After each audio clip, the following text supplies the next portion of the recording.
In the world of true crime, the path from victim to verdict is never a straight line. Join me for a Court TV original series that takes you through every dark twist and turn, from the crime scene to the courtroom, in America's most compelling cases. She killed my daughter, and he marries her. Victim to Verdict with Ted Rowlands, a Court TV original series. Only on Court TV. The following program contains graphic images and language. Viewer discretion is advised.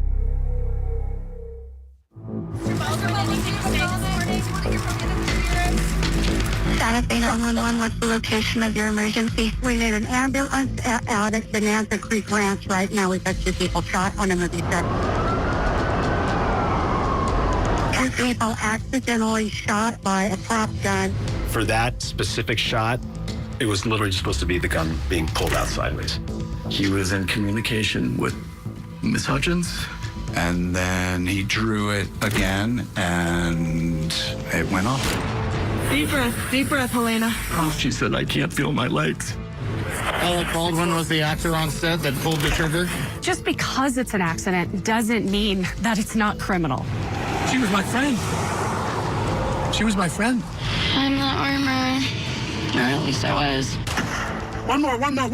Alec is not exactly known worldwide for his even temperament. We should have had 2 guns and both were reloading. I never took a gun and pointed at somebody and clicked the thing. We're not asking you to be an armor, not asking you to be an expert in firearms.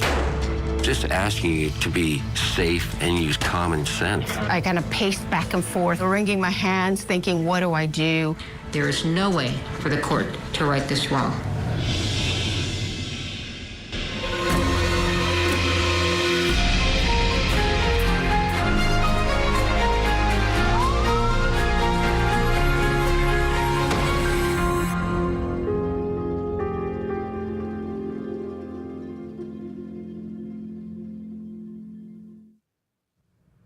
When actor Alec Baldwin shot and killed cinematographer Helena Hutchins on a movie set in October of 2021, it sent shockwaves through Hollywood. His criminal trial, which took place almost 3 years later, would end up sending shockwaves through the legal community, ending in dramatic fashion in Santa Fe, New Mexico, the same place where he was filming the movie Rust. I'm Ted Rowlands, and this is Victim to Verdict, the prosecution of Alec Baldwin. Mark. Set. Ready. And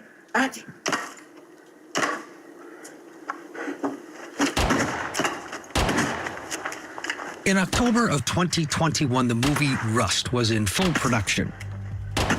One more. Rust is a Western. The lead actor, Alec Baldwin, playing the role of Harland Rust. Rust? Rust is the story about a young kid in Kansas who accidentally shoots and kills a farmer, and he is sentenced to hang. Got a little fight too. Come on, little piggy.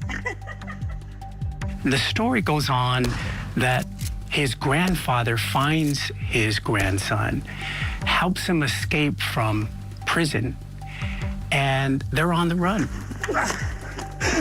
No!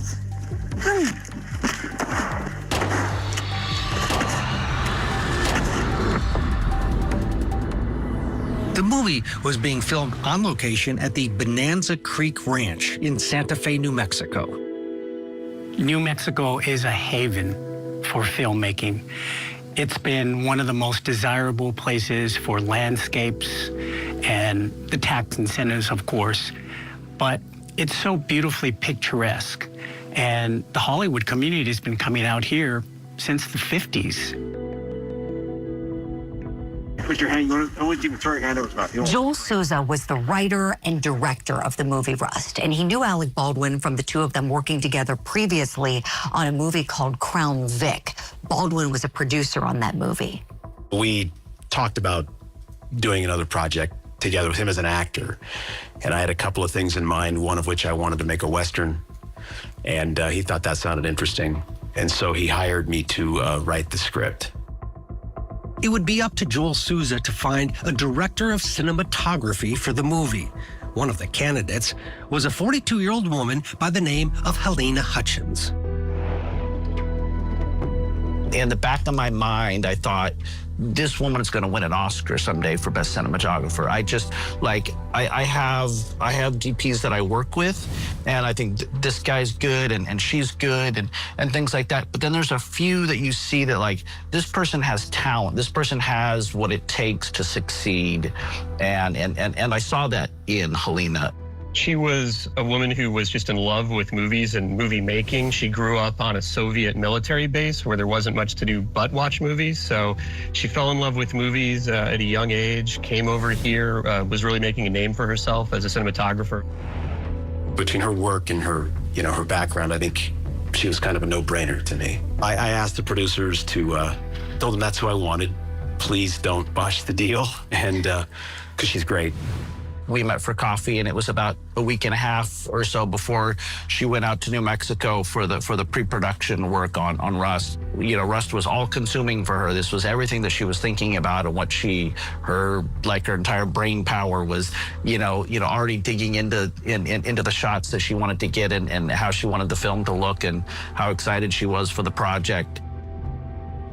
Once the movie is greenlit, Rust Movie Productions is brought on as the umbrella company. At some point, the armor is hired. We should have 2 guns and both were reloading. I'd read portions of the script, and I knew that other people had turned it down based upon how much gunfire there was in it, how many props were in it, because they were asking me to be the prop master and the armor. So I told them in the conference call I would not be the prop master on the show, that I'd be more than happy to do the armor. I was available to be the armor, and I had the time for it, and I knew that if I was the armor, that we could do the show very safely, and that's what I told them. The position of armorer ended up going to an industry newcomer, 24-year-old Hannah Gutierrez-Reed. Hannah's father is Thel Reed.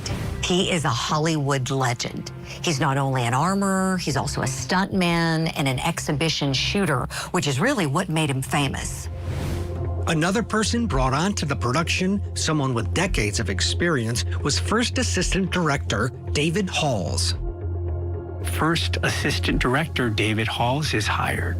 He's got a lot of experience, decades. He's been on dozens and dozens of sets involving firearms.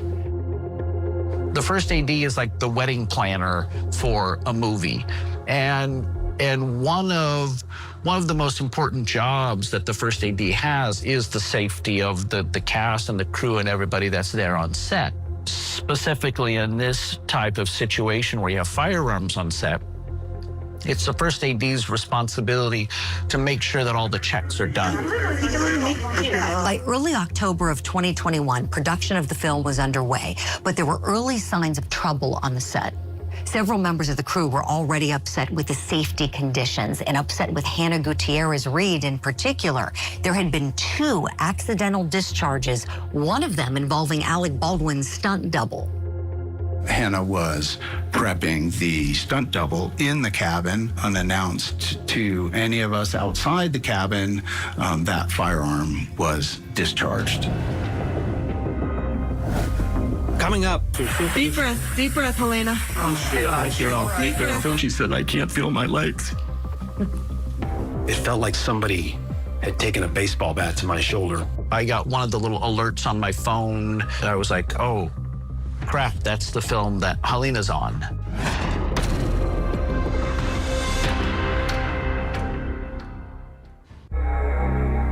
The following program contains graphic images and language. Viewer discretion is advised.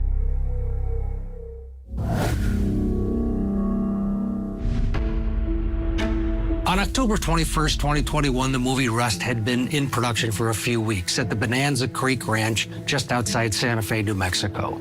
It was a Western starring Alec Baldwin, who was also a producer on the project. The director, Joel Souza, and the director of cinematography, 42-year-old Halyna Hutchins. This is the scene that was shot that day, just before the lunch break. So camera left for you. I'll stand right here for you. So whip it out. Yeah. Okay, well, let me get this all greased. Ready? Okay, ready? Okay, ready? Ready. And set. Rob. After the lunch break, they were back in the church rehearsing a close-up of the same shot of Alec Baldwin pulling his gun. We were preparing for this shot of Mr. Baldwin sitting in the pew. It was basically from his waist to the top of his head, and his action was just to pull out the revolver. And in the story, he's pointing the revolver at 2 U.S. Marshals that have come into the church. Russ. For that specific shot, it was literally just supposed to be the gun being pulled out sideways. He was pulling it out. I'm sure he was getting used to that action. He was in communication with Miss Hutchins about where to point the gun. And then he drew it again, and it went off.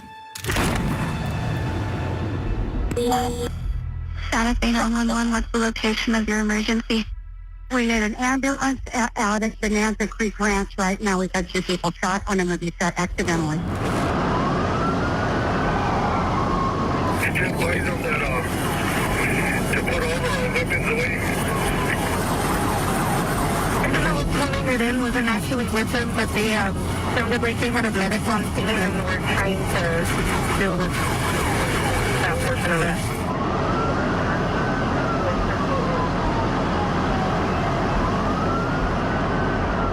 I think the first person I made eye contact with was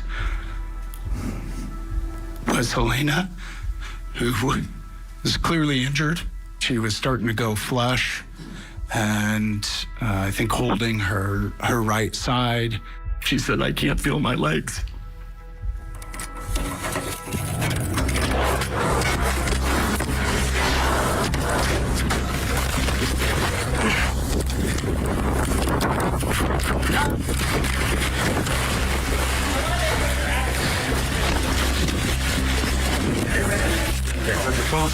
Oh wait, we need a seal. You have a seal? A seal? Seal. Yeah, keep the outside down. I got a sterile glove, the backing gloves. Okay. Yeah.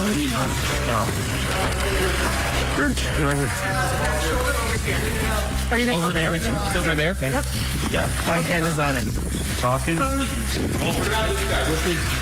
Where's that? Your right shoulder. Stop. Oh, we're going to get you. First, she shot her? She came in here and went across her chest. And came. Okay. You want air flight? Yeah, we all went in rock. Okay.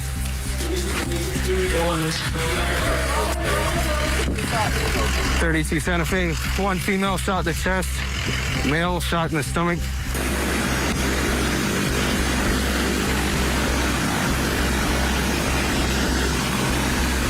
While Helena was airlifted, Joel Souza was taken by ambulance to St. Vincent Hospital in Santa Fe.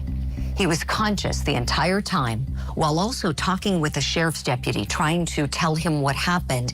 At the same time, he was also asking about Helena.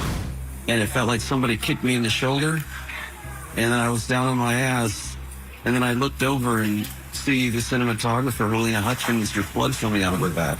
She was between me and I think where the gun went off, and I think it went through her and into me. Do you know anything about what's going on with her? Is she okay? Back at the Bonanza Creek Ranch, investigators were trying to determine exactly what happened. Initially, they focused their attention on Alec Baldwin, who pulled the trigger, and the armorer, Hannah Gutierrez-Reed. We're requesting that you and Ms. Gutierrez conduct interviews back at the Santa Fe County Sheriff's Office. You tell me what to do. Okay. You tell me what to do. We would appreciate that, and then we'll... When do you want me to do that? We're going to probably go right now. Okay. What is your full name? Hannah. Hannah H. Gutierrez. I'm the armorer. Or at least I was. They end up taking both Alec Baldwin and Hannah Gutierrez-Reed down to the sheriff's department to do formal interviews. The interview was 1 hour and 13 minutes long with Alec Baldwin. And at the very end, the lead detective tells him that Helena Hutchins has died. I do have some very unfortunate news to tell you. What? She didn't make it. No. Yeah. Well, Joel stopped the hospital. Sorry. I got one of the little alerts on my phone, the little news alerts, and it was from the Hollywood Reporter, and I was like, oh, crap, that's the film that Helena's on. And then several hours later was when the news updated and said that it was her that had gotten shot and that she didn't make it. Coming up. This has been surely the worst situation I've ever been involved with. Alec is not exactly known worldwide for his even temperament.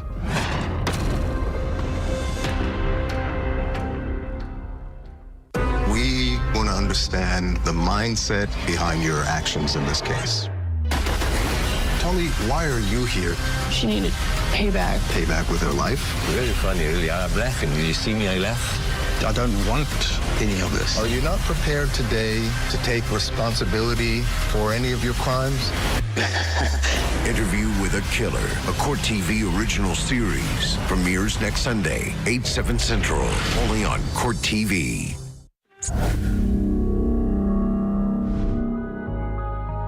Any suggestion that I am not complying with requests or orders or demands or search warrants about my phone, that's a lie.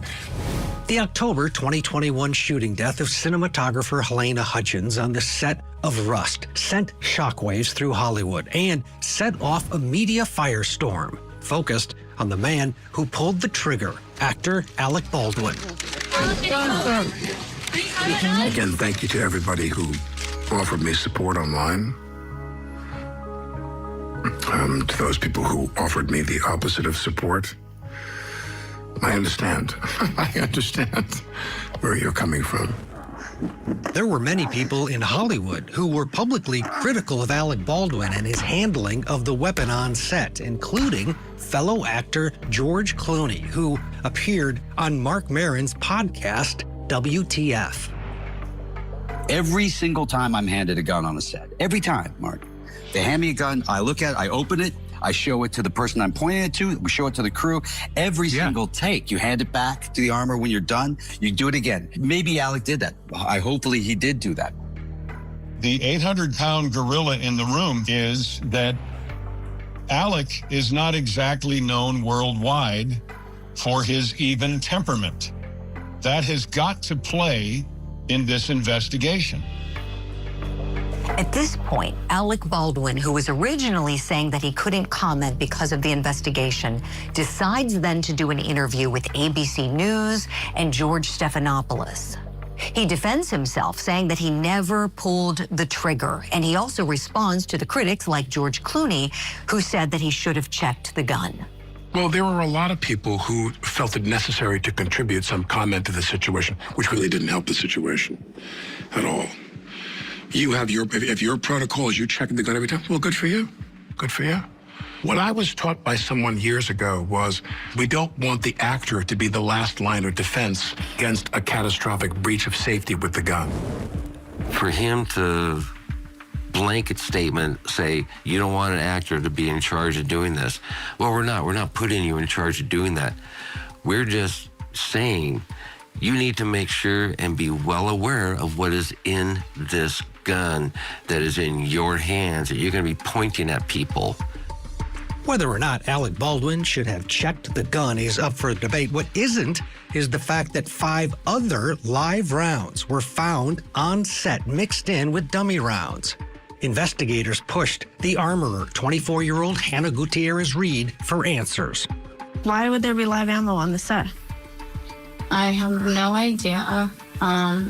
At this point, it's kind of seeming like somehow these were mixed in. Okay. Did you ever do gun practice on this set? Never. Not once. Never took the guns out for target practice, anything of the sort? No, and I think there would be like videos, pictures of that or anything. You know, everyone would be pretty stoked if we were going shooting on set. Okay. So on the weekends, there would at least be something. You wouldn't suspect anyone to tell me that you were out there? I don't know why people would say that. Okay. Because 100% I was not. When it was learned that live ammunition made it onto the set, it triggered so many different hypothetical scenarios of what could have happened. How could live ammunition have made it onto that set? One of those that came up was the possibility that it could have been sabotaged. Did somebody deliberately plant a live bullet? On 2 separate instances, I came across the cart where they moved the guns around. The armors would bring them to set and set their cart up. And on 2 separate instances, I came across that cart basically unmanned. There were firearms and ammunition on top of the cart. It's just not something you see normally on a set. It felt wrong, and it looked, anybody could have done anything they wanted to those weapons, and nobody would have known. Attorney Jason Bowles represents Hannah Gutierrez-Reed, and he doesn't rule out sabotage. He believes there are people who wanted Hannah fired and that they could have planted those live rounds. Have a nice day. What if there had been some scheme to have live rounds on set, not to have anybody hurt, not to have anybody shot, but just have them on there so they'll find them and Hannah's going to be fired? Well, nobody ever even looked at that. The other obvious potential source of these live rounds was the ammunition supplier. And for this movie, it was a guy by the name of Seth Kenny. See, this is my dummy and blank room. Did Seth Kenny provide her with prop ammunition where he commingled live rounds with blank rounds? Seth Kenny was cleared in the criminal investigation and maintains that he believes the live rounds were brought on set by Hannah Gutierrez. Coming up, Alec Baldwin claims he didn't pull the trigger when he pointed the gun at Halyna Hutchins. I never once said, never, that the gun went off in my hand automatically. Pretty good chance that he pulled the trigger, subconsciously we'll say.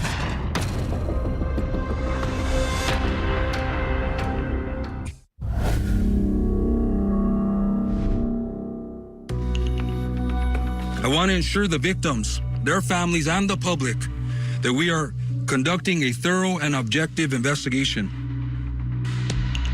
In the weeks and months after the Rust movie shooting, the focus on the investigation was centered on 3 people. The armorer, 24-year-old Hannah Gutierrez-Reed, assistant director David Halls, and actor Alec Baldwin, who was maintaining in interviews, including the one that he did with ABC's George Stephanopoulos, that he didn't pull the trigger when he shot and killed Helena Hutchins. It wasn't in the script for the trigger to be pulled. Well, the trigger wasn't pulled. I didn't pull the trigger. So you never pulled the trigger? No. I would never point a gun at anyone and pull a trigger at them, never. As expected, criminal charges were filed against Hannah Gutierrez and David Halls. Prosecutors also decided to charge Alec Baldwin with involuntary manslaughter. Every person that handles a gun has a duty to make sure that if they are going to handle that gun, point it at someone and pull the trigger, that it is not going to fire a projectile and kill someone. An actor doesn't get a free pass just because they're an actor. I never once said, never, that the gun went off in my hand automatically. I always said I pulled the hammer back, and I pulled it back as far as I could. I never took a gun and pointed at somebody and clicked the thing. The FBI tested the gun and determined that the trigger was, in fact, likely pulled by Alec Baldwin. Armorer Scott Rasmussen, who interviewed for the Rust job, showed us why, to him, Baldwin's account that he only pulled the hammer back doesn't make sense. So if you pull the hammer back, and it's not going to fire by itself, and if you take a mallet, it's not going to fire until you pull the trigger. In that church scene that was filmed before lunch, there's video footage of it. Alec Baldwin seems to have his finger on the trigger, or at least it's right next to the trigger. And Scott says that could explain how the gun went off. It's almost hard not, if you have your finger there, it's almost hard not to pull it and pull the trigger, yeah. Mr. Halls, with respect to the only count in this criminal information, negligent use of a deadly weapon, unsafe handling, occurring on or about October 2021, in October 21st, 2021 in Santa Fe County, New Mexico. How do you wish to plead? No contest, Your Honor. Assistant Director David Halls accepted a plea deal and avoided jail time. The armorer, Hannah Gutierrez-Reed, was convicted for involuntary manslaughter and was sentenced to 18 months in prison. We find the defendant, Hannah Gutierrez, guilty of involuntary manslaughter as charged in count 1. Alec Baldwin was originally offered a deal that would have kept him out of prison. My understanding, I believe, was that lead special prosecutor had offered him a similar offer that had been extended to David Halls, but then that was withdrawn by the state, and then the case proceeded to trial. And my job was just, the way that I saw my job was to present the evidence to the jury and let the jury decide. Besides being the lead actor on Rust, Baldwin was also a producer, and prosecutors believed that he pushed the crew, specifically the young armorer, Hannah Gutierrez, to the point that it created an unsafe environment, which they believe contributed to the shooting. One more. I forgot the recoil stuff. No, right away. Let's reload. Here we go. We should have 2 guns and both were reloading. I tell them safety is my main concern. I'm going at a fast pace, but I'm not going so fast that I'm going to stumble or I'm going to forget a step. I will not allow them to push me that far. Hannah, as the 24-year-old, should have told Mr. Baldwin, no, I'm not doing it like that, which she would never work on a movie set again, and she probably would have been fired the next day. We have the armorer. That's their job. That is literally why they are hired. They are the first line. Now, who's after that? David Halls. He, too, has an enormous responsibility because that's what he was hired to do. The idea that you have this actor on the back end, he's the last in the chain. These people had the obligation. Alec Baldwin has appeared in over 100 movies. David Halls and Hannah Gutierrez are the ones that he trusted that what he was directed to do would be safe, and that wasn't his responsibility. If that scene were him in the church and he was going to commit suicide, I guarantee you he would make sure the gun was totally empty before he rehearsed that scene. He would not just blindly take that, pull the trigger. He would make sure that the gun was empty. Because why? His life depended on it. But yet he didn't extend that courtesy to anybody else when he took that gun from Dave Halls. Coming up, the courtroom showdown. You told one of the witnesses who disagreed with you during an interview that you thought Mr. Baldwin was a I do not recall saying that. And the shocking end, which left Alec Baldwin in tears and the prosecution team at odds. I had written on a sticky note, I'm going to move to withdraw. I can't continue on this.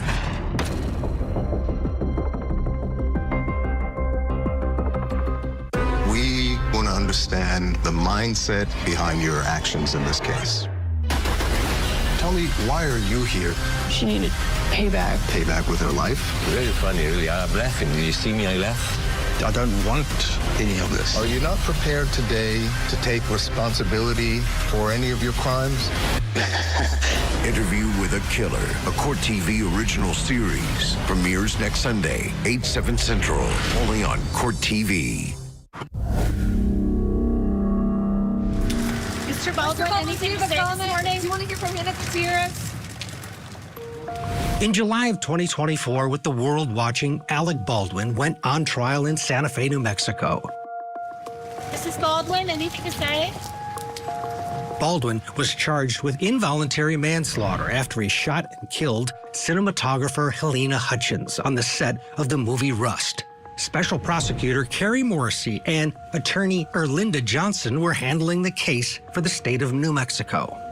We were confident. I was confident the way he handled the firearm on October 21st, which was essentially pointed at another person, cocked it, and pulled the trigger.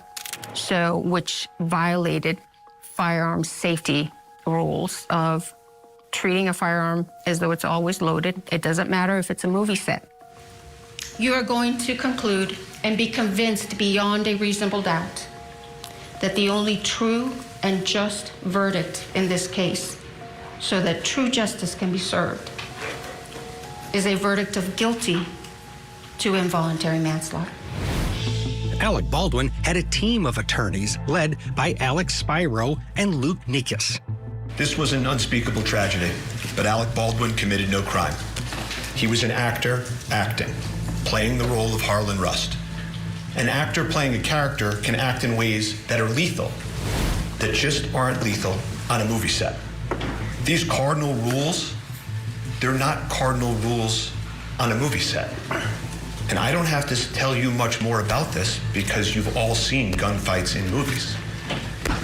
And the reason that can happen is because safety is ensured before the actor. In the gallery, Alec Baldwin's family, including his wife Hilaria and brother Stephen. And the tension in the courtroom, especially between the prosecutor, Carrie Morrissey, and the defense team, was extremely high. The acrimony in the courtroom, I didn't like that. Now, we're on opposite sides of the courtroom. Each side is going to advocate for his or her position, for his or her side. But there's no need to have that absolute, I don't want to say hatred, but there's just this acrimony. I mean, I can't think of any other word. By day 3 of the state's case with the lead crime scene technician on the witness stand, it was evident the defense was focusing on how live rounds were found on the movie set. Was there any live ammunition on the plow truck? No. So I want to ask you something, Investigator Popple. Did that surprise you? No, not necessarily. During cross-examination of the crime scene technician, Alex Spiro, the lead defense counsel, begins to focus on the ammunition. What prosecutors didn't know was that the defense had been tipped off before trial about this man. His name, Troy Teske. Months before the trial, he had turned over some bullets to the Santa Fe County Sheriff's Department that he said were related to the Rust movie shooting. I don't know That's fair. That's fair. What do you guys think about? Yeah, I don't care what you do. I just don't want to have it. Troy Teskey, who had been a good friend of the armorer's father. He traveled to Santa Fe and had brought some ammunition with him. And so then he proceeded to the Sheriff's Department to turn over this ammunition, representing that this was possible evidence that it may be related to Rust. Troy Teskey's ammunition was taken in by investigators, but it was filed under a different case number intentionally, which now was a big problem. Teskey's in Santa Fe, sees what happens, shows up at the sheriff's office, as we heard from Ms. Popple, and delivers that live ammunition that Hancock had not preserved, that Ms. Morrissey had not collected. Troy Teskey is the one who turned in this evidence. The evidence was tagged in under a separate case number. The report was also under that separate case number. It had not been turned over to the defense. The question now was, because they had used a separate case number, had the state essentially withheld potential evidence from the defense? Prosecutor Carrie Morrissey downplayed the situation, telling the judge that she didn't believe the Troy Teskey ammunition had anything to do with the Rust shooting. I understand from the witnesses that the ammunition was sourced originally from Thelreed. It was sourced from Hannah's dad. It's not a match. Not only is it not a match when you look at it, it's not a match when you send it to the FBI and you ask them to conduct chemical testing. So this is a wild goose chase. Coming up, the judge wants to see the Teskey ammunition for herself. I kind of paced back and forth, wringing my hands, thinking, what do I do? Plus, a dramatic showdown as prosecutor Carrie Morrissey takes the witness stand trying to save her case. You don't like Mr. Baldwin very much, do you? And remembering cinematographer Helena Hutchins. She was on this cusp of achieving what she set out to achieve.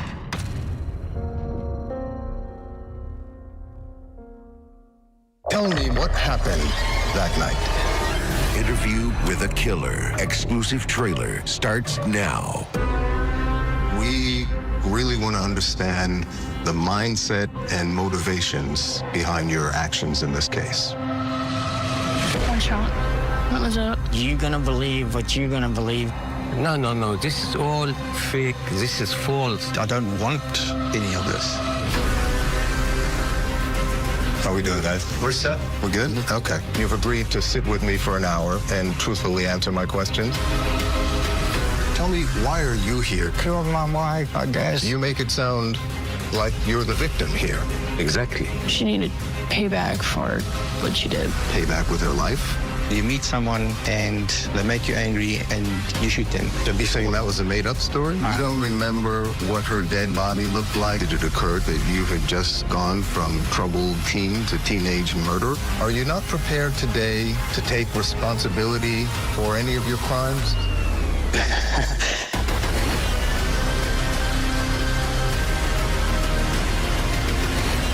Hell yeah, come on with it. Very funny, really. I'm laughing. You see me, I laugh. Interview with a Killer, a Court TV original series, premieres next Sunday, 8/7 Central, only on Court TV.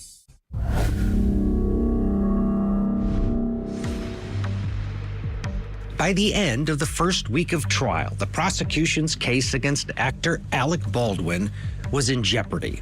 The defense was accusing investigators and prosecutor Carrie Morrissey of essentially hiding evidence after ammunition brought to the Santa Fe County Sheriff's Office was not included in the Rust movie shooting case file.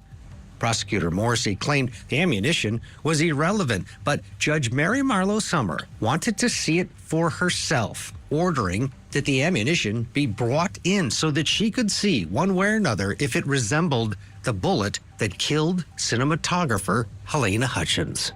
The judge orders the crime scene technician to open the bag and to begin removing the bullets by categories. And so they start being removed, and I noticed a lot of them did not look at all like the ammunition that was found on the set of Rust. However, 3 bullets were identical to the live ammunition that was found on the set of Rust. So at that point, the judge takes a break. 3 of the Teskey bullets that were intentionally filed under a different case number were indeed a match to the bullet that killed cinematographer Halyna Hutchins. This was clearly evidence the defense should have had before trial. Now, the judge and prosecutor Erlinda Johnson had to decide what to do next. Something in the pit of my stomach did not feel good. This just doesn't feel right. And you know when something just doesn't feel right, you feel disgusted. Everybody else headed to the courtroom. I went to the bathroom, and I kind of paced back and forth in the ladies' room, kind of wringing my hands, thinking, what do I do? Do I just walk out? Do I resign? This just doesn't feel right. At this point, Prosecutor Johnson says she had recommended that the state drop the case against Alec Baldwin, but lead prosecutor Carrie Morrissey wanted to continue. And so I walked out of the ladies' room, and at that point I thought, I'm out. I'm going to resign. So I sat down at counsel table. I had written on a sticky note, I'm going to move to withdraw. I can't continue on this. And so we asked to approach, and then that's when we asked to approach, I asked the judge to allow me to withdraw from the case. With her case crumbling on national television, prosecutor Carrie Morrissey decided to double down, taking the stand herself to try to explain away what happened. Are you calling yourself as a witness, or do you want Mr. Spiro to call you as a witness? It doesn't matter to me. How do you want to do it? Prosecutor Morrissey essentially argued that when the ammunition was logged under a different case number, it wasn't to hide evidence from the defense. It was because she believed it had nothing to do with the Rust shooting. Those rounds had never left Arizona.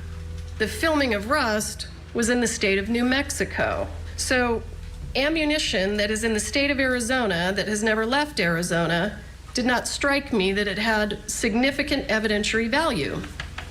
Then, and I will say, I believe I actually saw a photo of it. At that point in time, I was able to look at the ammunition myself, and it was visibly dissimilar than the rounds from the set of Rust.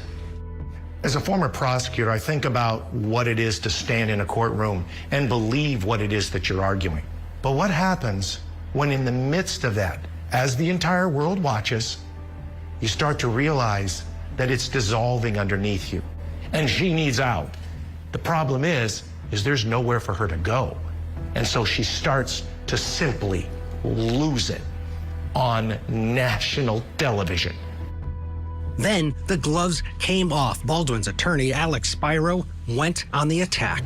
You don't like Mr. Baldwin very much, do you? I actually really appreciate Mr. Baldwin's movies. I really appreciated the acting that he did on Saturday Night Live, and I really appreciate his politics. You told one of the witnesses who disagreed with you during an interview that you thought Mr. Baldwin was a I don't recall saying that. You called him an arrogant to another witness. I don't believe I did. I don't recall. Do you deny that? Without knowing what you're talking about, all I can tell you is that I can't respond if I don't know what you're talking about. With regard to the lead special prosecutor, there absolutely was a lot of acrimony between her and the defense team that was really, in my opinion, unnecessary. With Alec Baldwin and his family in tears, Judge Mary Marlowe Summer made her decision. The state's discovery violation has injected a needless, incurable delay into the instant jury trial. Dismissal with prejudice is warranted to ensure the integrity of the judicial system and the efficient administration of justice. Your motion to dismiss with prejudice is granted.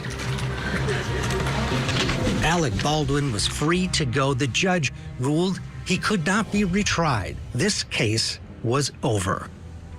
The unfortunate part is I don't think that she set out to hide this evidence from the defense intentionally. I think she sincerely believed this is immaterial, irrelevant to the Baldwin case.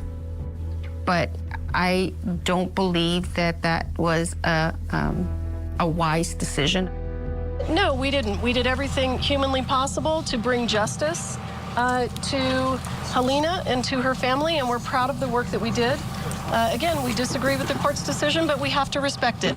The decision of the court does not exonerate Alec Baldwin because it is not a decision on the merits of the prosecution's case and the evidence that they were going to present against Alec Baldwin. When I think about Helena, I think about the potential that she had as an artist, as a cinematographer.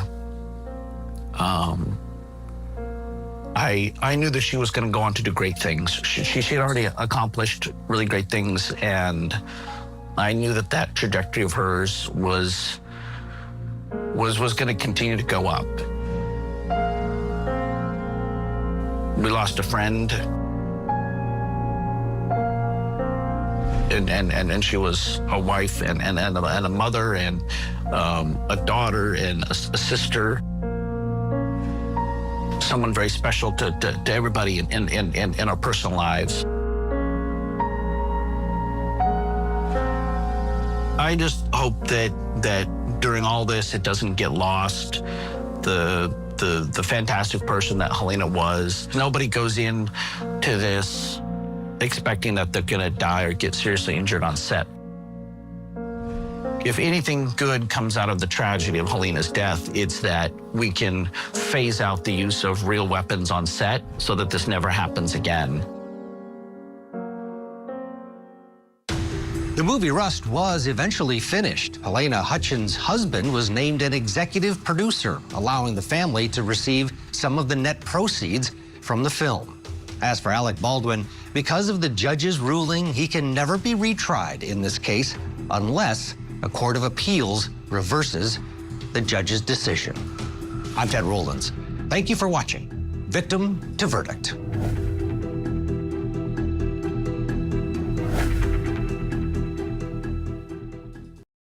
The following program contains graphic images and language. Viewer discretion is advised.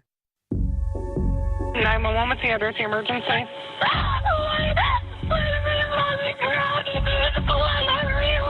Okay, do you know what happened to him? He got killed by snakes. My brother bred large, rare snakes for a living. He was like the Johnny Depp of pythons. Was this some sort of revenge killing? So maybe somebody wanted the animals, wanted some money out of that. This is crazy. No suspect, no one's under arrest. Can you please introduce yourself to the jury? Hey, I'm Lindley Rennick. He was absolutely head over heels in love with her. I know. She came to this ball one morning and said that she had woke up in the middle of the night and he was on top of her, inside of her, raping her while she was asleep.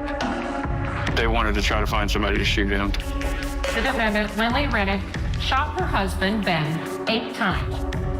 I did not kill Ben, and I did not want him dead. If the devil was a person, I believe that was her. She built it all up to make it look like she was innocent. All I can do now is just sit up here and tell the truth. And at least I will have gotten it out. And I won't have to carry it anymore.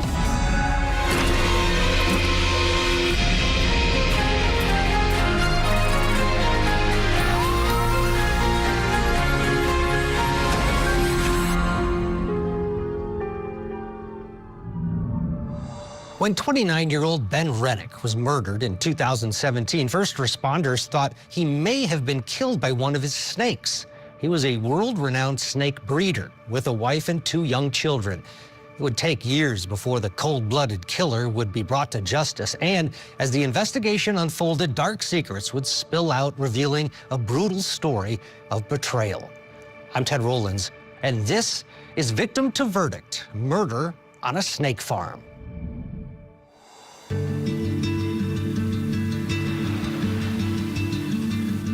In early 2017, on this sprawling 72-acre property just outside Columbia, Missouri, Ben and Lynn Lee Rennick seemed to be enjoying the perfect life. A young couple raising 2 children in a small town of New Florence with a population of less than 1,000 people.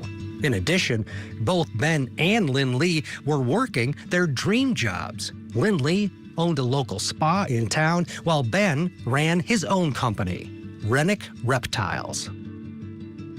My brother bred large, rare snakes for a living. And he was very articulate when it comes to genetics. And he helped design several different species. Here we have a normal sunset right here. Ben's business was mainly on breeding ball python snakes. He sold and shipped them to people around the world and made a lot of money. We're talking hundreds of snakes that it sometimes can sell for thousands of dollars. Ben Rennick's customers wanted particular designs on their snakes, and Ben had a knack. Through breeding, he could produce the exact color and pattern they were looking for. Super nice guy, fresh young face, came into the industry and literally blew up overnight, it felt like. Everybody knew who he was. He was like the Johnny Depp of pythons. Like, he really was. Like, he could do no wrong. The guy was amazing. Ben ran the snake company out of the family farm in an outbuilding, which was filled with clear bins, each holding rare snakes, small and large. Ben was one of those people very early on, you could just tell, kind of emoted this passion for these reptiles that you could tell within 2 minutes of talking to him. You know, you'd see Ben at all the shows, and just a super nice kid, just super, always happy, smile on his face, just a very humble, nice guy. Stop on over and stop over and say hi to Ben and take a look at some of his awesome animals. Thanks, Ben. The story of the Rennicks in Montgomery County is certainly strange. It's a fascinating story. It's just that there were just so many hard times. Everybody made too much money. It ruined the family, unfortunately. The family's money came from 2 generations of selling pet food. Sam and Ben's parents, Frank and Charlene, owned Spectrum Pet Foods, and in the small town of New Florence, everybody knew that the Rennicks were doing very well. They were well off. There's no question about that. They were eccentric. If they had one thing, they had 3 things. They always made sure the boys had everything they ever wanted. You have the Rennick family, this well-off family living on this massive piece of land. Then in the early 1990s, there's this huge explosion. The farm blew up at one point. There was actually a home explosion. The Rennick's homes exploded. It was awful. We lived in a trailer there on the property while it took us 10 years to rebuild the house. The gas explosion would end up raising some eyebrows. In fact, the Rennick's insurance company refused a claim to rebuild because it was determined that the explosion was most likely intentional. Right after the house blew up, my mother was diagnosed with cancer. Charlene Rennick would fight her cancer, but eventually died in 2008. By this point, the family's finances were virtually drained between the explosion and Charlene's medical bills. And things were about to get worse. In 2012, Ben Rennick's father, Frank, is arrested on fraud charges.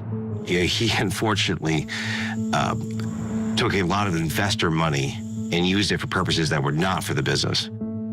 Weeks after he was indicted for fraud, Frank Rennick would commit suicide. My brother called me. It was Father's Day. They found him on the patio. He shot himself through the heart. It's been tragedy after tragedy after tragedy after tragedy my entire life, and I can't wait for that to end.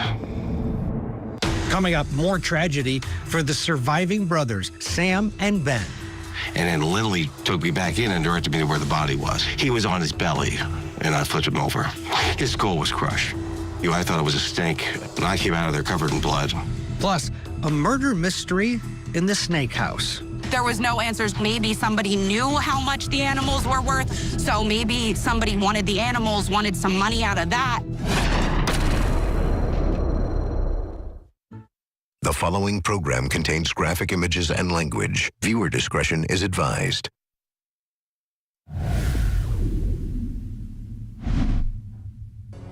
In 2012, Ben and Sam Rennick were mourning the death of their father, Frank, who, after being indicted for financial fraud, took his own life. The brothers, both in their 20s, who had also lost their mother a few years earlier, were left with a sprawling 72-acre property in rural Missouri. Ben, who raised and sold snakes for a living, had recently fallen in love with an old high school friend named Lynn Lee Gallatin. He was absolutely head over heels in love with her. They shared a lot of interest in music and film and things like that. And I know that they had a lot of fun together. There really seems to be an instant connection between Lynn Lee and Ben, but it's not just about Lynn Lee coming into Ben's life. She also has a son who he accepts as his own. He just scooped Matthew right up, and he took to Matthew like he was his own. And then we find out that they're expecting. The romance between Ben and Lynn Lee continued. They eventually had a daughter together, a little girl by the name of Emma. And then in 2014, when Emma was 2, they got married. Meanwhile, Ben's snake business continues to grow, and right by his side is Lynn Lee. So here, Ben is going to show you essentially what we do from the moment that they hatch out of the eggs. We put labels on every clutch that goes into the incubator with the parents. They were great. They were just a clean-cut, fresh young couple that were on a great trajectory in an industry that they were doing very, very well at. Things seem to be going very well for the family. And they're not just breeding snakes, they're making cash. And you've got this sprawling 72 acres that they're living on. Ben's brother Sam and his wife and their kids also lived on the property, which the brothers inherited from their parents. On the weekends, we had a lot of time to see each other. The kids had time to see each other, and it was nice. Ben became the sole owner of the property. Sam was having marriage problems and wanted to avoid the risk of losing the family land in a messy divorce, so he signed it all over to Ben. I promised my mother in her dying breath that I was going to take care of the land and the property and save it for our children. And that's what I was trying to do. In 2016, Ben's wife, Lynn Lee, who was originally focusing mainly on the family's snake breeding business, had decided to do something on her own, opening and running a new spa in downtown Columbia. Getting her nails done. Who's helping you? What can I get your name? Hey, I'm Lynn Lee. I'm the owner here. Essentia Spa was located in West Columbia. It's a little business district out off of Scott Boulevard in West Columbia. For Lynn Lee, this was a dream come true. Before marrying Ben, she was a massage therapist and always wanted to own her own business, which, given Ben's success as a snake breeder, now was possible. He was able to fund that. I can remember going up there on her grand opening, and, she's so excited about it. Less than a year later, Ben Rennick would be dead. 911, what's the address, the emergency?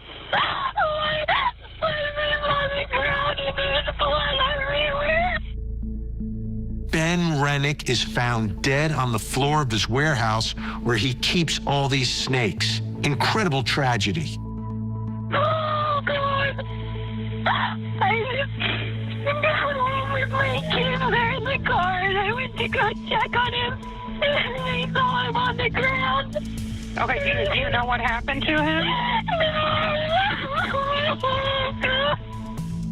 Lynn Lee also calls Sam to the snake facility after seeing Ben's body. He believes at the time that a snake might have killed his brother. Ben? Oh, God. Oh, God. Okay, do you know anything, like how long he's been there? Do you know? Oh, he's gone. What may have happened? He got killed by a snake. By a snake? He raised this large 500-pound snake. Lindley was hysterical. She was running around in circles outside the facility, and well, she wasn't making sense. She was not, I couldn't get a full sentence out of her. I couldn't find Ben, and then Lindley took me back in and directed me to where the body was. He was on his belly, and I flipped him over. His skull was crushed. And I came out of there covered in blood. The police arrive, and they're looking for a large snake that they thought got out. They have a shotgun out looking for this snake. Arlie, you snake come on here, you better shoot that thing. I got him. Fellas, something got him. Paramedic said there's a bite mark on him, so if there's a snake, he's in here. Lynn Lee is hysterical, screaming, it couldn't have been a snake that killed Ben. The whole building's full of snakes, so she's on his snakes. They're as sweet as a sweet of anything that we see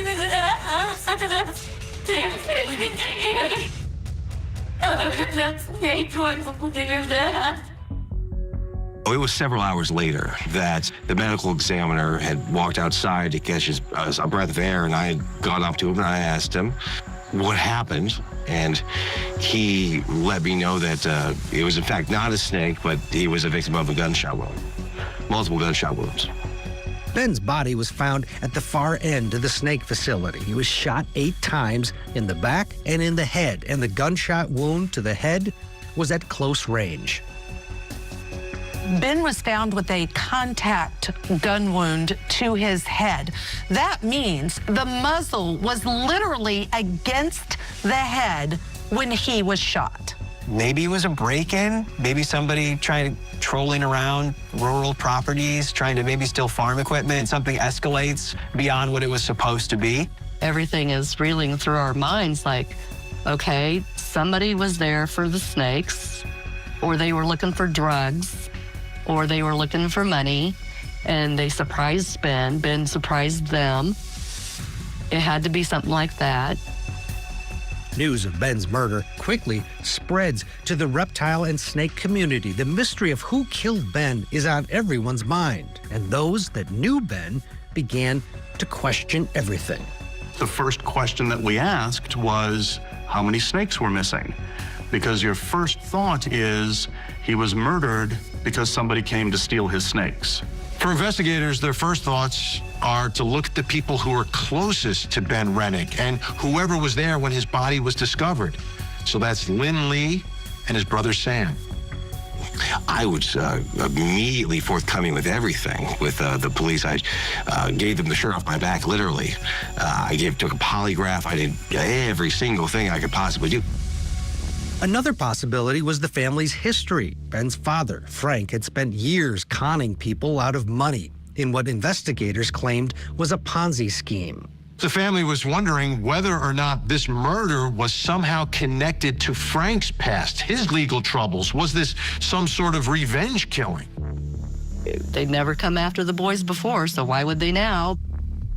Investigators were tight-lipped, and no one was getting any answers. The only thing that was certain was that Ben was not coming back. When it hit, it was kind of devastating for everybody. Just a simple, nice guy. When he's taken like that, and anybody that's taken in that manner, it was terrible. Ben's customers, peers, and fans raised thousands of dollars to help Lynn Lee and the kids. The outpour of support and love after Ben's murder was unbelievable. So many people that respected what he did and he'd worked with throughout the years, and it was beautiful. It was very special, and I think it would have meant the world to Ben. Then there was the funeral, which was very difficult for everybody, but especially for Ben's stepson, Matthew. He was so upset and so just distraught. Matthew was screaming, "Why, Mom, why?" Coming up, as the investigation into Ben's death continues, questions start to emerge about his wife, Lynn Lee. We heard that she was a suspect. Well, isn't the spouse always the first suspect? Do you have any thoughts or ideas? We didn't know what happened tonight. Thank you. It didn't make sense. Things that don't make sense are usually really off. And then apparently she was cheating on him. The 15-year-old girl named Carly Gregg did something that will define the rest of her life. According to the prosecution, she shot her mom twice in the head, tried to shoot her stepfather. She looks like a little girl. She is a little girl. You don't just wake up and kill your parents. This seemed to come out of nowhere. The Deadly Daughter Murder Trial. Live coverage starting Monday morning, 8, 7 Central on Court TV. In late 2019, it had been almost 2.5 years since 29-year-old Ben Rennick was killed with a gunshot at close range, and nobody was in custody. Rennick had made his name as a successful snake breeder, and the fact that his murder remained unsolved was extremely frustrating, especially for his family and friends. Why aren't they finding somebody? Lindley, I'd ask her. I was always calling Sam too. Sam, have you heard anything new? Anything going on? It was extremely frustrating for those couple of years when we didn't have answers. People would talk about it at expos. One of the running theories was that Ben was killed for his snakes, worth thousands of dollars, or maybe it was tied to his late father, who, after an alleged life of crime, had committed suicide after stealing millions of dollars from investors. Could that have been the motive? Maybe somebody knew how much the animals were worth, so maybe somebody wanted the animals, wanted some money out of that. That's what we all kind of thought it was a robbery gone wrong for forever. This is crazy. No suspect, no one's under arrest, but police did have their eye on someone, and the family would soon find out who that person was. That person was Lynn Lee, Ben's wife. She was the one that found the body and called 911. Investigators say they were suspicious from day one, but didn't have enough evidence for an arrest. They decided to tell the family that they believed that Lynn Lee was responsible. We heard that she was a suspect. Well, isn't the spouse always the first suspect? We still just, can't be. There was no reason to believe that it would have been her. One of the things that raised eyebrows for investigators is the fact that Lynn Lee agreed to a polygraph exam, and she failed it. Okay, how do you think you did, Lynn Lee? I did a good job. Okay, so the results of the polygraph showed that you failed the test. Showed that you were lying. We just need to find out why. That's the thing. We just need to find out. I can't explain why I just failed that, but I didn't kill Ben. While the family still couldn't believe that Lynn Lee would be involved in this murder, looking back in hindsight, there were some things that didn't make a lot of sense. One of those things was the fact that Lynn Lee, within months of Ben's death, seemed to go out of her way to isolate herself from Ben's family and friends, which they didn't understand, but assumed it was all part of her way of dealing with grief. We brushed it off because how does a grieving widow act? I don't know. They wouldn't even let me into the funeral service. They had to wait for her to get there because Ben's remains were in there. She didn't want me near him. I thought it was all it was strange. Something else that the family thought was strange and definitely raised eyebrows was that 6 months after Ben's murder, Lynn Lee announced to the world on social media that she was in a new relationship. She jumps into another relationship and has a child with one of her lovers. Not to mention her decision to sell the property while I was on it, I mean, that's another big red flag. With Ben dead, Lynn Lee became the sole owner of the Rennick family property, and despite the fact that Sam and his family were living there, she decided to sell it for nearly $800,000. And just like that, the land belonged to somebody else.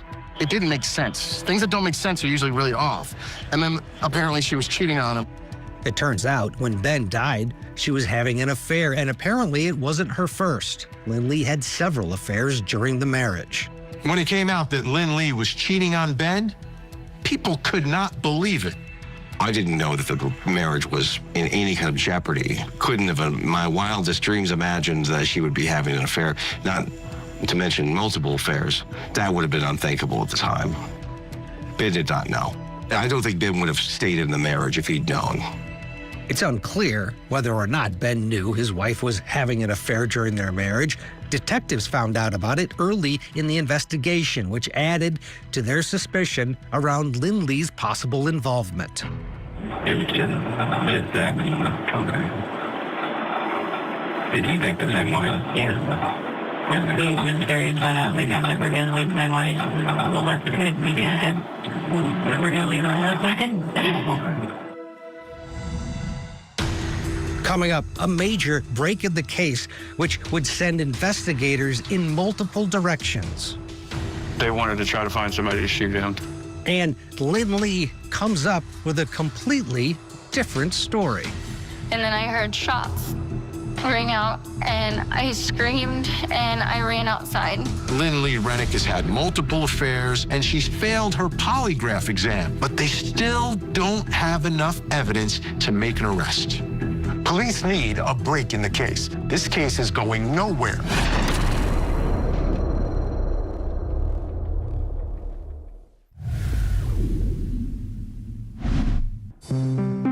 Ben and Lindley Rennick began dating in 2011. At the time, he was an up-and-coming snake breeder with family money. She was a massage therapist and a mother with a little boy. By 2014, the two were married. Ben had become a father figure to Lindley's son, and together they had a little girl. His snake breeding business had taken off, and Lindley decided to open up her own business, a spa in downtown Columbia, Missouri. By all accounts, they seemed to be a happy family until 2017, when everything changed. In June of 2017, Ben is murdered at his snake farm. 2.5 years go by with no answers. Investigators need a big break. That break came in the form of an ex-boyfriend in early 2020. He was one of the men that Lindley was having an affair with at the time of Ben's murder. Brandon Blackwell told police their relationship continued after Ben's death. They had a child together, and while they were together, Blackwell claims that Lindley confessed to murdering Ben. In the fall of 2019, Brandon and Lindley's relationship begins to fall apart. It becomes apparently very, very contentious. When Brandon and Lindley break up, it is bad. It is bitter. They have a child together. There are custody issues. At one point, Lindley takes out a restraining order against Brandon, and at that point, Brandon decides to go to investigators and tell them what he claims he knows about Ben Rennick's death. Blackwell is in jail with no bond for violating the restraining order Lindley had against him, and he basically wants a get-out-of-jail-free card. So he decides to reveal Lindley's secret. According to Brandon Blackwell, Lindley recruited an old boyfriend, Michael Humphrey, to shoot Ben. They drive out to the snake farm, and while they're driving out there, Ben is taking out some garbage. And Lindley introduces Michael as an old friend who just wants to see some snakes. They go back into the snake building. Ben is cleaning off a back wall. According to Brandon, Michael and Lindley have now decided that it's going to be Lindley that pulls the trigger. So it's Lindley that goes forward and does it. Lindley's the one that decides, I'll be the one to shoot him, and it's Lindley that shoots him. Armed with this new information, investigators arrest Lindley Rennick for the murder of her husband, along with Michael Humphrey. Sam called me, and he said, they're arresting them now. I was just like, how? For the snake community and the family, this news is really hard to take. They had raised money and given tens of thousands of dollars to Lindley and the kids. And now she might be the one responsible? I talked to Lindley. I've been face to face with Lindley before. Like, she was always at the shows with Ben. I'd laughed with her, like we'd cracked jokes at Ben's booth. It was astounding. We literally talked on the phone about a week and a half after this happened, and she was like you would expect. It wasn't cold, it wasn't anything. It was literally what you would expect from a wife losing her husband. If the devil was a person, I believe that was her. The betrayal, that is so strong. How come we didn't see that?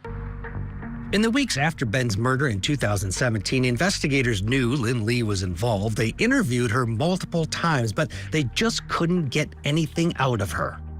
Do you have any thoughts or ideas, or do you know what happened tonight? I don't. Is there anything else you can think of that might be important? Just days after Ben's murder, she told police she thought it was Sam, Ben's brother, who had killed Ben. You know, Ben, I mean, I trust it with gain financially. My husband barely goes there financial being alive. I mean, Sam now has zero desire to leave the property and is talking about just like keep on the property. From the moment she's arrested, Lynn Lee says she's innocent, that the allegations are not true. But as time went by, more disturbing details would emerge. Coming up, Lynn Lee Rennick goes to trial. The defendant, Lynn Lee Rennick, shot her husband, Ben, 8 times. And later, Lynn Lee tells her story to the jury. All I can do now is just sit up here and tell the truth. And at least I will have gotten it out. And I won't have to carry it anymore.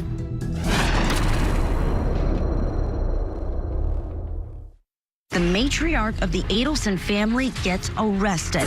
Terrible. Donna Adelson is facing charges of murder, the death of her former son-in-law, Dan Markell. Prosecutors say a bitter child custody battle was the motive for the murder-for-hire plot. Now that Donna has turned into a defendant, what's next for the Adelson clan? Now that the ship is really sinking fast, blood doesn't matter that much. The Matriarch Mastermind murder trial. Live coverage begins next week, only on Court TV.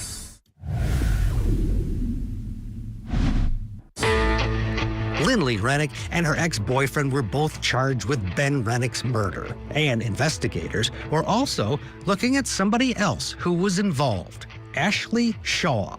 She was the manager of Lynn Lee Rennick's spa.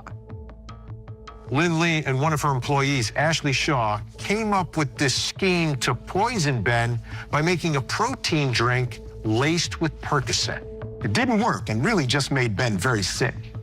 Investigators also believed that Shaw was a part of the plan to shoot Ben, and they offered her a plea deal to testify against Lynn Lee.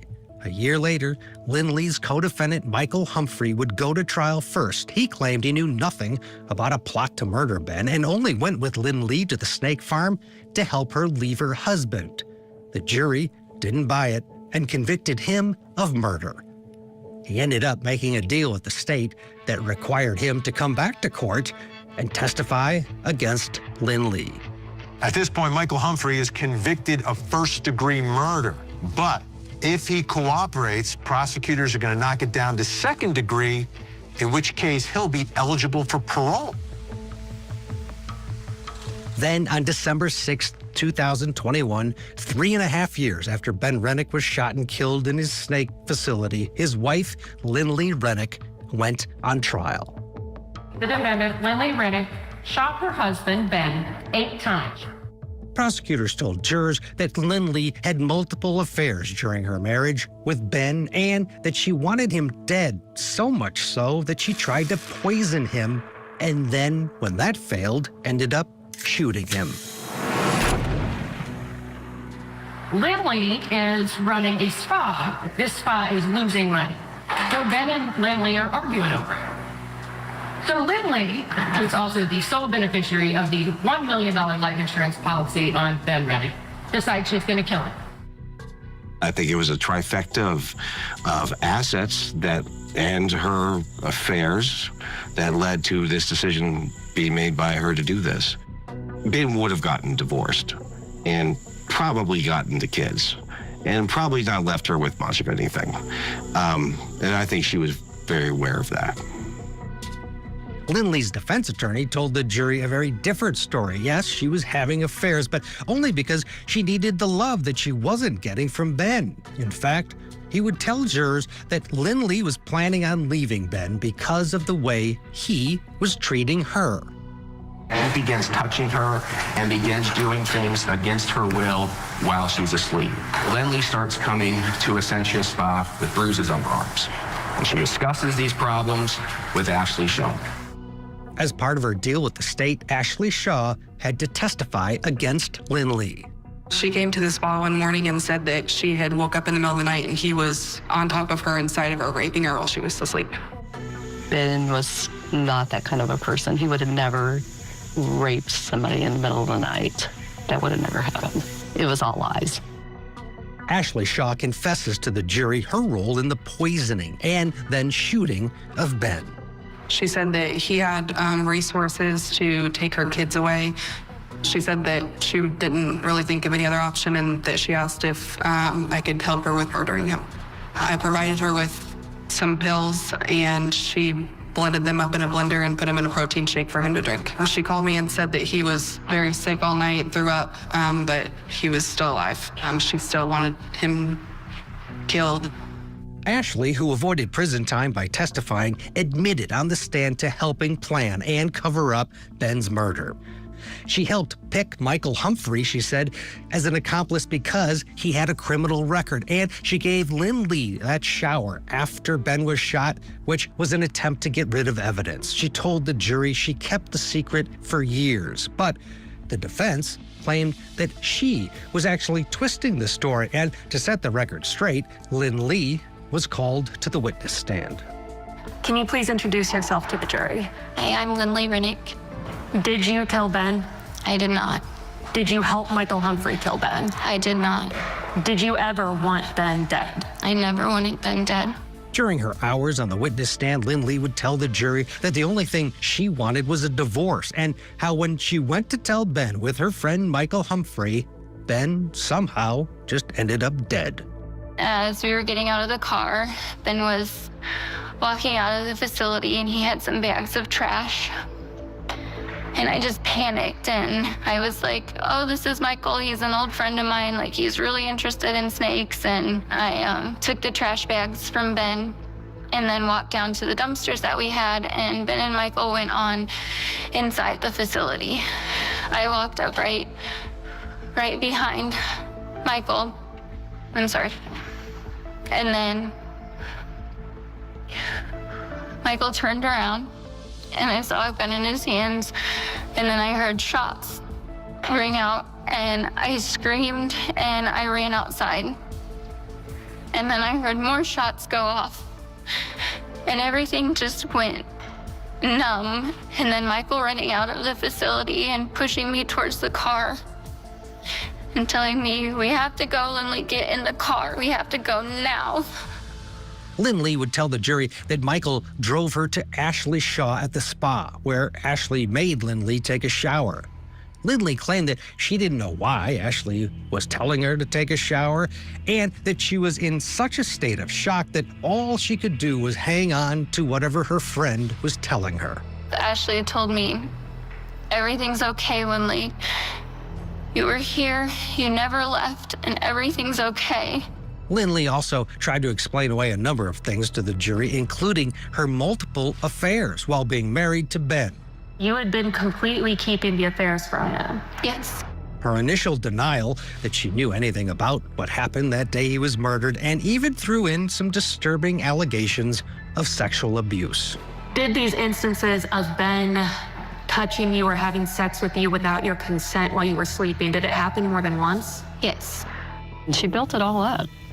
She built it all up to make it look like she was innocent, but she was putting everything into place to make it happen for her. Coming up, would the jury buy Lindley's story, or would they see her as a woman who shot and killed the man she vowed to love for money? In every case, a jury certainly wants to know, what's the motive? Now, that's not an element of the crime, but the prosecution in this case is going to say the motive was, of course, money. Plus, the cross-examination. The reality is that your husband was dead or dying back at this snake facility. That's the reality, correct? And then, later, the verdict. We, the jury, find the defendant, Lindley Rennick,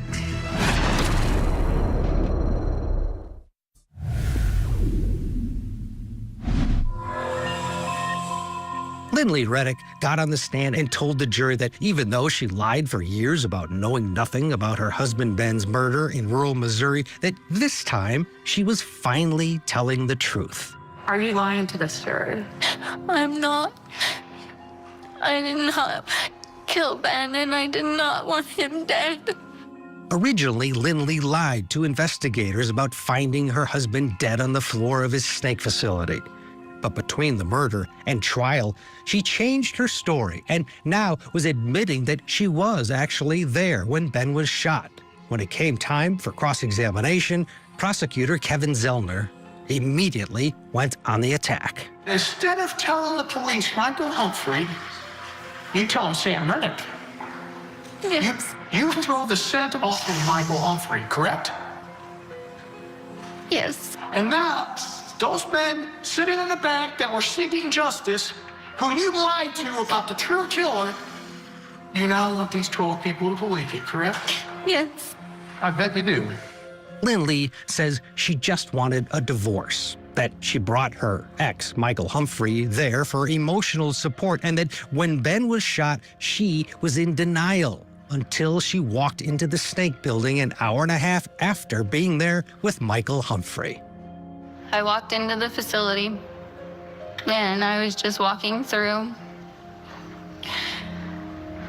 And then I saw Ben laying down in a pile of blood. Lindley is asked why she didn't call 911 after she says Michael Humphrey shot her husband, and why she casually messaged both Humphrey and Ben as if nothing had happened. I was trying very hard to just stay away from the thought and the reality that anything bad had happened to Ben. Okay, but how old were you at the time this happened? 29. Okay. You're an intelligent woman, correct? I guess, yeah.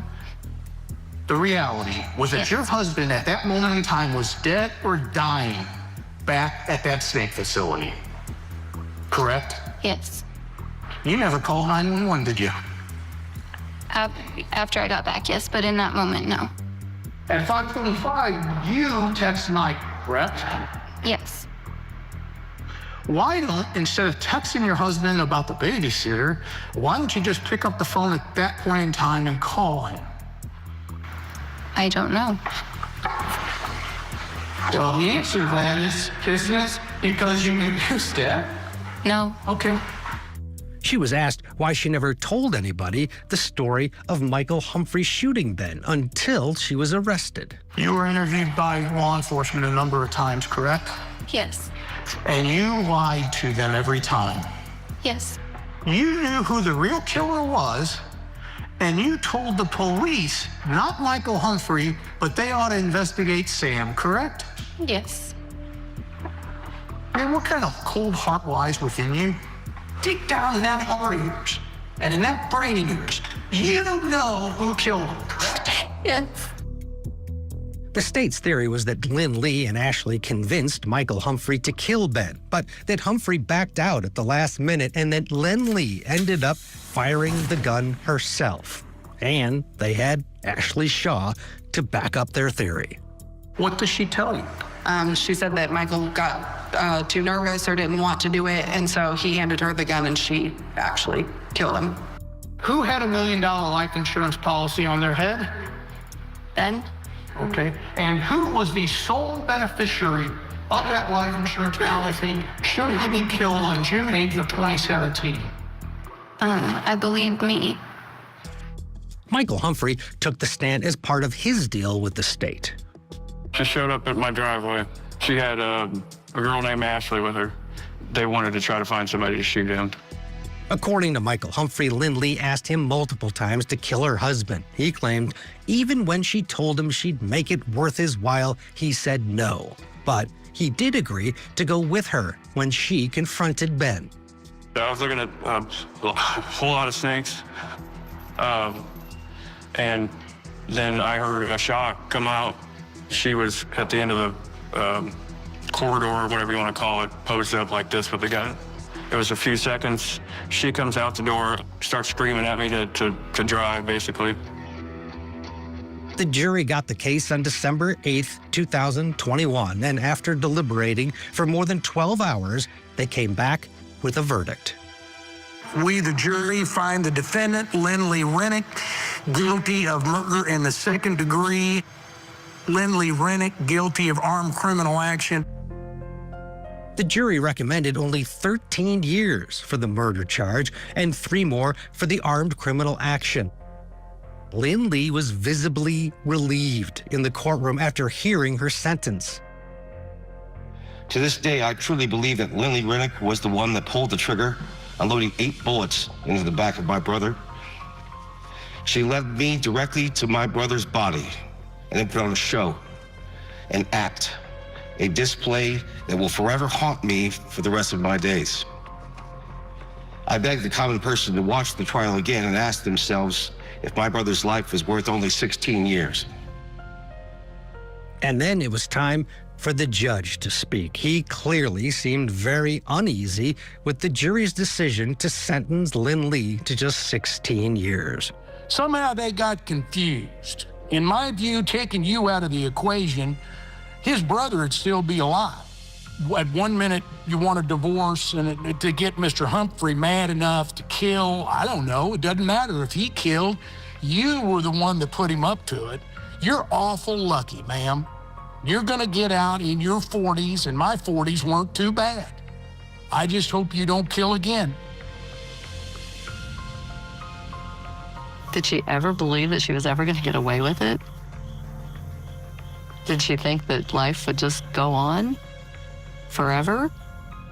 Ben will never die because we all remember him here. We all talk about him. We all share pictures of him. His legacy of his kindness, the amazing animals he bred. This is a Rennick's ghost, and I was fortunate enough to get a pair from an individual, a friend of mine, who he bought them from Ben's directly. This here is a legacy of Ben Rennick. The real victims in all of this, unfortunately, are the children. You know, they're going to have to live with this for the rest of their lives. I hope they can grow up and get past this, just like anybody that's in any kind of tragedy. I hope they can just get past this and have as normal life as you possibly can without your father. Lindley Rennick appealed her conviction, but then dropped it in 2023. She is serving her time at a woman's prison in Livingston County, Missouri. She will be free before she turns 50 years old. I'm Ted Rowlands. Thanks for watching Victim to Verdict.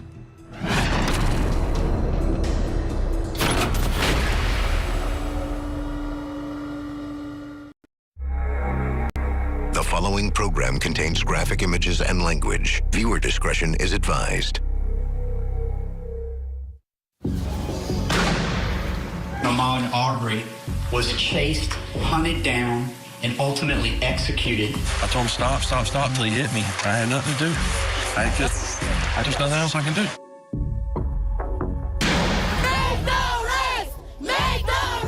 Our position is he's committed no crime. He was a patriotic American citizen doing what anybody would have done that day. All he's done is run away from you. Run past me, yes, ma'am. And you pulled out a shotgun and pointed it at him. You think we are this small southern town, but we've got this race thing licked, you know? We're not those people. We don't want any more black pastors coming in here. This has been the most racist, languaged court case that I've witnessed. When they couldn't sufficiently scare him or intimidate him, they killed him. A jury of 11 whites and 1 black in the deep south stood up in the courtroom and said that black lives do matter.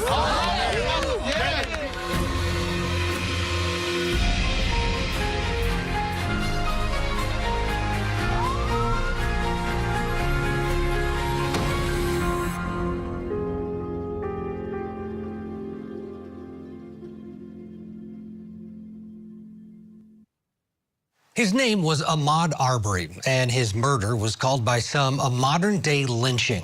The video of his final moments, which was recorded by one of the defendants in this case, sent shockwaves around the world and forced a small coastal community to confront racial intolerance. I'm Ted Rowlands, and this is victim to verdict, the Ahmaud Arbery case. Brunswick, Georgia is a small southern coastal city with a population of less than 20,000. The Brunswick River runs through town. High above it stands the Sidney Lanier Bridge, suspended nearly 500 feet, connecting the Golden Isles. The Golden Isles is probably from our expansive marsh grasses. This is a very eclectic, laid-back community. People get along here.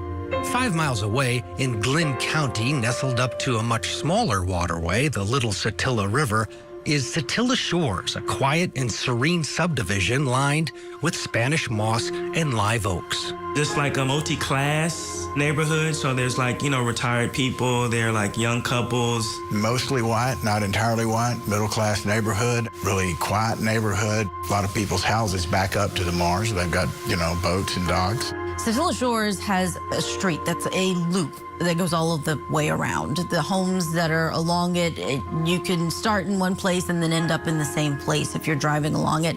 It's nestled away in this unincorporated part of Brunswick, Georgia. There was a nearly half-acre waterfront lot on Satilla Drive that was purchased in June of 2016. An out-of-towner named Larry English was going to build his dream home. For years, because of Larry's health, the project remained unfinished. Because his lot wasn't protected, Larry decided to install cameras. My cameras would notify me I would be 2 hours away, and my cameras would notify me and let me know somebody was on the property. This is a monitoring system. It's on his phone. It goes off if someone moves around in his home. So it's not continuously giving a feed of what's going on, but if there's movement in this house that's unfinished and open, he gets that alert. It didn't take long for the alerts to start rolling in. There was a man and a woman captured on the video, kids, and then there was this man that walked in and looked around on 4 separate occasions. Nothing was ever stolen or damaged, but Larry English decided to report the trespassers to police. His new neighbors also found out after the surveillance video was posted online. And one of the neighbors who noticed that investigation and this video are the McMichaels family. The McMichaels lived in this home a few up from the English property on the same side of Satilla Drive. Gregory McMichael, a 64-year-old retired sheriff's investigator, lived with his wife, Allison. Their son, 34-year-old Travis, a mechanic, also lived at the home. He, too, had some law enforcement experience with his time in the Coast Guard. The McMichaels and other neighbors were not only aware of the trespassers at the home under construction, but Travis had also recently reported that one of his guns was stolen out of his pickup truck. Gregory McMichael left Travis McMichael's truck unlocked after he went out there and somehow left the truck unlocked, and somebody broke in and went into the truck, according to the report, and stole Travis McMichael's handgun. By February of 2020, between talk of the McMichaels' stolen gun and the trespassers at the home under construction, concern was starting to grow in Satilla Shores. There was a post, neighborhood Satilla Shores neighborhood post, and also on our neighbor's talk. On February 23rd, sometime just after noon, about 2 miles away from Satilla Shores, in a neighborhood across the highway, 25-year-old Ahmaud Arbery, who was living in this home with his mother, would leave his house on foot. His mother, Wanda Cooper Jones, had just left a few days earlier on a work trip. And I went to his room and told him I was leaving for a couple of days and I would be back. And anytime that we depart each other, it was, I love you. And I said, I love you. And he said, I love you too. And I left. It's the last time I saw him. Prosecutors say when Ahmaud Arbery left his home on that Sunday, he was going for a run, something that those who knew him say was a major part of his life. Unless it was pouring rain down outside, Ahmaud was going to be running. It was a kind of freedom for him. He did it frequently, and he encouraged his friends to do it. He would run in like basketball sneakers or khaki shorts or, polo shirts sometime. Arbery would end up in Satilla Shores. That's him on home security video walking into frame. He stops at the home under construction owned by Larry English. As he goes inside, the cameras in the house are recording. Ahmaud Marquez Arbery was born on May 8, 1994, the youngest of three. His family called him Quez. Ahmaud was the baby of 3 children. Ahmaud was very compassionate. Ahmaud was the child that would come in and give me a hug and give me a kiss on the jaw, just standing in the kitchen. He was the life of the party. He wanted to make you laugh. He was my baby. Arbery attended Brunswick High School, where he made a name for himself playing football. You saw him give everything on the field whenever he was out there playing. Ahmaud was always the one that, hey, we can do it. It doesn't matter how tough it is. Justin Coleman, who went on to play in the NFL, was one of Ahmaud Arbery's teammates. He was like a comedian, and, you know, everything he said to me was like, made me crack and laugh. He always found a way to make somebody laugh. Like many others, Ahmaud Arbery had dreams of making it big in football, but given his size, his coach knew that likely that wasn't going to happen. After graduating high school in 2012, Arbery put his dreams of becoming a football star aside and moved 3 hours from home to attend South Georgia Technical College. When he went off to college for about a year and a half, he wanted to come home and go to work. So I allowed him to come home, and my mom made some bad choices, and I think that's when all the challenges came. This time period is a difficult time for Ahmaud Arbery, according to his family. He is trying to find himself, doesn't have a lot of direction. And in 2013, he is having run-ins with police. He was caught on school property with a handgun. Then about 5 years after that, he was caught shoplifting. According to the family, by late 2019, Ahmaud Arbery was working at McDonald's, but was talking about going back to school. He wanted to be an electrician. I have 3 brothers that are electricians, and he would often go during the summers and work with them as well. Coming up. 911, what's the address your emergency? I'm out here at Stella Shores. There's a black male running down the street. Ahmaud Arbery chased down. We see him come around the corner. He's going down here. We pull up beside him. Hey, stop, we want to talk to you. And he just keeps on running. When victim to verdict, the killing of Ahmaud Arbery returns. The following program contains graphic images and language. Viewer discretion is advised.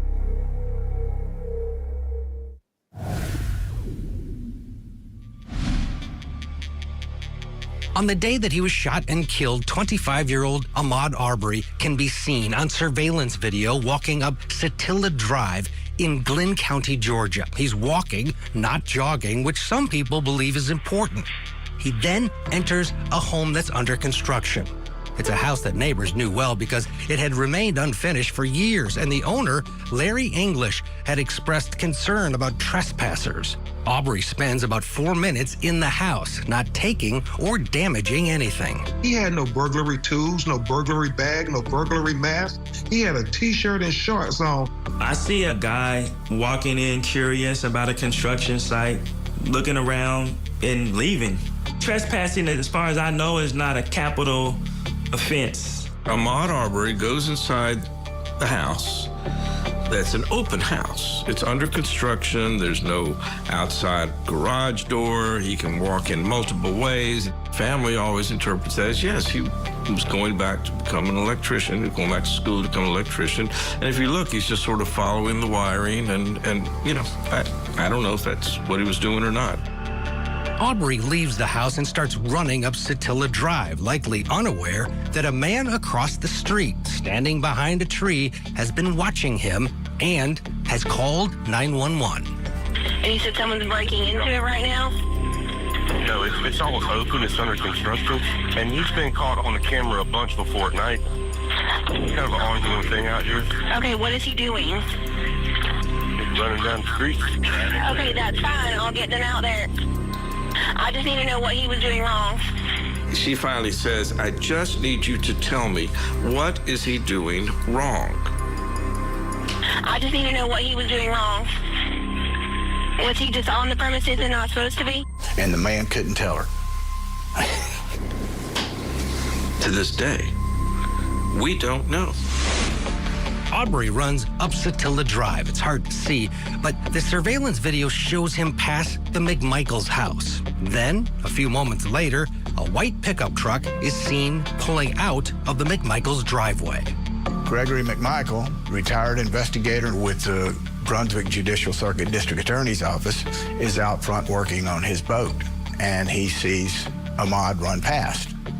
In his words from the police report we get later, he runs into his house, tells his son to get his gun. Gregory McMichael arms himself with a Smith & Wesson 686 .57 Magnum revolver. Travis McMichael arms himself with a Remington 870 12-gauge shotgun. They profiled him based on race. When you get a shotgun, that's what they use to put an elephant down when they escape from a zoo. He comes hauling ass down the street. I run in the house. I said, Travis, the same guy that broke in the house down there. I said, come on, let's go. So we pull up beside him. Hey, stop, we want to talk to you. And he just keeps on running. The father and son are now in full pursuit. That is when William Roddy Bryant sees the pursuit and decides to join in. He's out working on his porch or something, and he screams out to them, y'all need help. They sort of nod, I don't know what they tell him. He jumps in his truck, and he joins the pursuit. And then comes this other white guy who has no idea why they're chasing him. But he just joins right in. You know, I'm going to join in with the white guys. I'm not going to go try to help the black guy. He doesn't even know what's going on. He was pretty involved in the chase, according to the GBI investigation. He runs him toward a ditch at one point, and he gets around him. At another point, the truck actually makes contact with Ahmaud, and Ahmaud starts running back into the neighborhood. He's running. He's trying to get out of the neighborhood. You know, unfortunately, he doesn't know. He doesn't realize that if he turns right, he's just going to end up going in circles. If he turns left, he's out of the neighborhood and he's free.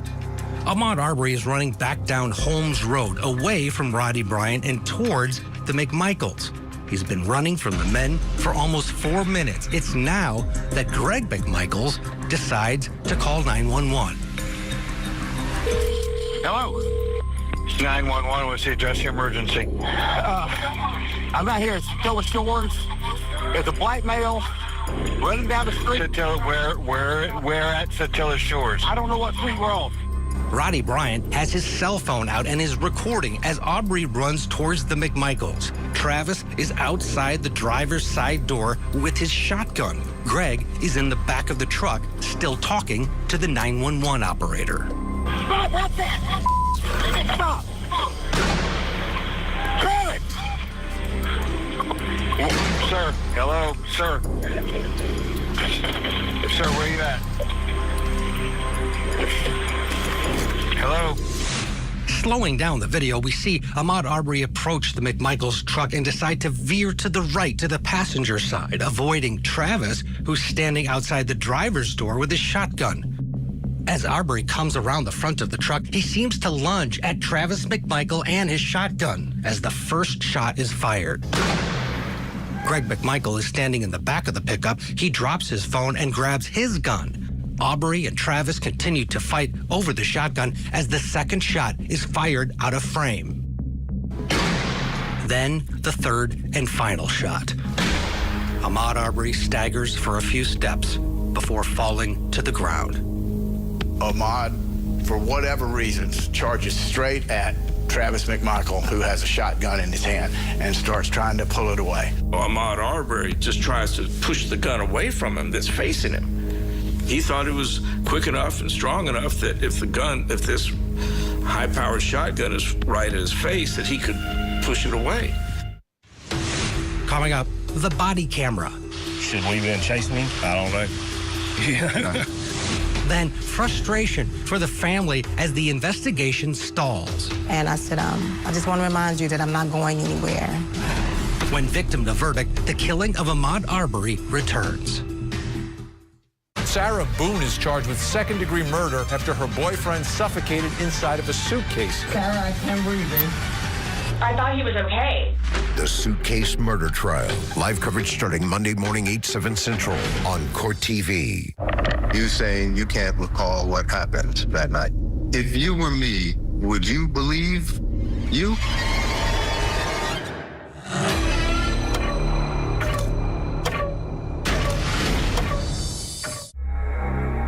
The following program contains graphic images and language. Viewer discretion is advised.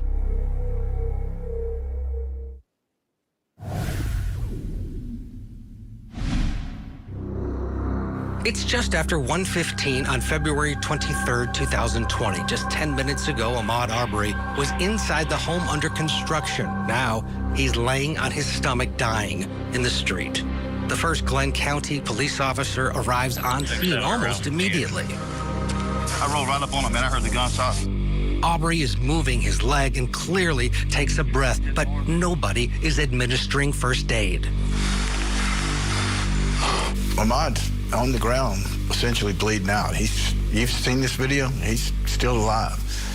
It's chilling to watch. And to have the body camera footage, it's incredible to see how the scene developed from a suspect there at the scene and how the officers handled it. Everyone is discussing what happened and what happens next. All right, guys, everybody's got their weapons up, correct? Everybody's got the weapons up. Okay. The second officer then arrives on scene. He does attempt to help Ahmaud Arbery. Hey, he's still breathing, man. Yeah, I know. I'm going to try and do something for him. Got any first aid kit?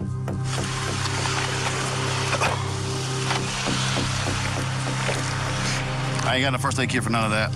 I'm just going to keep my hand on him. There's nothing I can do for this gentleman. It's like a shotgun slug to the center chest. He was on his stomach when I got here. I rolled him over. He stopped breathing a couple minutes ago. Right here, do you want to put something on him or what? It was obvious to me. I told my dispatch 10-7, but he took his last gasp a couple minutes ago. According to the medical examiner, Ahmaud Arbery died of 2 gunshot wounds to the chest. The damage so severe he was pronounced dead at the scene. His body was eventually covered. The responding officers with body cameras still recording turn their attention now to the McMichaels and Roddy Bryant, who start telling their stories. Travis McMichael decides to bring up his stolen gun, which went missing nearly 2 months earlier. We've had break-ins, and my gun's stolen. Okay. And, we caught him the other day, and Dad was outside, so I'm running. While Travis is being investigated and questioned by police, he brings up without much provocation that his gun was stolen recently out of his pickup truck. And it's not clear that there's any connection between Ahmaud Arbery and this stolen gun, but he brings it up as if he thinks it's relevant somehow to the police's investigation. Then Roddy Bryant proceeds to explain how he ended up getting involved in the chase. I'm on the porch, and I see him running by, and I see them come by in the white truck. I pulled out of my driveway, was going to try to block him. He was going all around it, and I made a few moves at him. I try to imagine being in a neighborhood and seeing my neighbors, driving after a young person, and then me feeling compelled to go get in my car and join the chase. Like why would you do that? Yeah. Now listen closely as Roddy Bryant talks about whether or not chasing Ahmaud Arbery was the right thing to do. Should we have been chasing him? I don't know. Yeah. Travis McMichael, with Ahmaud Arbery's blood still on his hands and arms, explains what he says happened. So we run out to stop him, to talk to him. He took off. Stop. He come out of the truck running at us. I told him, stop, stop, stop. While police are questioning Travis, you get this sense that there's a comfort level there. Typically, if you have a scene where 2 men are armed, another man is driving around and had been with the men who were armed, and another victim is bleeding on the ground to death, that there would be a bit more of urgency and perhaps even concern by the police about what may happen next. But it seems that they are very understanding of the McMichael situation, even some consoling of Travis McMichael having been the shooter. If you were to stop this, I know, that's fine. That's fine. Like I said, just take a breath. I can only imagine. You're okay, sir. Like I said, I can only imagine. I hope I never have to understand what you feel right now. She says at one point, I can only imagine what you've been through. What about the dead man on the road? And When is somebody going to ask, why is there a dead man in the middle of your street, dying of gunshot wounds, unarmed? Now, listen to Gregory McMichael. Make sure that the responding officers know that he is a former Glynn County DA investigator. I was chief investigator with the DA's office for 23 years, so I know what you got to do. I know everything, What's his name? Leska. Officer, there's that's Sergeant Leska. I do know Greg. Greg McMichael, who reminds the police officer, hey, man, I used to work with your police force, this, that, and the other. I know a bunch of people. From that point on, it certainly does look like it's completely a gamed system. At some point, Gregory McMichael actually calls the acting district attorney in the county, his former boss, Jackie Johnson. Jackie, this is Greg. Can you call me as soon as you possibly can? My friend and I have been involved in a shooting, and I need some advice right away. If you could please call me as soon as you possibly can. Thank you. Bye. McMichael also wants to make sure that they don't put handcuffs on his son Travis when taking him in for questioning. I know y'all will take him down. Yeah, he's going to have the interview. Yeah. Y'all don't put him in cuffs, are you? No. Why would he be in cuffs? If those were black people, they would have probably shot them, but if not, definitely mashed their face into the concrete, handcuffed them, then asked them some questions in a room where they were threatening with, 100 years. We are going to take your clothes, but we're going to let you go home and get it changed. That's why I was trying to make sure how close it was. Absolutely. About 2 hours later, Travis and Gregory McMichael are taken to the Glynn County Police Department. The Brunswick District Attorney's Office advises investigators that no arrests are necessary. Both men are free to go home. Coming up, Ahmaud Arbery's family struggles for answers. Why was he shot? It was hard processing it because I know Ahmaud had been running for a year and a half, and he had never encountered those type problems as far as doing a break-in and anything of that nature. When victim of the verdict, the killing of Ahmaud Arbery returns. This is true crime all the time. We are live in courtrooms across the country. We continue our gavel-to-gavel coverage. This is what I love to do. The following program contains graphic images and language. Viewer discretion is advised.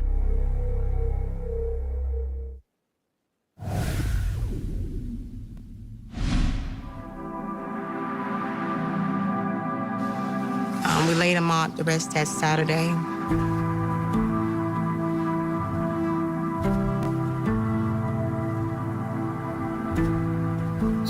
I've shared many tears. I spent a lot of restless nights, just crying, just wishing I had another conversation with Ahmaud. In the days following Ahmaud Arbery's death, through her pain and grief, Wanda Cooper Jones's motherly instincts kick in, knowing that something was off. The story that she was told that her son was shot and killed while committing a burglary just didn't make sense, and she wanted answers. So that Monday morning, I began to start making phone calls. I called the DA here in Brunswick, Georgia, Jackie Johnson's office. The local district attorney in this area is Jackie Johnson. She would have had jurisdiction over this shooting investigation if charges were filed. And she immediately recused herself because she had a connection. She was the person in charge of the office when Greg McMichaels worked there as an investigator for many years. Jackie Johnson says, I cannot be involved in this, but she does contact George Barnhill in Wayne County. And Wayne County, we know, contacted the Glynn County Police Department that day. She just goes straight to Barnhill, which she really doesn't have the right to do. And she names him. So he takes it on the first day of the shooting. He takes it that afternoon. And by noon the next day, George Barnhill has declared that he sees no evidence that the three white men acted inappropriately in chasing or killing Ahmaud Arbery. I spoke to the victim's advocate, And I explained that I was told that Ahmaud's case had been transferred over. And she immediately told me that she wasn't aware that a case came over from Brunswick, Georgia. The DA, which was Barnhill, he got on the phone. He told me that the case is in my office, but it's actually closed. It's going to remain closed until the toxicology report and the autopsy is received. He orders multiple toxicology exams, not on the killers, not on Travis McMichael to see was he on anything at the time, or Greg McMichael when he impulsively and erratically says, "We got to chase this guy, let's go," or Roddy Bryant when he hops into his truck to join them. There was no evidence that Ahmaud Arbery was on anything, but he has toxicology exams from done on everything, and guess what? Every single one of them negative. I began to ask him questions, and he said, "Ma'am," very nonchalantly, he said, "Ma'am, all I can tell you is your son was shot more than once with a shotgun." And I said, "I just want to remind you that I'm not going anywhere." And he said, very nonchalantly again, "Who told you to go anywhere?" It's not only the family of Ahmaud Arbery that's seeking information, the local media is also asking questions. Usually more information is forthcoming from the police departments, from Brunswick or the Glenn County Police Department in situations like this. And there's just nothing more coming. When you look back at the police report, once it was eventually released to the public, you get the sense that the police, in their narrative, essentially just wrote down what the McMichaels said happened, and they wrote that down as the facts of everything that transpired. Several weeks would go by with no updates. The then district attorney, George Barnhill, announces he is recusing himself. But before he does, he sends this letter to law enforcement sharing his opinion that no charges should be filed in the case. He goes on to say that the reason for his recusal is because his son works at the Glenn County District Attorney's Office, the same agency that Gregory McMichael retired from. After Barnhill, the case lands in the hands of this man, Thomas Durden. Do you trust the new prosecutor? We're very distrustful of any prosecutor in this southeastern region of Georgia because they all know one another. Despite the changes in prosecution, the case of Ahmaud Arbery's killing remains idle for more than 2 months. And with the coronavirus dominating the headlines, it gets little to no attention in the media until early May, when the cell phone video of Ahmaud Arbery's death surfaces on social media. It was Tuesday, May 5th. I received a phone call from my attorney who told me that the video was out there. I haven't saw the full video. I saw the still shot of Ahmaud, and I can see him as he's falling down. Coming up, outrage around the world. And the McMichaels and Roddy Bryant on trial for murder. We've hit the ground running Wednesday morning, and within 36 hours, we had secured warrants for 2 individuals for felony murder. When victim to verdict, the killing of Ahmaud Arbery returns. Sarah Boone is charged with second-degree murder after her boyfriend suffocated inside of a suitcase. Sarah, I can't breathe. I thought he was okay. The Suitcase Murder Trial. Live coverage starting Monday morning, 8/7 Central on Court TV. You chose the place. You chose the victim. Back of the head, execution style.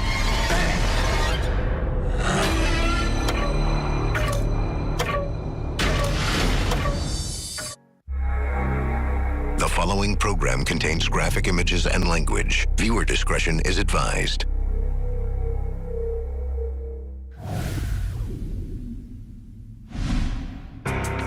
In May of 2020, more than 2 months after Ahmaud Arbery was shot and killed, no charges had been filed, and it didn't seem likely any were coming, despite the fact that investigators had seen William Roddy Bryant's cell phone video. But the ironic thing about the video is so many people saw it. Investigators, district attorneys' offices, and no one made an immediate move to escalate this to charges. 2 district attorneys decided not to charge this. They saw the video, and they were fine with it. Ultimately, it was leaked to the public.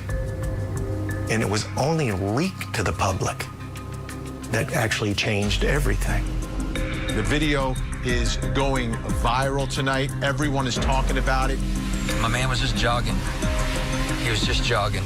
How can you start a fight when you're going out for a jog, right? Once that video got released to the public, everything changed. It was instant in the way that people reacted and felt that something very wrong happened here. The most dangerous thing in America is the imagination of white people when it comes to people that look like me. After the videos released, the case was given to the Georgia Bureau of Investigation, and a new prosecutor, the fourth one, took over. We will be on it every day until the end. And we ask that as we continue to move forward in this prosecution, that you give us that trust. Within weeks, all three men who chased Ahmaud Arbery, Greg and Travis McMichael, and William Roddy Bryan were charged with murder. They went on trial together the following year at the Glynn County Courthouse in Brunswick, Georgia. We fired up and we ready to go. We fired up and won't take it no more. No peace. At the time this went to trial, there was so much attention on what would happen there in Brunswick, Georgia.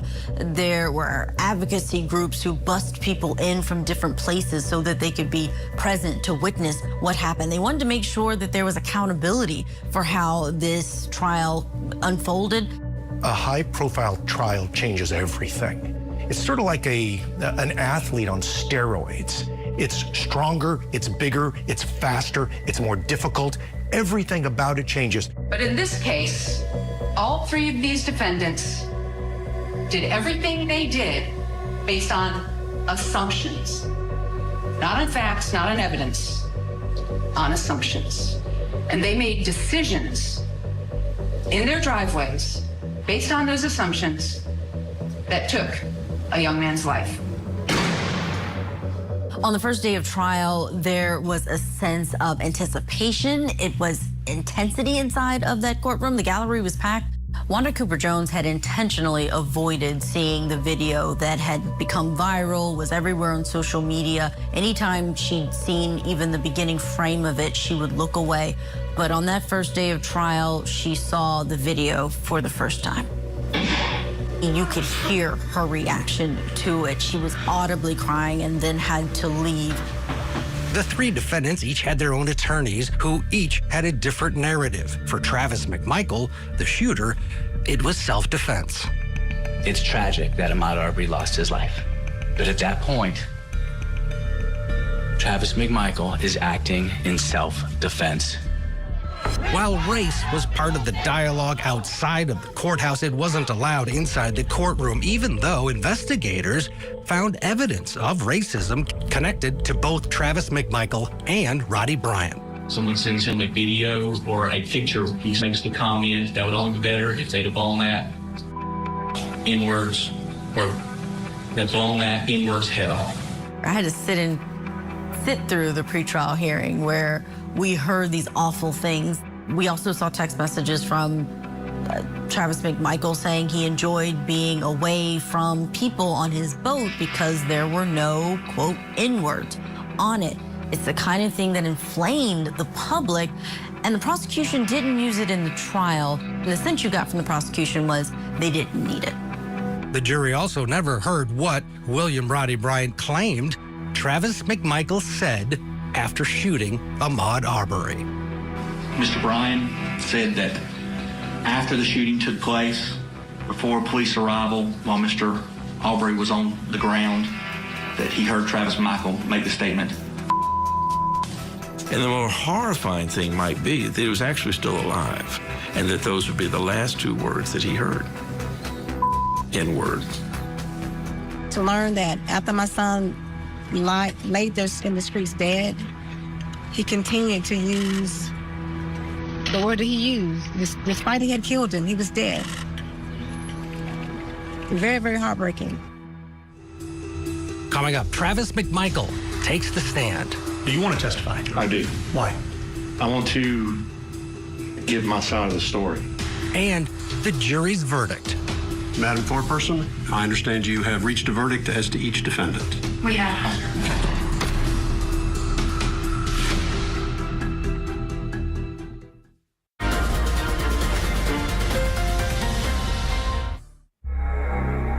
The following program contains graphic images and language. Viewer discretion is advised.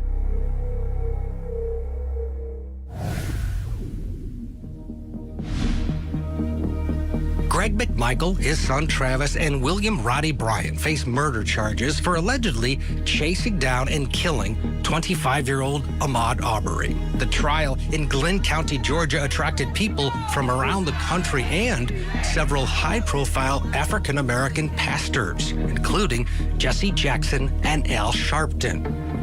To my knowledge, Reverend Al Sharpton has no church in Glynn County, never has. Obviously, there's only so many pastors they can have. And if their pastor's Al Sharpton right now, that's fine, but then that's it. We don't want any more black pastors coming in here. The way that this defense attorney decided to argue that issue was not just ridiculous, it was idiocy. That statement from Kevin Goff set off an explosive response from the community and people who are watching this case that had such strange racial undertones, that he would mention that he didn't want these civil rights icons sitting inside of the courtroom with the victim's mother just was a call to arms for other black pastors across the country to then come down to Brunswick, Georgia to show even more support. After 23 witnesses over 8 days of testimony, the prosecution rested its case. It was time for the defense, and it was then that Travis McMichael told the world that he wanted to take the stand. Do you want to testify? I do. Why? I want to give my side of the story. I want to explain what happened and to be able to say what happened from the way I see it. Okay, well, let's do that. I get to the front of the truck, and by the time I get to the front of the truck, he is at the front corner panel on the right-hand side, and he turns and is on me, and he grabs the shotgun, and I believe I was struck on that first instance that we made contact. What were you thinking at that moment? I was thinking of my son. It sounds weird, but that was the first thing that hit me. What did you do? I shot. Why? He had my gun. He struck me. It was obvious that he was. It was obvious that he was attacking me. That if he would have got the shotgun from me, then it was this is a life or death situation, and I'm going to have to stop him from doing this. So I shot. Did he stop when you shot? He did not. And at this point right here, hasn't said anything to you. No, he has not said anything yet. No, ma'am. Hasn't verbally threatened you. Verbally, no. Still running with his hands at his sides. Directly towards me, yes, ma'am. Hasn't pulled out a gun. Hasn't seen a gun weapon yet, no, ma'am. And hasn't shown you a weapon this entire time. He has not. Hasn't said a word the entire time. Not one time. All he's done is run away from you. Run past me, yes, ma'am. And you pulled out a shotgun and pointed it at him. After Travis was finished, Greg McMichael and William Roddy Bryant decided not to testify. It's easy for me to say this, but Roddy should have taken the stand. The thing is when you're a co-defendant, you are the other two. You are exactly the same, and they will look at you the same. You're sitting at the same tables, arguing the same case at the same time. You have to distinguish yourself and explain to the jury, you're not those guys. And Roddy was in the perfect position. He didn't even know them. Before the jury could decide the case, they listened to closing arguments where one of the defense attorneys said something outrageous. Turning Ahmaud Arbery into a victim after the choices that he made does not reflect the reality of what brought Ahmaud Arbery to Satilla Shores in his khaki shorts with no socks to cover his long, dirty toenails.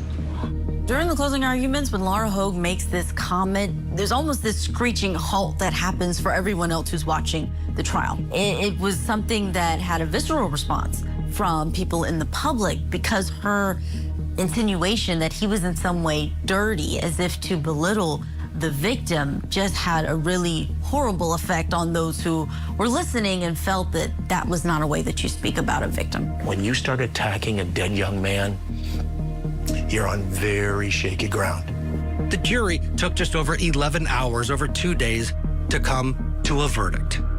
We, the jury, find the defendant, Travis McMichael, guilty. We, the jury, find the defendant, Greg McMichael, guilty. We, the jury, find the defendant, William R. Bryan, guilty. It's been a long fight. It's been a hard fight, but God is good. Yes, he is. I never saw this day back in 2020. I never thought this day would come. But you know him as Ahmaud. I know him as Quez. Yes. He will now rest in peace. Yes, amen. Thank you. Thank you. A jury of 11 whites and 1 black in the deep south. That's right. Stood up in the courtroom. Said that black lives do matter. At sentencing, Wanda Cooper Jones had an opportunity to address the court and the 3 men convicted in her son's murder. He was messy. He sometimes refused to wear socks or take good care of his good clothing. I wish he would have cut and cleaned his toenails before he went out for that jog that day. I guess he would have if he knew he would be murdered. Wanda Cooper Jones launched the Ahmaud Arbery Foundation in 2020, which promotes the creation of safe spaces for black boys to run, while honoring the memory of her son, Ahmaud, and his story that's impact continues, especially in the city of Brunswick, Georgia. If you go down in Brunswick, you won't have to look hard to find a mural of Ahmaud. You know, you think we are this small southern town, but we've got it. We've got this race thing licked, you know. We're not those people. This made people kind of reflect. Made people think about this, and you know, and are we paying enough attention to each other? In August of 2022, the McMichaels and Roddy Bryant were also convicted for federal hate crimes. The McMichaels were sentenced to life. Roddy Bryant received 35 years. A Justice Department spokesperson said this murder was prosecuted for what it was, a brutal, racially motivated hate crime. I'm Ted Rowlands. Thanks for watching Victim to Verdict.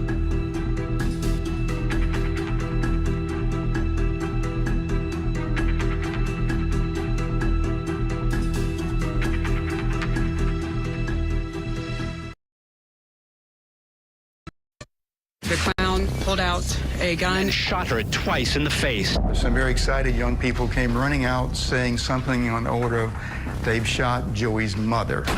It was one of the worst days of my life. Could you tell by their gait or by their mannerisms whether the person was a man or a woman? How often do you hear of a mom being shot at point-blank range by a killer dressed as a clown?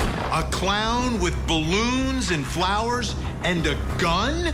Cold cases, we have a big puzzle, and some of the pieces are already filled in. One little bizarre incident and story after another, and they all just connected.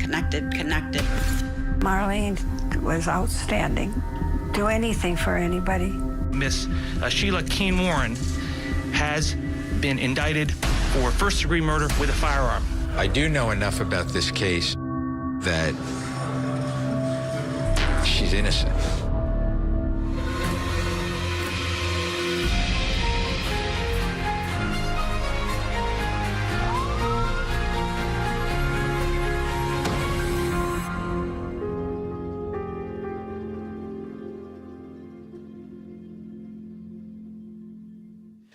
On the morning of May 26, 1990, a person dressed as a clown came to the door of Marlene Warren's home in Wellington, Florida. The clown handed her carnations and balloons and then shot and killed her. The murder would send investigators on a decades-long search for the person responsible, unraveling a thread of deceit, theft, and an affair that would ultimately lead to an arrest. This is Victim to Verdict, a clown at the door. Wellington, Florida is an equestrian village. It was a place where people from Miami, Fort Lauderdale, and West Palm Beach moved in the 80s to get away from some of the crime stemming from the crack cocaine epidemic on the coast. Drew in a lot of celebrities. It's very close to Mar-a-Lago with folks like Bruce Springsteen. Even Madonna was known to frequent the scene there as well. So it was a place where people wanted to be. This is upscale. You're talking about some of the best schools in the state, people moving to this area because of what it is. It's like a bubble. People actually talked about the Wellington bubble and how much they loved it and how safe and secure they felt. And that was until May of 1990. Saturday, May 26, 1990 is Memorial Day weekend, and in Wellington, that means Memorial Day parades, barbecues, and picnics. For the Warren family, it meant a little bit something different. So the Warren family is actually made up of husband Michael, his wife Marlene Warren, and their son Joey. Michael Warren, Marlene Warren's husband, was headed to the racetracks. So Marlene is home, she's comfortable, she's in her gown, she's cooking breakfast for his son. That morning, I do remember we were eating breakfast. Nice, calm Saturday, I believe it was. It was one of the worst days of my life. There's a knock at the door. Marlene goes to the door. There's a clown holding flowers and balloons, and she thinks it's some sort of gift. Well, when she opened the door, I remember, oh, how pretty. You know, flowers and balloons, and then I heard a bang, you know, and my whole world changed. The clown drops the flowers and the balloons and pulls out a gun and shoots Marlene in the face. Joey hears the gunshot. He runs to the door, and he sees a clown running away, getting into a Chrysler LeBaron. Meanwhile, his mom on the ground, dying. I heard what sounded to me like a nail gun, a gun used in construction to drive nails into hard surfaces. There was a neighbor, Bill Kramer. He was walking his dog, and he heard a gunshot. Some very excited young people came running out saying something on the order of, "They've shot Joey's mother." My wife said, "Stay there, I'll call 911. Marlene is transported immediately to a hospital after 911 is called, but she ended up dying 2 days later. Marlene was outstanding, friendly, loving, kindness, do anything for anybody. Always courteous, always respectful. Where Marlene, she wasn't from Florida, she was from Michigan. And according to her parents, she was actually a kind kid who really loved spending time with her sisters on her grandfather's farm just outside of Detroit. She loved to bake, make art, and paint, and ironically, one of the things she loved to paint was clowns. This picture here is a painting of a clown. Marlene painted it when she was a teenager, and I think it's quite a coincidence. And really, it was the whole family who loved clowns. Yeah, I kind of look at this one right here and say, hey, things will turn out all right. I feel he's sad because Marlene was killed. Did you buy these after Marlene was killed? I had him even before. Marlene became a mother at a very early age. By the time she was 15, she had her first child, who was named John Jr., named after Marlene's husband, John Aarons. She would then have another child by the name of Joey. Then tragedy would strike Marlene Warren's life for the first time. Her husband would be killed in an auto accident, leaving her a single mother of 2 children, really before the time she even entered adulthood herself. Shortly after this incredible tragedy in her life, she meets Michael Warren. She marries Michael when she's 22, and I think he's 19, actually. He's a bit younger. So marries her. She's got the 2 little kids. They moved to South Florida because Mike had family there. And then they started their life and their businesses, and things seemed to be going well. Mike and Marlene decided they're going to start a new life. They moved from Michigan down to Florida. Mike gets a job as a meat inspector, but the couple also starts to invest in rental properties. And one by one, they start accumulating these rental properties until finally they're starting to pull in some real money. Marlene is running the rental property business day to day and virtually all by herself. They're doing so well at this point, Michael is able to quit his job as a meat inspector and open a used car lot called Bargain Motors. He had a rental car rent-a-wreck business where he sold to people who didn't have credit and couldn't buy anywhere else. And he also rented old cars. Change was about to come not only to Mike and Marlene's relationship, but for Marlene Warren, who had already lost a husband, she was about to lose another person that she loved very much.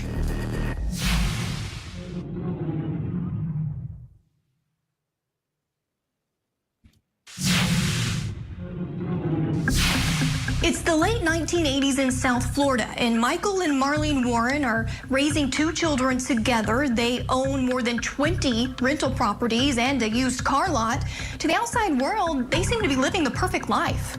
Mike and Marlene decide to buy their dream home, and they purchase an acre of land in a new subdivision in Wellington, Florida. The subdivision is called the Aero Club. Michael and Marlene are 2 different people. I mean, Marlene was very capable of fitting in this upscale Wellington community, in the country clubs and the cocktail parties. Michael, much more of a loner. If anything, what gave you the sense that there was a family unit is that Marlene would always almost frame a picture and step in front of him so it would look like a family that was happy. In the Wellington area, you knew almost everybody, and you would go to the country club or to the grocery store. Michael wasn't part of that. You never ran into him anywhere. Mike and Marlene had such separate lives that they really didn't spend much time together at all. She and Joey were dealing with all the rental properties and upkeep and collecting rents and so forth. And Michael's life was all about Bargain Motors, going out, having a good time, partying. Michael loved a few things. He liked cars, he loved horse racing, and he also liked flying. In fact, he became a pilot and would end up owning his own airplane. He had a plane, and it was stolen, and then it turns up with its engine broken. He had gotten into thoroughbred racing a few years before, and he owned a horse. The horse was somehow kidnapped and found dead. So neighbors were a little suspicious. Like, so many things seemed to happen to this one guy. And he was quite rough around the edges compared to the posh neighbors that he lived among. Around this time in the spring of 1983, that's when Michael is arrested for odometer tampering at his used car lot. Well, Mike is actually going in and tampering with the odometers by setting the amount of mileage on the car back. What that does is he's able to sell the car for more money because it looks like it has less mileage on the car. It really highlights the dark and seedy side of Michael Warren. Michael ended up pleading guilty. He served 18 months probation, but he was able to avoid prison and keep his business. For several years, Mike and Marlene are leading together yet separate lives. He's concentrating on the business and spending a lot of time at the racetrack or at his business, while Marlene is dealing with the rental properties, but they're together. Then in 1988, tragedy would strike for the second time. Her oldest son, John Aarons Jr., dies in the same way that his father died, in a car accident, and he's just 22 years old. He was driving in Florida, and according to the police reports, he was hit from the back in a collision, and it ended up taking his life. John Jr.'s death probably just caused a lot of tension, period, and then it kind of manifested in troubles in Michael and Marlene's relationship, it seemed. The death of Marlene's son, as it does in many marriages, causes some problems, and things aren't great between Marlene and Michael. And this is the time when Sheila starts to enter the picture. Sheila King was the wife of one of Michael Warren's employees, a tow truck driver named Richard Spud King. People say that when Michael and Sheila King first met, there was an instant connection. Eventually, Sheila ends up divorcing her husband and connecting and building that relationship with Michael. But the two of them don't come public. They keep it under wraps as best they can, although for those around them, it's obvious. At the time of the crime, it was alleged that the two of them were having an affair. Michael denied it wholeheartedly the entire time. That relationship between Michael and Sheila was under the microscope with investigators because they were trying to figure out who had the motive and the opportunity to kill Marlene.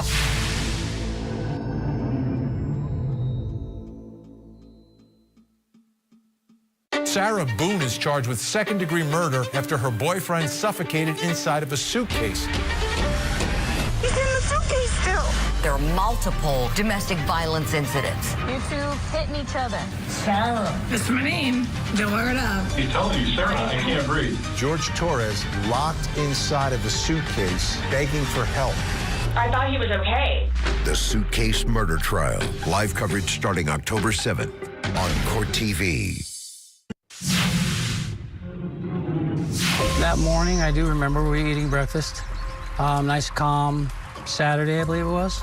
It was slightly rainy because it's the beginning of the rainy season. It was in the morning, about 10:45. Marlene and her son and some of her son's friends were at home.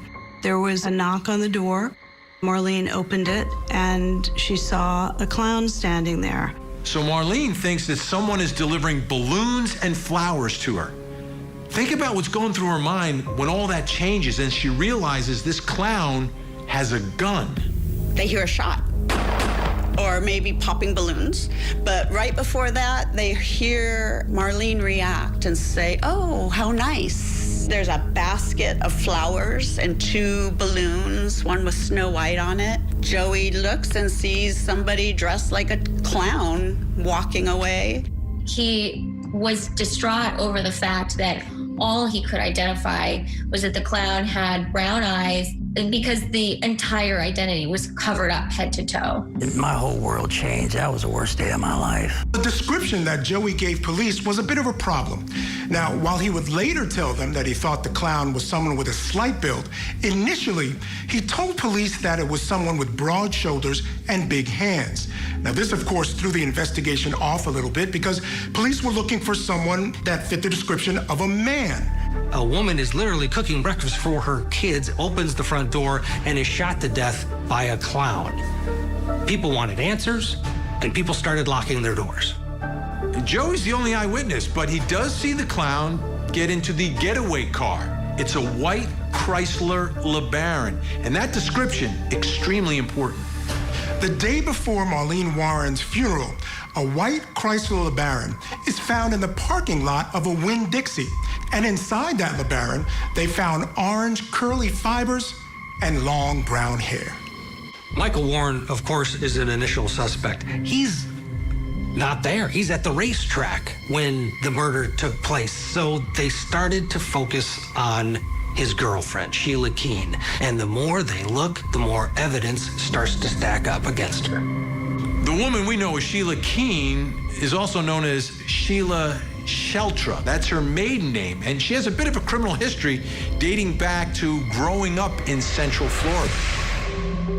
Sheila grew up in some of the agricultural communities in Central Florida. These are not your stereotypical South Florida beach towns. These are cattle towns, sugarcane towns. And she grew up headstrong, some say wild, very attractive. They described her long hair as a Crystal Gale type. So she liked boys liked her. Sheila had an arrest record from when she was pretty young. There was a shoplifting charge, and then a few years later, a theft charge.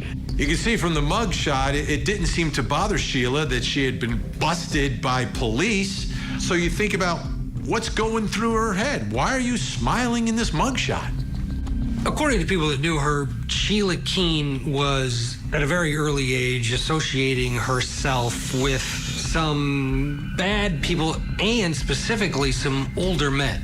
Sheila was barely out of high school when she met and started dating Richard Keene, a guy who was 20 years older than her. His nickname was Spud. He was a former Ku Klux Klan member, and he had served time for running marijuana. And she moved to Georgia to be close to where he was in prison for a number of years until he got out. After Sheila's husband gets out of prison in Georgia, they decide to come back to Florida, and that would be when Sheila Keene met Michael Warren. Now, Michael, Richard, and Sheila are starting to spend a lot of time together. All three are ex-felons, and they're starting to get into some sketchy activity. There just seemed to be numerous kind of sketchy ties to Bargain Motors. Sheila was convinced to dress up as a prostitute and meet somebody who had bought a car in a motel. And while she was in there, Richard and Michael, I think they were armed, and they repossessed the car. And then somebody spotted her in the motel room holding the guy at gunpoint, and then they picked her up and they took off.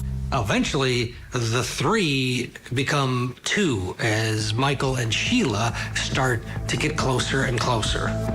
So Sheila got an apartment at Pine Ridge, and the folks there assumed that she was married, but not to Richard, to Michael, because of how much time he was spending there. But at that time, Michael was still married to Marlene. He wasn't coming home, so that said it all. Neighbors there said he came and went so frequently they thought he was her husband, and they just became more and more enmeshed. Apparently, co-workers of Michael and Sheila's told investigators at the time of the murder that they thought Sheila and Mike were having an affair. They went for long lunches. They were very affectionate around each other. So there seemed to be a lot of evidence that they were having an affair. Police records quoted Michael's mother recalling an incident where she went along on one of these racetrack outings. She'd been picking up on the energy between Michael and Sheila. Mom actually said to Sheila, asked her, are you in love with him? Do you love him? And she said she did. And then Mom turned to Michael and was like, are you in love too? And he claimed that he loved himself.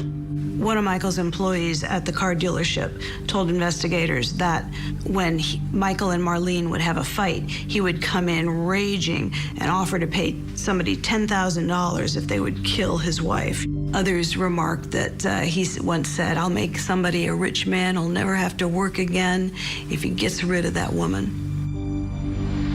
So it wasn't a surprise after Marlene's murder that Michael, her husband, was a prime suspect. But they were also looking at Sheila. There was speculation that it might not have been Mike. And the reason why is motivation. Most guys, if they would shoot you in the heart. And this lady got shot in the face. So they were starting to wonder whether or not Mike had a girlfriend who did it. The more that investigators started to look at the couple, at Michael and Sheila, the more the evidence started to pile up, not against the husband, Michael, but against Sheila, the girlfriend.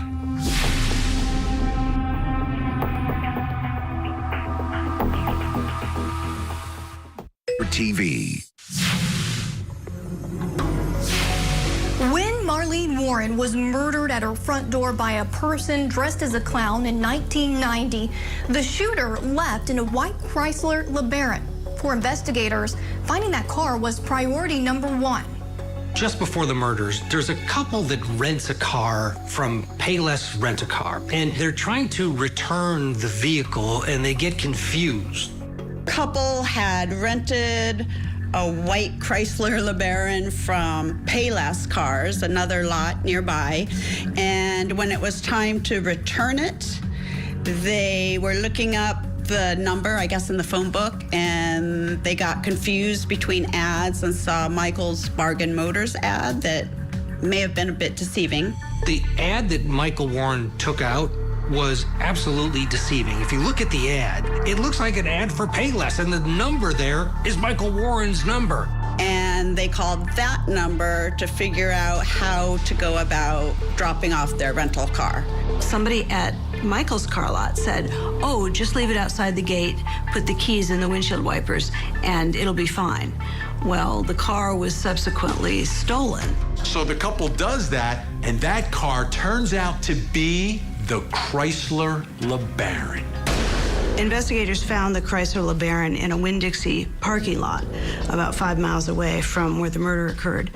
And inside, they found a number of hairs. Some of them looked to be orange-yellow, like they would have come from an acrylic wig. Apparently, the DNA process at the time wasn't up to the task of identifying exactly what was in those fibers, and hair samples, too. Besides the car, investigators believe they also found where the suspect purchased the clown costume and those flowers and balloons. I said, could I ask, please, what this is in reference to? And he said, well, you're probably going to read about it all over the papers tomorrow morning, but a woman was shot at her front door.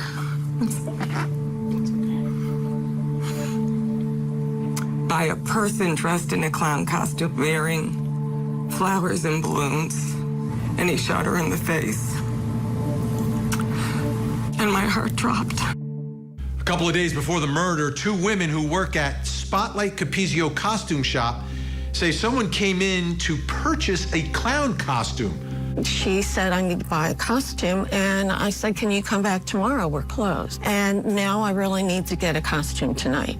A Ruby's clown costume, an afro clown wig, Bob Kelly clown makeup, and a sponge nose. I'd say probably around 5'8", brown eyes, long chocolate hair, and jeans, and a men's work shirt. Police found a costume shop in West Palm Beach, and the women that ran it picked Sheila out of a photo lineup, saying that she had been the woman that came a few days before the murder at closing time, desperate to get in and pick out a costume. I remember some of their description of the customer. It was a woman with a long, dark ponytail, yet there was sort of a male energy, they weren't sure. There was something maybe masculine or tough about her. She just asked for the clown costume, the wig, and then extra white face paint so she couldn't be identified. So the connections get crazier and crazier. There's a public supermarket near where Sheila was living. It was the only place in Palm Beach County that had these particular kinds of Mylar balloons. And the workers at Publix identified a woman with long brown hair who possibly could have been Sheila, who bought those balloons about an hour and a half before the murder. That employee also able to identify Sheila. Plus, Sheila had actually dressed up like a clown before. There's photographic evidence of Sheila in a clown costume. When Sheila was married to Richard Keene, they lived in an apartment in a trailer park in Pahokee on the edge of Lake Okeechobee. And she was friendly with people around town, including some folks at the auto parts store. And one day she came in dressed as a clown to entertain the people that worked at the auto parts store. After the murder, people remembered that. From an outsider's perspective, it may seem like there was enough there to make an arrest, but prosecutors who were combing over the evidence didn't think they had enough to make that arrest. So about a year later, things take an interesting turn. As the heat is on in this investigation, they're looking at Michael, they're looking at Sheila. Michael and Joey decide to go on a radio show to clear Michael's name. And at this point, Joey is still standing by and believes Michael and Sheila have nothing to do with his mother's murder. Michael, were you under the impression that you were a suspect from the very beginning? Most definitely. He never. Spouse? Matter of fact, I like to go into detail about that. In that radio interview, Michael denies any involvement. And as for Sheila, Joey says he's surprised she's even a suspect. You've either heard about this or been told this, or it's been asked of you that the police were suspicious, and she is even mentioned as a prime suspect in all of this. Would that shock you that she would be a prime suspect? Yes, it would. At this point, Joey is still convinced that the clown is a man, despite the fact that investigators are focusing in on Michael and Sheila. Could you tell by their gait or by their mannerisms whether the person was a man or a woman? Well, to me, it seemed like a man because of the big hands and the size of the person. Joey's description was of a man, and now all of the other evidence that is starting to come in points directly at a woman. And remember, Michael had an alibi for the time of the murder. So while the evidence seemed to be pointing to both Michael and Sheila, Sheila was really the only potential suspect. There's another really great little twist in this story. There was an attorney, local attorney, who represented Joey Aarons. Her youngest son got into some trouble, ended up being charged with a crime, and they went to court. They hired an attorney, the family did, a guy by the name of Christopher DeSantos.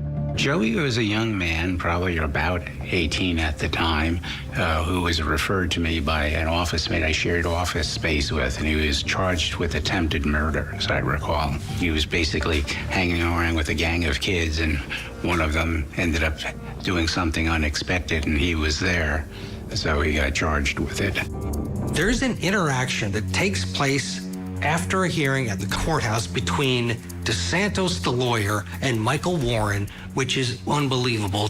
They were walking out of the courtroom celebrating, and Mike Warren just casually asked if a man is going to hire someone to kill their wife, would that mean they not get any of the estate? And he blurted out asking me if a man could inherit if he murdered his wife.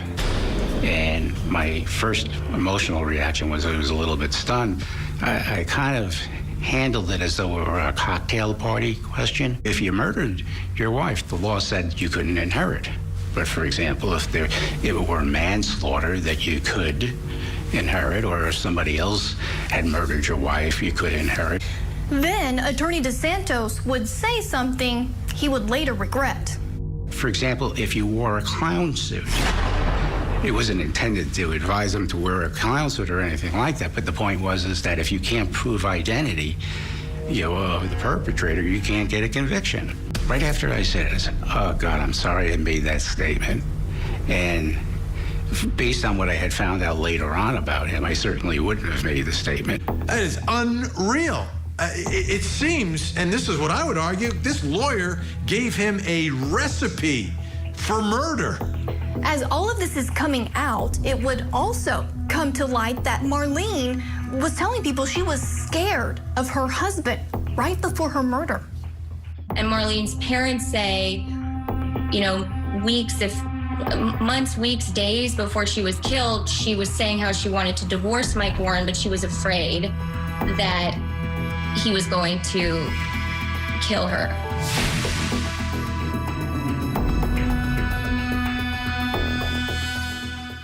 Sarah Boone is charged with second-degree murder after her boyfriend suffocated inside of a suitcase. He's in the suitcase still. There are multiple domestic violence incidents. You two hitting each other. Sarah. That's my name. Don't wear it up. He's telling you, Sarah, I can't breathe. George Torres locked inside of the suitcase, begging for help. I thought he was okay. The Suitcase Murder Trial. Live coverage starting October 7th on Court TV. As weeks turned into months after Marlene Warren was murdered at her front door by a person dressed as a clown, investigators were dialed into her husband and his girlfriends as suspects, but there was no arrest. They needed more evidence. So Michael and Sheila do not acknowledge any sort of romantic relationship, but the people that they work with are a little suspicious. Then, a year after Marlene dies, they kind of let their guard down a little bit and took a vacation together in the Bahamas. Michael and Sheila are spotted at a fancy hotel resort casino in the Bahamas. And some couple there tunes into them and notices when they come in, Sheila seems uneasy, but then Michael is his usual loud, braggart self, and just being a big, loud guy, and people took notice, and that ended up being another tip that went to police. A year has gone by now, and there are no arrests, but there's so much speculation that Mike and Sheila had something to do with Marlene's murder. So Mike goes on a radio show. Have you severed all your business ties with Sheila Keene? Is she any longer involved in any of your business? No. Are you still using the Keene Company? I use different repossession companies. All right, but is Keene one of those that you still use? Yes. So you still do have at least some relationship, business relationship with the Keene repo business? With Mr. Keene, yeah. With Mr. Keene. Have you spoken to Sheila? I've spoken to both of them in the past, yes. When was the last time you spoke to Sheila? Probably about a month ago. Investigators decided to look at Michael's business, Bargain Motors. This seems to be a classic example of investigators turning up the heat on Michael Warren. They think he has something to do with his wife's murder, so what do? They investigate his business, get a search warrant.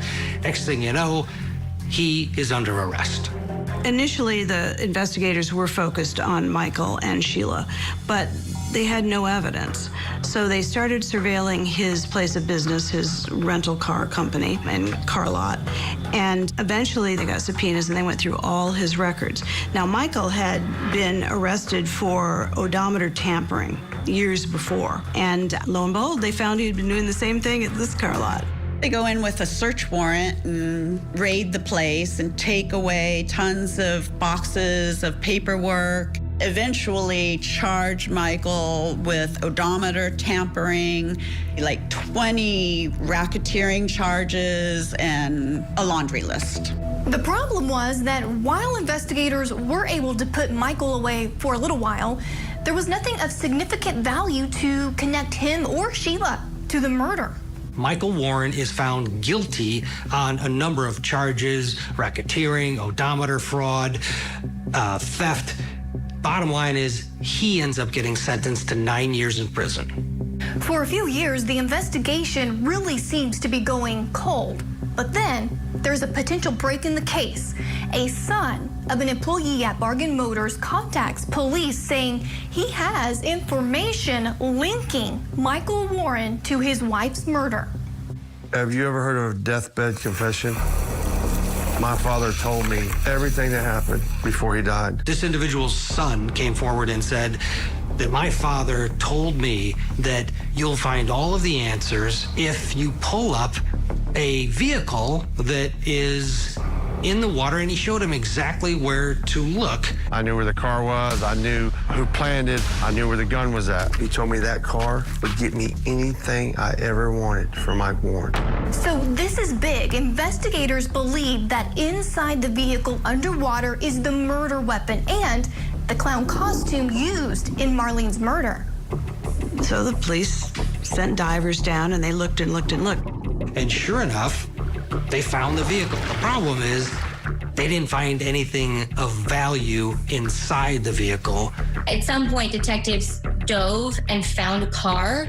According to the photographic evidence that was made available to the public, it doesn't appear that they found a clown costume or a gun. So now it's back to square one. The case is cold.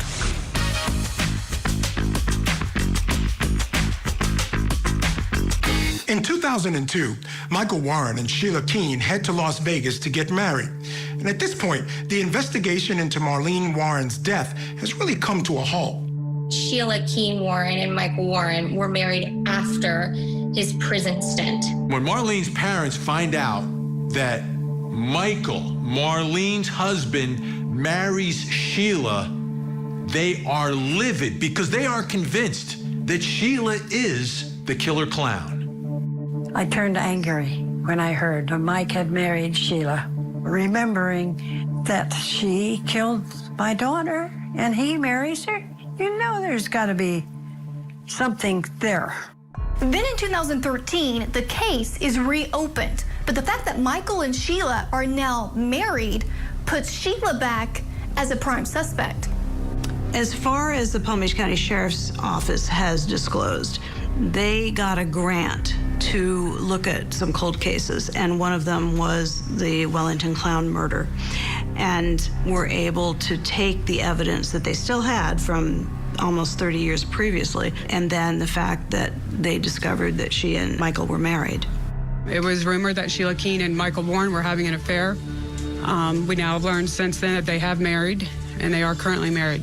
We kind of formed a little task force with members of the state attorney's office and the FBI.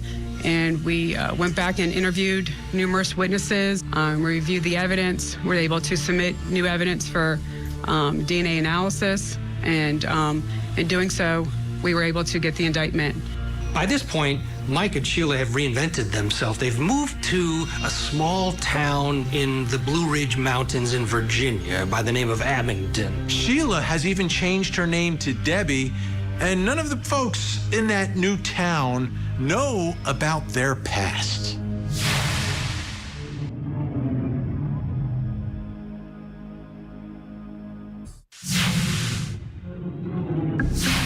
More than 20 years after Marlene Warren was murdered in Wellington, Florida, investigators reopened the case. The prime suspect, Sheila Keene, was now married to Michael Warren, the victim's husband.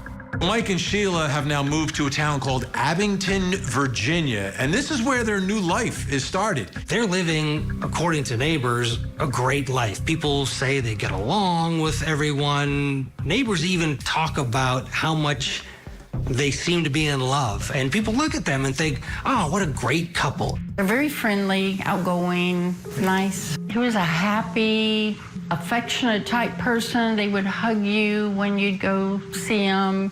If you needed something, you call them and they'd be there. They were very close, and there was a connection of their smile at each other, the twinkle of their eye. They were very much in love, very close. They've opened up a fast food restaurant across the border in the state of Tennessee. So when the cold case reopens, they track Michael and his bride, Sheila Keene, to a restaurant in Tennessee, the Purple Cow. The Purple Cow was across the line in Kingsport, and they ran this drive-through restaurant that seemed to be very popular, and they seemed to be doing very well because they had lots of toys. They had a boat at their house on a lake, and they entertained frequently. They were not hiding, and they didn't seem to be accused felons on the run. They finally started living their life instead of working. They seemed very open. He seemed to be a happy, laid-back kind of guy. But not everyone who came across Mike and Debbie, especially Mike, had good things to say about him. There was one neighbor that had an encounter with Mike that seemed to show another side. I told him to put down the rocks and get off our property. So apparently Michael Warren decided to take some rocks from his neighbor's property, but it didn't go so well. And it did say, can't we be neighborly about this? And I told him, I said, the neighborly thing would be to call over and ask if you could come over here and do that. And he said, you. He's like, what are you going to do, you scrawny? I said, I'll tell you what I'm going to do, you fat ass. But he wouldn't get off the tractor. And so he unloaded the rock. He was a bully. Somebody thinks he's going to get what he wants. Yes, and, exactly. Michael and Sheila pretty much keep their past lives to themselves, but it did come up at least once when Sheila was drinking. They found an employee who said that one night during a company party, Sheila, who they knew as Debbie, was drinking, and she told them basically this story of how she had gotten away with murder in Florida. The details of that conversation aren't included in depth in the police report, but it does appear that, at least according to this one employee, it came back up while they were, living their new life. Meanwhile, back in Florida, detectives, with the help of DNA technology, would get a break in the case that would help lead to an arrest. September 26th, 2017. Mike and Sheila are driving in their Cadillac SUV, coming back from Vermont, coming home to Abington, when they get pulled over by police. On the way to jail, she doesn't ask why she's being arrested, but her one question to the arresting officer was, is my husband being arrested too? The defendant in this case, Miss Sheila Keene Warren, has been indicted for first-degree murder with a firearm. The potential penalty in this case is life in prison. We don't know if there'll be anybody else charged in this. That remains to be seen. But we want to make sure that we do everything that we possibly can to make sure that the prosecution is successful. After 27 years, Sheila Keene Warren under arrest, despite the fact that she was the focus of the investigation all along. As she's walking in, there's video of her being brought into the police station and then a mugshot. You look at the mugshot after she's taken into custody, she's smiling in the mugshot, just like she was smiling in the mugshot when she was arrested as a teenager. I do know enough about this case, not from the discovery process, but from my knowledge of the case, that she's innocent. My client will plead not guilty. She vehemently denies her guilt. We got a glimpse into the evidence against Sheila Keene Warren at a bond hearing where the lead investigator of the reopened investigation took the stand. The weight comparisons, he reported multiple monocrylic yellow-orange weight fibers compared to the weight purchased at the spotlight, and that they had same microscopic characteristics and optical properties. Multiple maroon fibers from Sheila Keene's shoes, the same microscopic characteristics and optical properties and fibers from the carpet samples from the parent. While she's been incarcerated, Sheila Keene Warren has been writing a lot of letters. We've taken a look at them, and when you read the words that she has written, it is clear that she believes she is innocent and that she will be found not guilty and will have a life and be happily ever after married to Michael. Despite maintaining her innocence, on April 25th, 2023, Sheila Keene Warren appeared in court to accept a plea deal. Do you still wish to plead guilty and have me impose the sentence as outlined in the plea agreement? Yes. Okay. Mr. Rosenfeld, do you want to change your plea, please? Yes, Your Honor. At this time, Ms. Keene Warren withdraws her previously entered plea and her plea of guilty as outlined in the plea agreement. Ms. Keene Warren, I find that you have made a knowingly voluntary and intelligent waiver of your rights. You know the charges against you and appreciate the consequences of the plea. And by the way, I didn't ask you this. Do you agree with the amount of credit that was mentioned earlier, and it's also signed off on the sheet, which is 2,039 days credit? Yes. And you realize by agreeing to the number 2039, you're waiving any affirmative right to appeal the number 2039 as far as your credit is concerned. Understand that? Yes. Mr. Aarons, do you wish to make any type of statement? The only thing I want to say is, all through this trial, I didn't see any remorse. God be with her. In the end, we thought this settlement was best for the interest of justice. And one thing for sure, after years of protesting her innocence, Sheila Keene Warren is now a convicted felon. She was forced to admit that she was the murderer. She was the one who murdered Marlene Warren, and she'll be a murderer for the rest of her days. I feel a lot better. I feel relieved, 1,000 pounds light. You know, I've got this energy now that I should have had a long time ago. Me and the state said, yeah, we'll take a plea, but we wanted more time, but that didn't happen. When she starts to live her life again, it's not gonna be what she thinks. She's got a lot of stuff to go through. She's gonna have a lot of stuff. And I just saw no remorse, and that tells me that she's gonna live in hell.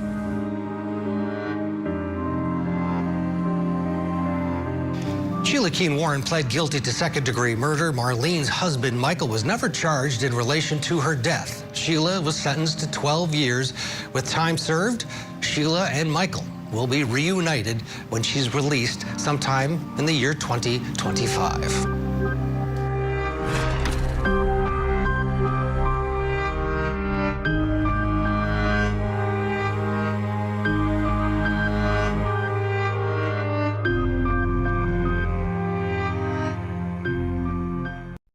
The following program contains graphic images. Viewer discretion is advised. I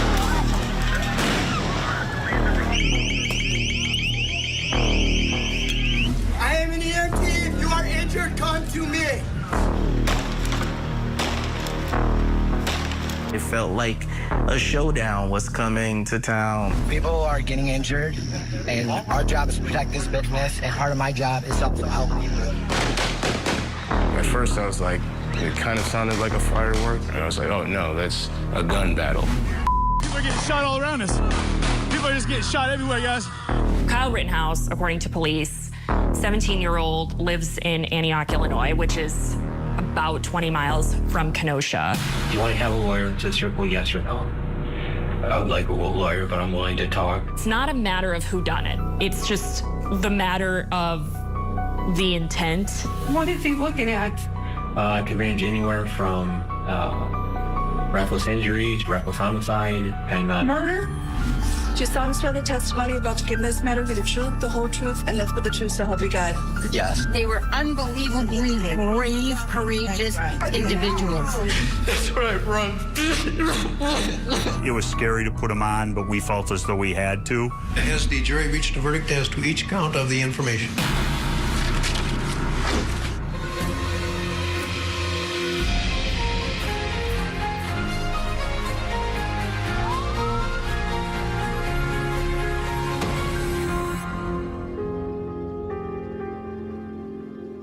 Tuesday night, August 25th, 2020. Gunshots ring out just before midnight in Kenosha, Wisconsin. 2 people would end up dead, and a 17-year-old boy named Kyle Rittenhouse was charged with their murders. His case would split the country in half, with people hailing him as a hero or blasting him as an armed vigilante. I'm Ted Rowlands, and this is Victim to Verdict: Chaos in Kenosha. What are you doing out here? Obviously, you're armed, and you're in front of this business we saw burning last night, so what's up? So people are getting injured, and our job is to protect this business. This is 17-year-old Kyle Rittenhouse, just hours before he would become a household name. And part of my job is also helping. If there's somebody hurt, I'm running into harm's way. While he doesn't know it yet, he is clearly in over his head. That's why I have my rifle. I want to protect myself, obviously. I also have my med kit. It's the third night of protests in Kenosha, Wisconsin, sparked by a recent officer-involved shooting of a man named Jacob Blake.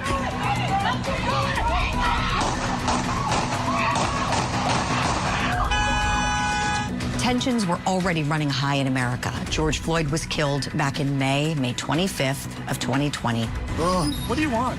I didn't breathe. Now there's a brand new viral video out of a place called Kenosha, Wisconsin. Another police shooting. Chaos erupted in Kenosha overnight. Large fires engulfed dump trucks, and law enforcement appeared to deploy tear gas to disperse large crowds. I was working that Sunday, and I get a call from my assignment editor, and he says, "We've had an officer-involved shooting in Kenosha." Along with the protesters, citizen journalists armed with cameras and cell phones also flocked to Kenosha, broadcasting live minute by minute to the world. This is independent journalism. I'm doing everything I'm doing just 100% viewer funded, viewer engaged. This building is gone. This is going to be an empty lot. All the cars over there are going to start spreading just like last night into that building. Oh, that other one just went up too. One of those citizen journalists was Kenosha native Corey Elijah. As I walk out onto 56th Street, all of the garbage trucks are ablaze. So this is the scene. We got some vehicles on fire. And that was the moment I had the real realization that things were more serious than definitely the situation with the George Floyd protests. No matter where you were sitting, you could be sitting somewhere in Europe and feel like you could be a part of these protests. So that was what was really different, and I think helped Kenosha become a little bit of a powder keg. We're not going to put up with what we saw Monday night. We're going to be assertive in helping to protect the city of Kenosha and Kenosha County. It was mass chaos in Kenosha, and we know the police were trying their best, but police can't be everywhere. And at the same time, Jacob Blake's family was even coming out publicly and pleading for peace. If Jacob knew what was going on as far as that goes, the violence and the destruction, he would be very unpleased. The first night of protests were centered in downtown Kenosha on Sheridan Road. One of the many businesses destroyed was a used car lot named Car Source. In the daylight, you could see charred remains of a used car lot. And I do remember one thing about Sunday night. It was very late. It was probably like, well, Monday morning, 3 in the morning. That whole car lot was just ablaze. It was really the smell of the burning rubber that really got you. And then, I mean, at a certain point, it's a giant car lot full of cars that are full of gas. So it sounded like a war zone with a bunch of bombs blowing up. One of the businesses that gets hit is Car Source, and they've got 3 different locations on this main strip in Kenosha. And it's what's happening to this business that ends up becoming the connection to Kyle Rittenhouse. Coming up. Hey, he just shot them! Hey, dude right here just shot them! 17-year-old Kyle Rittenhouse arms himself with an assault rifle and ends up in the middle of a deadly shooting and a national debate. Kyle Rittenhouse is the hero of Kenosha. And my son lost his life protecting other people. He was a hero.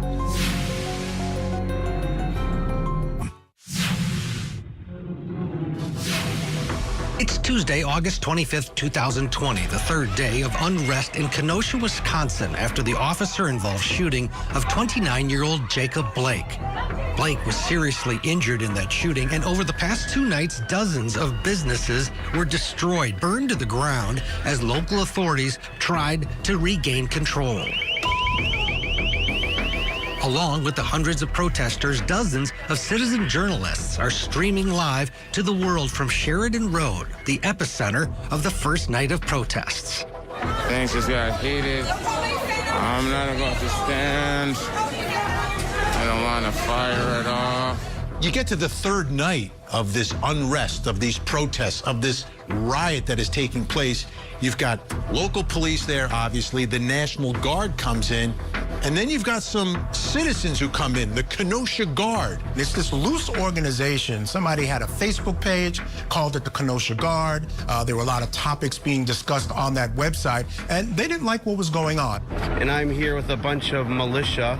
They're protecting a local car shop. They're not being paid to be here, but they are doing it in service to the owner. This is disturbing for a number of reasons, because here you have citizens acting like a police officer. We know that police have lots and lots of training to do the job that they do. It felt like a showdown was coming to town, and you know, like an old Western. Among the volunteer militia is 17-year-old Kyle Rittenhouse, armed with an AR-15 and a medical kit. I am an EMT. You are injured. Come to me. Kyle Rittenhouse, according to police, 17-year-old, lives in Antioch, Illinois, which is about 20 miles from Kenosha. He used to work as a lifeguard. He was in like a youth police program. Reports of his social media indicate that he was a big supporter of police. There was a picture of him holding the alleged weapon on Facebook. Rittenhouse had traveled to Kenosha with a friend, Dominic Black, who at 18 was a year older than Kyle and was dating his sister.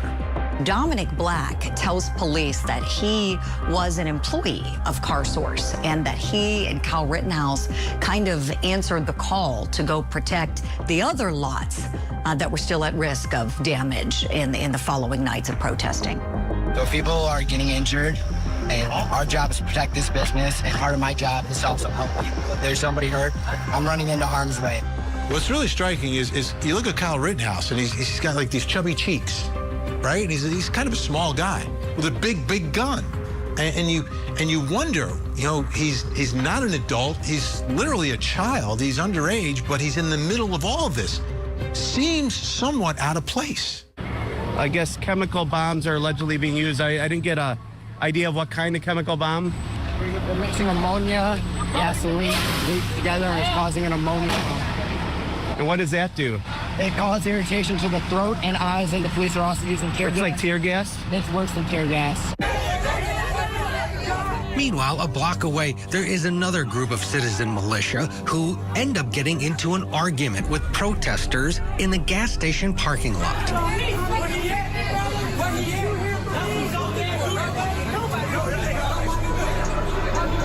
In the group of protesters is Joseph Rosenbaum. is a 36-year-old convicted felon from Arizona who had just been discharged from a Milwaukee hospital after attempting suicide.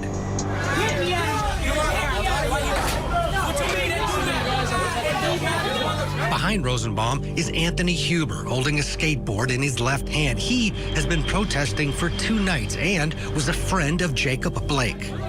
Also in the same parking lot is 35-year-old Joshua Zeminski, wearing a black hoodie and stocking cap. And in this video, it is clear he is holding a firearm in his right hand. Now watch as Joseph Rosenbaum becomes noticeably agitated. Shoot me! Shoot me!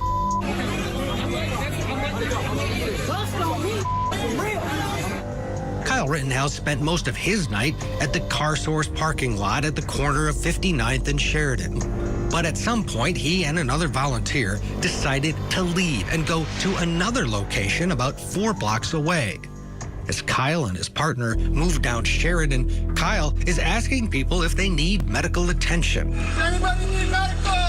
But eventually, Rittenhouse gets separated and then tries to make his way back to where he started.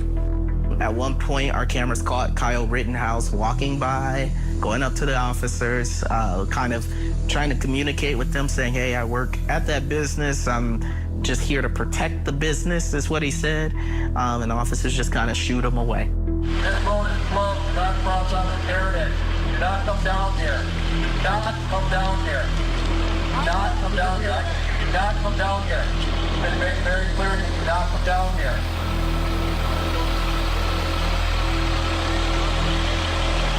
You with the long gun, do not come down here. This is wrong. I do remember seeing him, you know, because it wasn't too many of the militia, you know, members, I guess, with those big guns. I mean, they stuck out. And Kyle Rittenhouse stuck out. He didn't really seem like he was with anyone, right? Like he was with people or something, but he seemed kind of disconnected from everyone. Kyle Rittenhouse ends up at the same gas station where Joseph Rosenbaum, Anthony Huber, and Joshua Zeminski were earlier. And within hours, all 3 men and Kyle Rittenhouse would come face to face with deadly results. Coming up, gunfire on Sheridan Road. It kind of sounded like a firework. I was like, oh no, that's a gun battle. Plus, a courtroom showdown. I had heard nothing in this trial to change any of my rulings. So why? Testimony, Your Honor. Pardon me? That was before the defense testimony. Don't get brazen with me. Sarah Boone is charged with second-degree murder after her boyfriend suffocated inside of a suitcase. He's in the suitcase still. There are multiple domestic violence incidents. You two hitting each other. Sarah. That's my name. Don't wear it up. He told you, Sarah, I can't breathe. George Torres locked inside of a suitcase, begging for help. I thought he was okay. The Suitcase Murder Trial. Live coverage starting October 7th on Court TV. The following program contains graphic images. Viewer discretion is advised.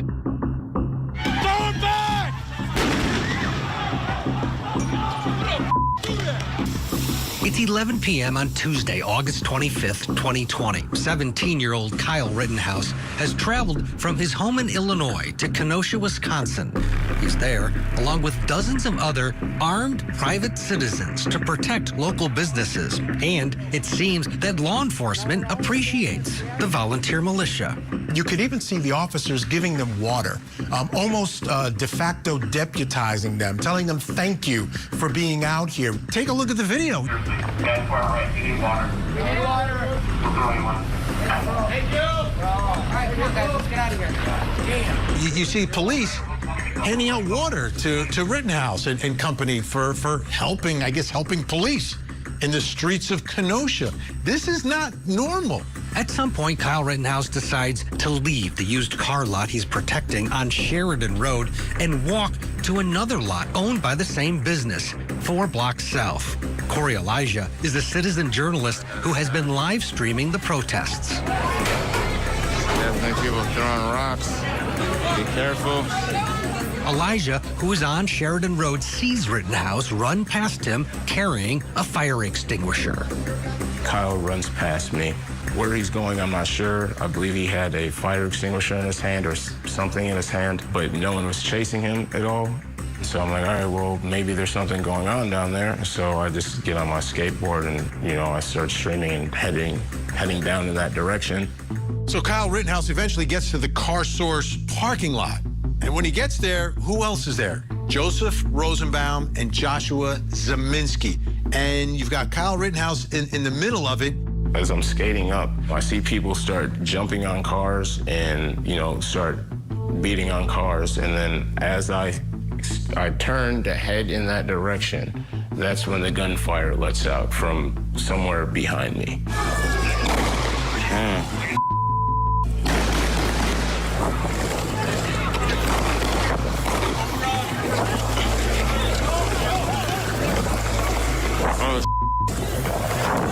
We got shots fired, guys. There are several videos of the interaction between Kyle Rittenhouse and Joseph Rosenbaum in the Car Source 3 parking lot.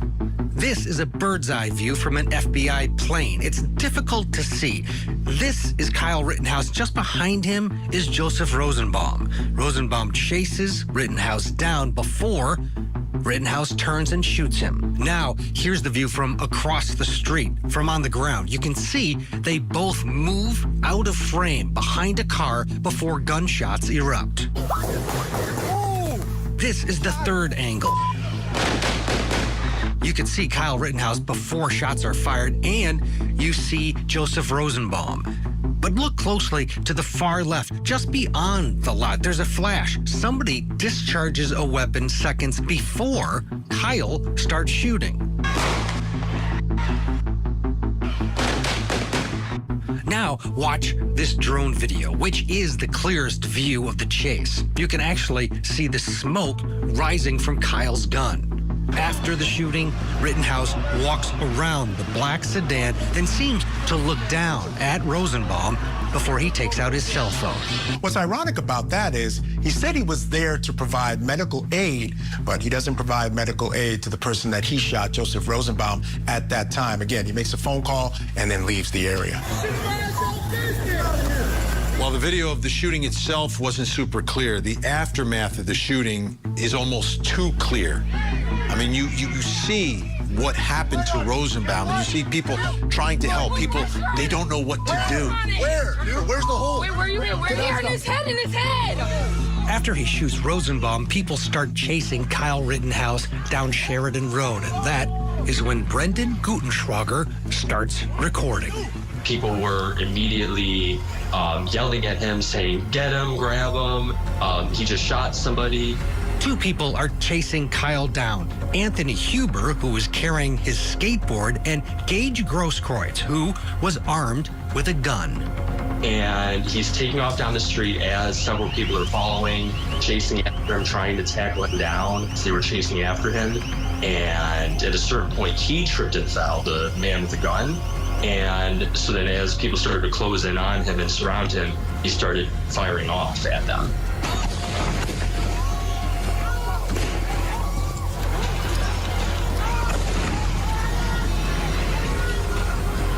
In that video, there's a confrontation between Kyle Rittenhouse and Anthony Huber. Anthony Huber, he's got his skateboard. A lot of people look at that video, and I know this is the way the defense sees it. He's using that skateboard as a weapon against Kyle Rittenhouse, trying to get him and perhaps trying to get his gun. And as a result of that confrontation, Anthony Huber is shot. He is shot dead at that point. Then immediately after, you see Gage Grosskreutz. He comes towards Kyle Rittenhouse. He's armed with a gun, and he gets shot, but he survived. And again, speaking to the power of that weapon, it almost blows off Gage Grosskreuz's entire arm. No. Target, take it.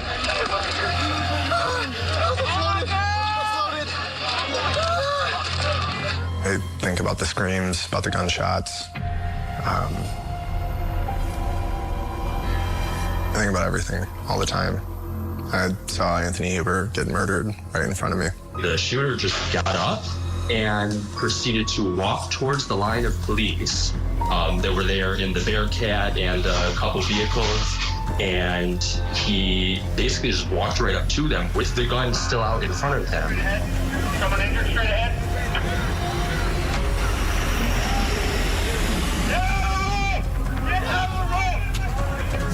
Coming up. Reckless injuries, reckless homicide, and Murder? Kyle Rittenhouse turns himself in to police.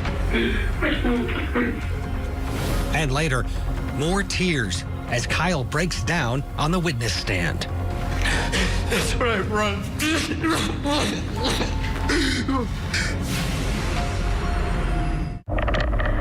Tell me in your own words, and in as much detail as you can, what happened that night?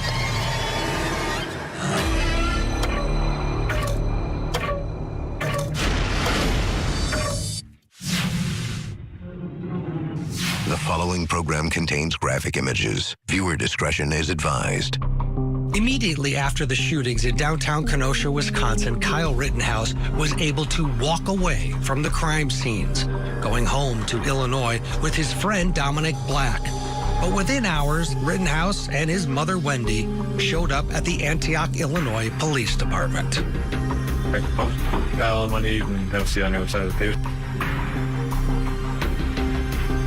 Notice when you watch the video, Kyle Rittenhouse walks into the interrogation room carrying a garbage can. Before he walked in, according to the police, he was a mess. He was hysterical, he was crying, he was throwing up. Do you want to have a lawyer? It's a simple yes or no.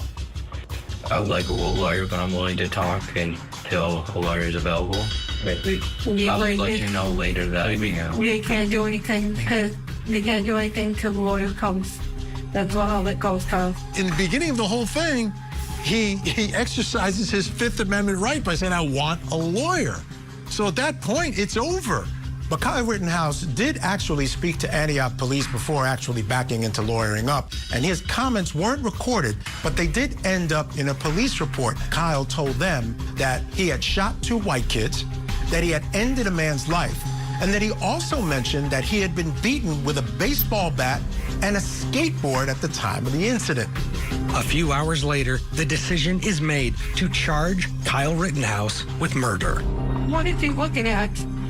Could range anywhere from reckless injuries, reckless homicide, to second-degree homicide. I don't know yet. It's all going to depend on... Murder? That's what homicide is, Yeah. correct. Correct.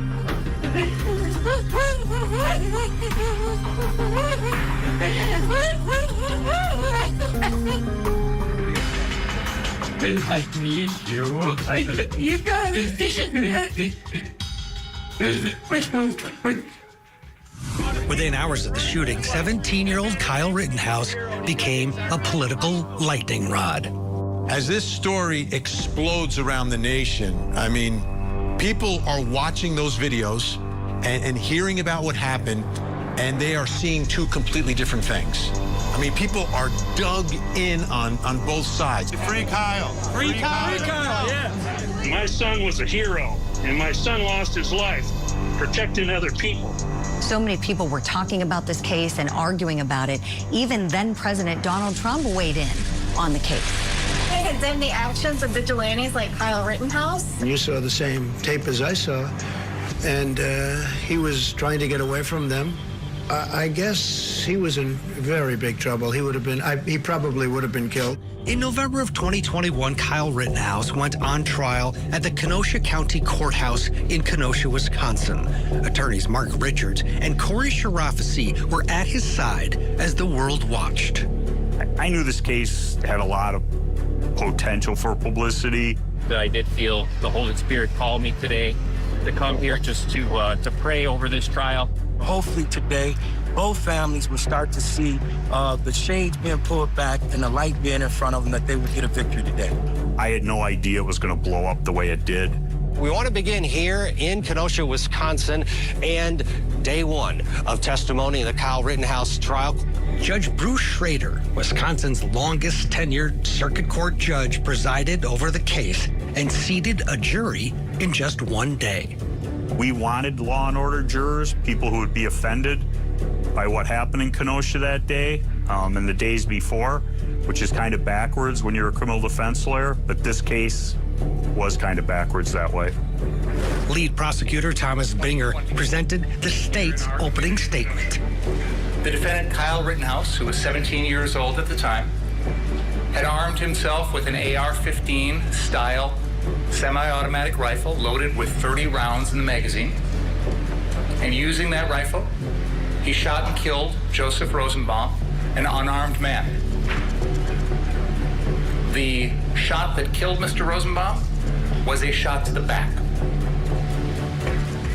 This occurred after the defendant chased down Mr. Rosenbaum and confronted him while wielding that AR-15. To say that my client chased him down and shot him in the back when the whole video through Car Source 3 is Rosenbaum chasing my client is ridiculous. I don't know if he was trying to do it for shock value or he didn't know his case at that point. Neither of them are good answers. Anthony Huber, who is holding a skateboard, comes in and reaches for the defendant's gun. And in that struggle, the gun winds up pointed directly at Mr. Huber's chest. The defendant pulls the trigger one time and discharges a round, killing him instantly. A final individual by the name of Gage Grosskreutz has followed this chase on foot and has approached the defendant at this time. He blades his body with his left hand, reaching towards the defendant. His right arm is pulled back. This is the one with the gun in his hand. And as he's reaching for the defendant turns the AR-15 and discharges the 8th and final round. Kyle's attorneys told the jury that this was a case of a frightened 17-year-old boy in over his head who acted in self-defense.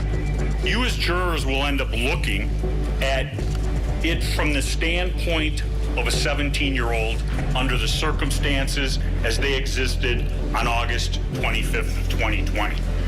And Mr. Binger makes a big thing out of Kyle Rittenhouse was the only person who shot somebody that evening. True. Mr. Rittenhouse was the only person who was chased by Joseph Rosenbaum that evening. The evidence will show that Mr. Zeminski and Mr. Rosenbaum are together throughout the evening. And Joshua Zeminski plays a central role in this scenario on August 25th. One, creating chaos and havoc with Mr. Rosenbaum. And two, more importantly, when we finally get to car source number 3, Mr. Zeminski is the individual who fires the first shot that evening. Coming up, Gage Grosskreutz tells his story. And later, Kyle Rittenhouse takes the stand in his own defense. She screamed, "If I catch any of you alone, I'm going to kill you." Sarah Boone is charged with second-degree murder after her boyfriend suffocated inside of a suitcase. He's in the suitcase still. There are multiple domestic violence incidents. You two hitting each other. Sarah. That's my name. The word up. He's telling you, Sarah, I can't breathe. George Torres locked inside of a suitcase, begging for help. I thought he was okay. The Suitcase Murder Trial. Live coverage starting October 7th on Court TV.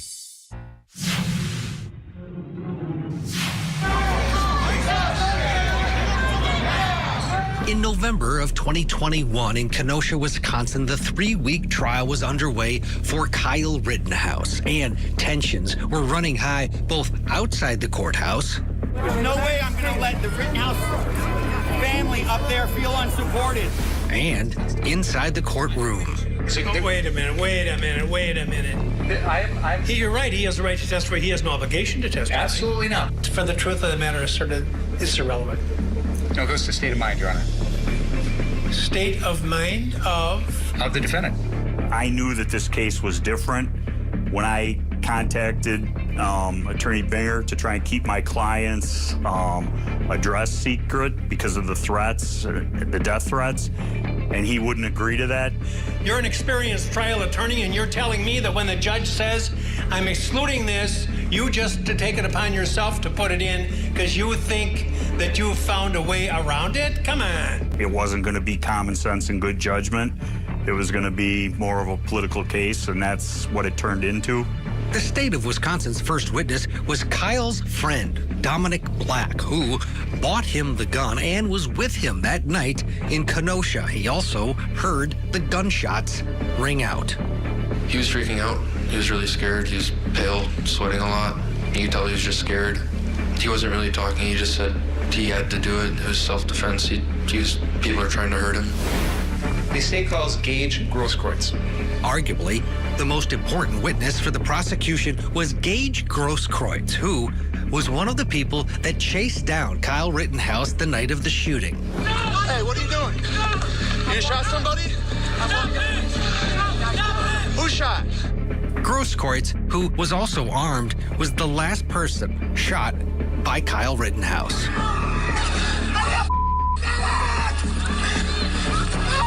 Did you see the defendant do anything with his gun after you put your hands up? I did.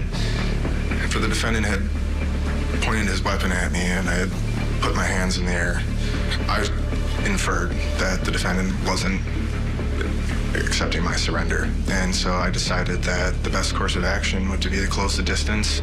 I felt that I had to do something to try and prevent myself from being killed or being shot. I was never trying to kill the defendant. Corey Sharafazi would handle the cross-examination of Gage Grosskreutz. You'd agree your firearm is pointed at Mr. Rittenhouse, correct? Yes. Okay. Once your firearm is pointed at Mr. Rittenhouse, that's when he fires his gun. Yes? No. Sir, look, I don't want to... Does this look like right now your arm is being shot? That looks like my bicep being vaporized, yes. Okay. When you were standing 3 to 5 feet from him with your arms up in the air, he never fired, right?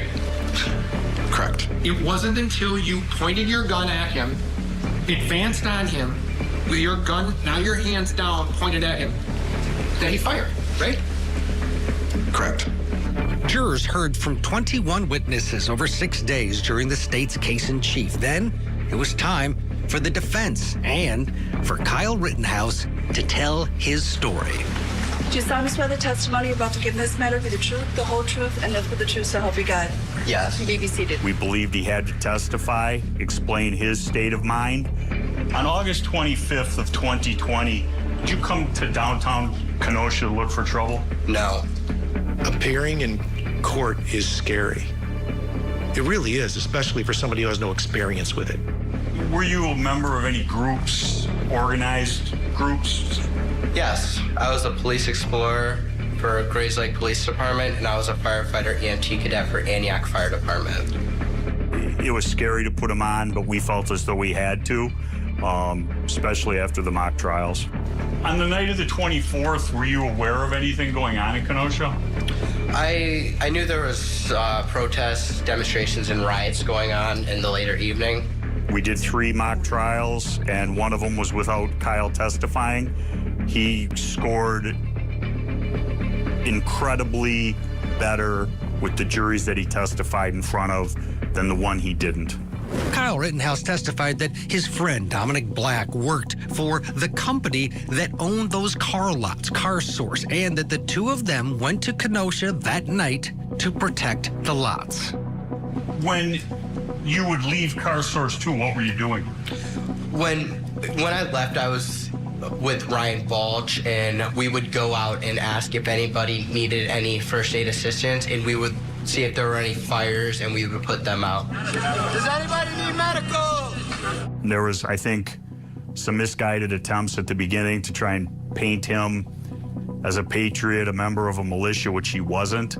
Rittenhouse said he saw Joseph Rosenbaum and Joshua Zeminski early in the evening at one of those car lots, and that Rosenbaum was armed with a metal chain and threatened Kyle twice. He screamed, sorry for my language, he screamed, if I catch any of you alone, I'm going to kill you. The second time was outside of the Car Source.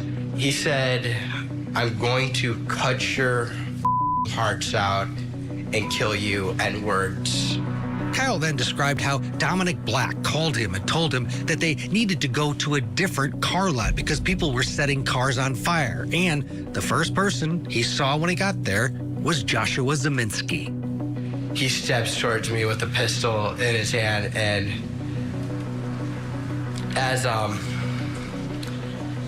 walking towards to put out the fire, I drop the fire extinguisher and I take a step back. Once I take that step back, I look over my shoulder, and Mr. Rosenbaum was now running from my right side, and I was cornered from in front of me with Mr. Zeminski, and there were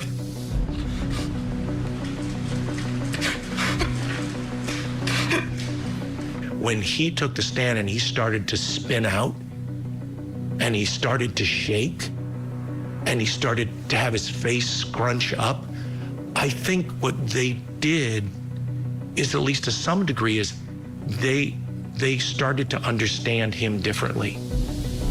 There were 3 people right there. Take a deep breath, Kyle.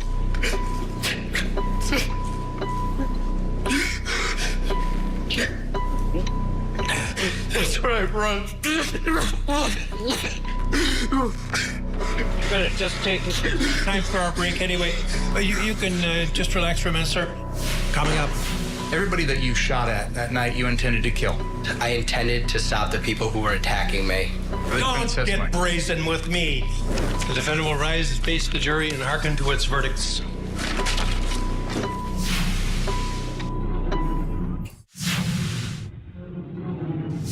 He shot him. He shot him!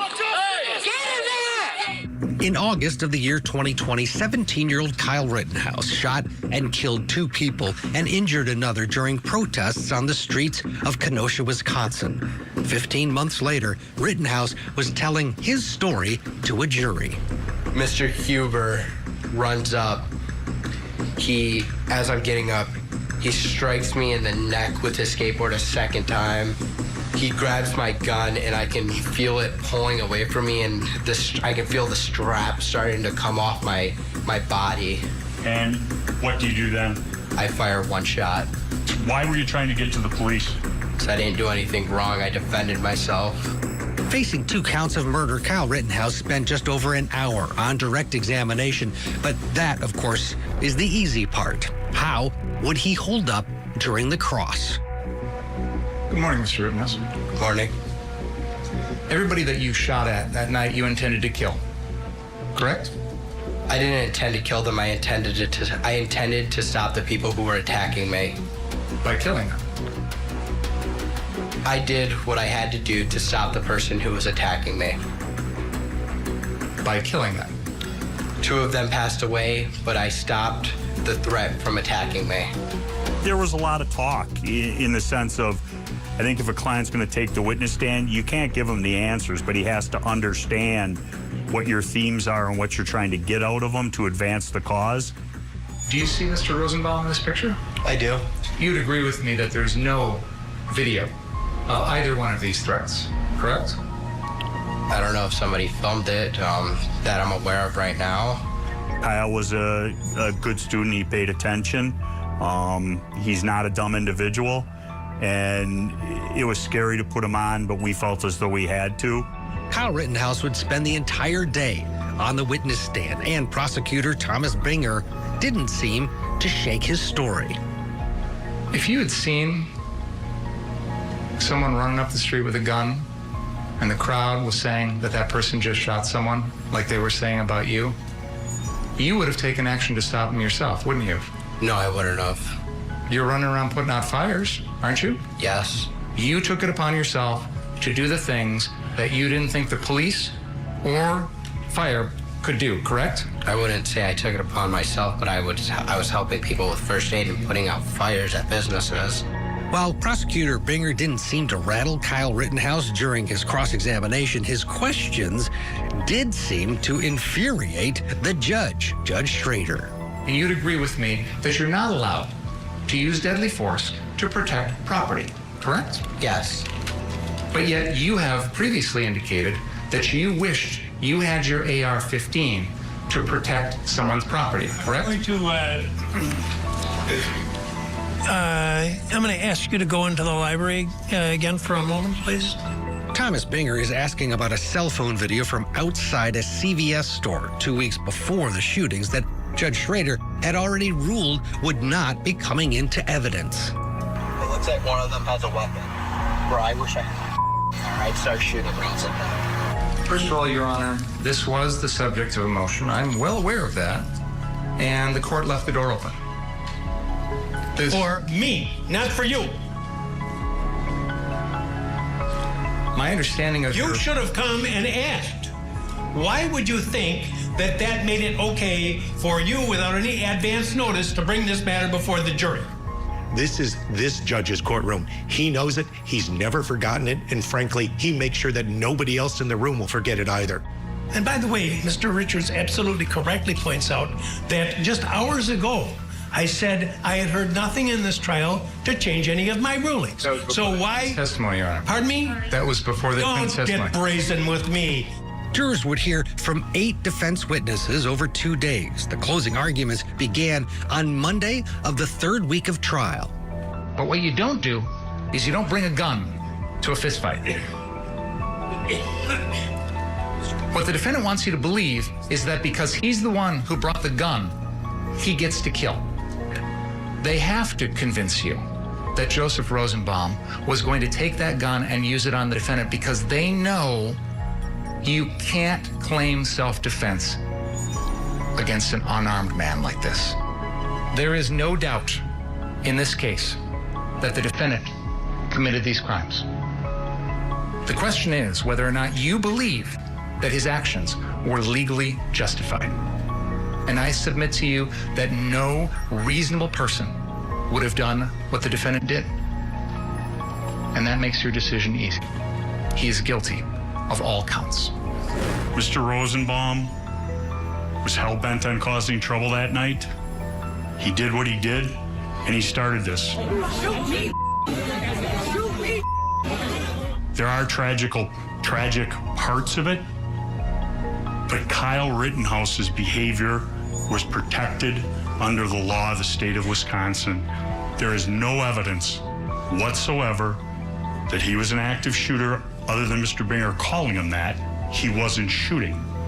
And if they want to be the heroes and they want to beat somebody and do what they're going to do to them, they better be right. And they weren't. Kyle Rittenhouse shot Mr. Rosenbaum because he was attacking Kyle. Every person who was shot was attacking Kyle. One with a skateboard, one with his hands, one with his feet, one with a gun. What the defense did so successfully is they took that piece of video and they said, hold on, let's look at it from this perspective. And the jury bid on that. And I think that's what made this so much more complicated than the prosecution thought it was going to be. Jurors would deliberate for 3.5 days before reaching a verdict. State of Wisconsin versus Kyle Rittenhouse. As to the first count of the information, Joseph Rosenbaum. We, the jury, find the defendant, Kyle H. Rittenhouse, not guilty. Justice is done when the truth is reached, but a prosecutor is supposed to seek the truth. It's not about winning, and this case became about winning, and that's probably why it got so personal. We're still in shock here, you know. That guy gets to run free, and he's now a hero, and this is my son right here. And there wasn't going to be justice in that Kenosha court. Since his acquittal, Kyle Rittenhouse has become a high-profile guns rights supporter and an advocate for the Second Amendment. He's active on social media, having more than 1 million followers on X. He's also written his autobiography about the shootings and his trial, entitled Acquitted. I'm Ted Rowlands. Thanks for watching Victim to Verdict. The following program contains graphic content. Viewer discretion is advised. I touched Johnny Depp's hand. I was really lucky. This is the most painful and difficult thing I've ever gone through. This was a very personal lawsuit for him. Mr. Depp is your victim, isn't he? No, ma'am. This is about trying to convince not just 7 people, but the whole world that you're the victim and that the other person is the perpetrator. You have the best reputation amongst all the press. You know that? Is that right? Yeah. Oh my God. Everyone loves dealing with you. Strange when one day you're Cinderella, so to speak, and then in 0.6 seconds you're Quasimodo. This is a man who tried to kill me. Of course, it's scary. He's also my husband. He's the victim. She is not. I don't believe that for a second. I was hitting you. It was not punching you. Babe, you're not punched. Don't tell me what it feels like to be punched. I have faith that history won't look back on what we've done to her kindly. Help the world, Johnny. Help him, Johnny Depp. Johnny Depp, man, I'm a victim of domestic violence. And Yes.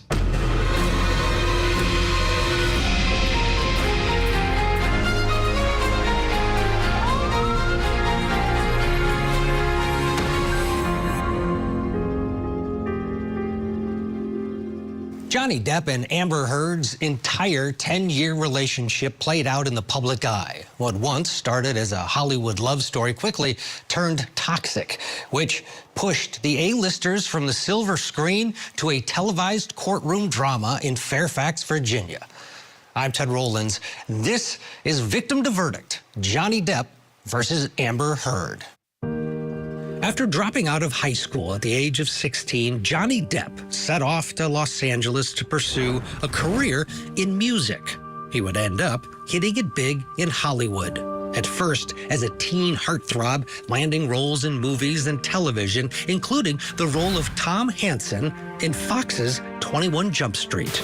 I was just trying to keep you from ruining your career, all right? Tom, don't walk away on me. You sold me out. And my captain got suspended because of it. Johnny Depp would become a household name and a global superstar after he was cast as Captain Jack Sparrow in Disney's Pirates of the Caribbean. When you look at this, the magnitude of this event that your movie has created, what word comes to mind? Insanity. He had transitioned from the time of being a young heartthrob to then being a huge Disney star. So he really struck every chord. He's exactly what you want to be if you want to be a Hollywood A-lister. Not only were fans invested in Johnny Depp's movies, but they also became interested in his personal life and his high-profile relationships, which over the years included Winona Ryder, Kate Moss, and Ellen Barkin. The friendship went from a purely platonic friendship to a romantic one. Johnny Depp is Hollywood's ultimate it boy. I mean, he was a TV star that transitioned into a movie star who decided to become a musician on top of all of that. Everybody wanted to be him or date him. He was just Hollywood's mega hunk. In 2009, on the set of the movie The Rum Diary, a then 46-year-old Johnny Depp met an up-and-coming actress, 23-year-old Amber Heard. She didn't really sort of get mainstream acclaim until she starred in the 2008 stoner comedy Pineapple Express with Seth Rogen and James Franco. And that's where you can really see her career starting to make waves, which then ultimately led to the 2011 film The Rum Diary, which is where she met Johnny Depp. Johnny and Amber's relationship became more serious in 2011 while on a press tour for The Rum Diary. We did the first day of the press junket for The Rum Diary in Los Angeles. Yeah, right around then is when Miss Heard and I started to see each other here and there. And now you have red lipstick. And we fell in love. And we're just traveling around talking about this movie that we did together, that we participated in together. Johnny and Amber would get married in 2015. Johnny Depp marries Amber Heard in February of 2015. He is madly in love with her.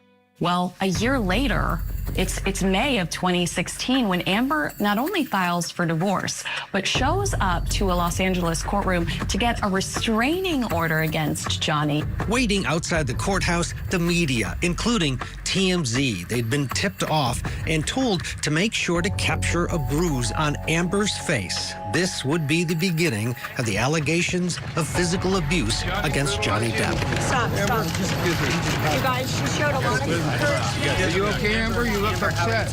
It's not by any means a celebrity hotspot. We would only ever send people there if we had been tipped off that something was occurring and there was somebody present there. There are no criminal charges at this point. The problem is whether there's charges or not, it doesn't make any difference because the general public sees this and all they see is wife beater. That's how Johnny Depp really starts down this path.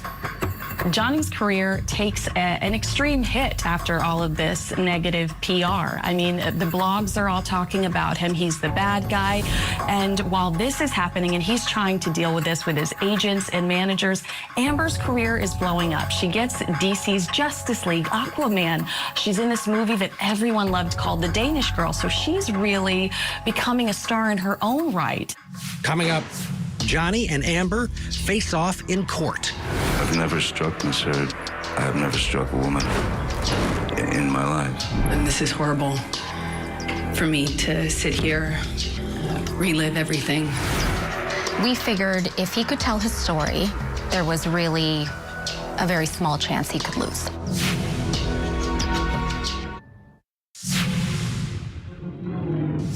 In December of 2018, Amber Heard's career was skyrocketing, while her ex-husband, Johnny Depp, was struggling ever since the allegations of domestic abuse.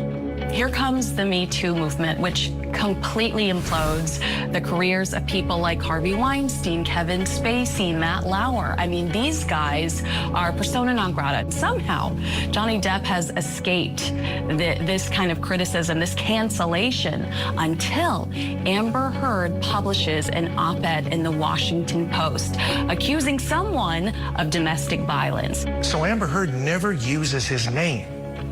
But does it even matter? Because everybody knows exactly what they're talking about. And this can kill a career. The op-ed had immediate effects for Johnny Depp. Disney dropped him from the Pirates of the Caribbean franchise, and he also lost his role in Warner Brothers' Fantastic Beasts. I don't think it took Disney very long, maybe a couple of days, to announce that I had been removed from the Pirates of the Caribbean franchise. It's very strange when one day you're Cinderella, so to speak, and then in 0.6 seconds you're Quasimodo. Now, Johnny Depp acts swiftly when it comes to these accusations. He not only sues Amber Heard for this op-ed, but he sues The Sun in the UK, this tabloid, for a headline calling him a wife beater. He didn't do this. I didn't believe that a man in his 50s wakes up one day and starts to abuse their partner. In the summer of 2020, Johnny Depp would go to trial against the London, England tabloid paper The Sun.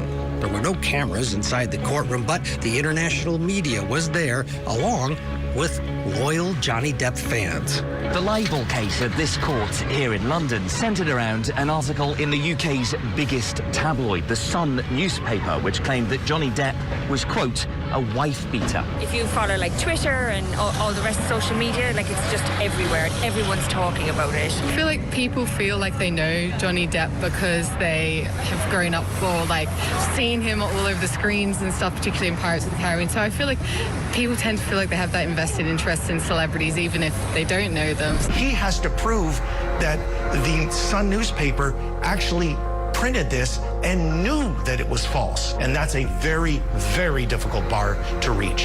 Amber Heard would take the stand in the UK, testifying over 4 days, describing in intimate detail the alleged abuse that she says she suffered over 3 years in her relationship with Johnny Depp. She talks about Johnny cutting his finger in Australia and using the blood all over the walls to write these horrific messages. There's an incident on the stairs between Johnny, Amber, and Amber's sister Whitney. And we learn throughout this process that they are both documenting each other on their cell phones. All I did was say sorry. Did something happen to you this morning? I don't think so. We're talking about video. We're talking about other text messages, emails, and more. It starts to provide more support, more belief, more that says Johnny Depp really is as horrible as she claims that he is. No, that's the thing. You want to see crazy? I'll give you crazy. That's crazy. Oh, you're crazy. Are you crazy? Have you drunk this whole thing this morning? Oh, you got this going. You got this going. Let's burn Amber. Let's drown her before we burn her. 3 exclamation points. I will her burnt corpse afterwards to make sure she is dead. In none of those texts was there any admission or suggestion that he had done any of these things. In November of 2020, High Court Justice Andrew Nichol would rule that the allegations against Johnny Depp in the Sun's article were substantially true and that he believed that Amber Heard was indeed the victim of, quote, sustained and multiple assaults. It has been incredibly painful to relive the breakup of my relationship, to have my motives, my truth questioned. You have given me so much strength, and I send it back to you. Thank you.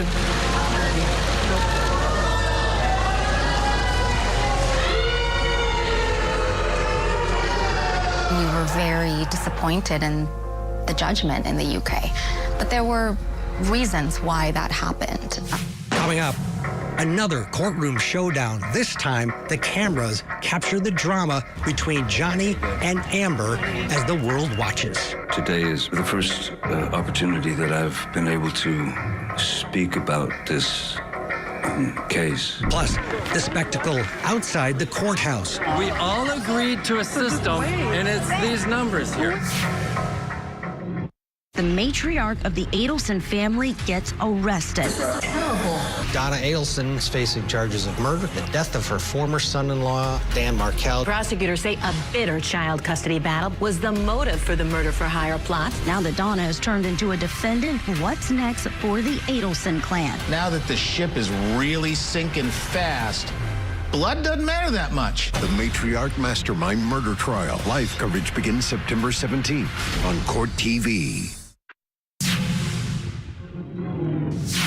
I think that everyone is very interested to see whether the same outcome happens in America as it happened here.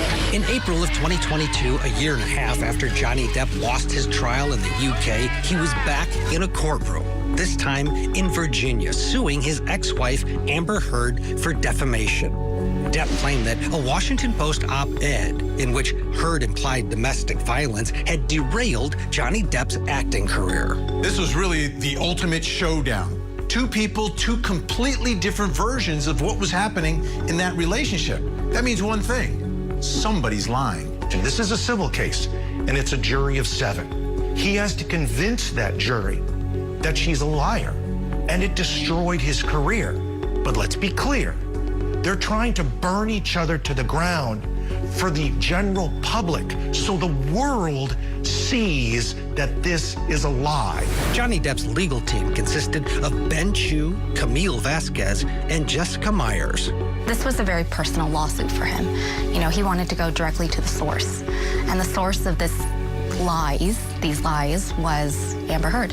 His life is on the line, so we felt very strongly, and we felt strongly that he did not do anything remotely like this. Because up until this point, it really had been Amber's story that was out in the world. And so we wanted him to be able to tell, you know, the world who he was.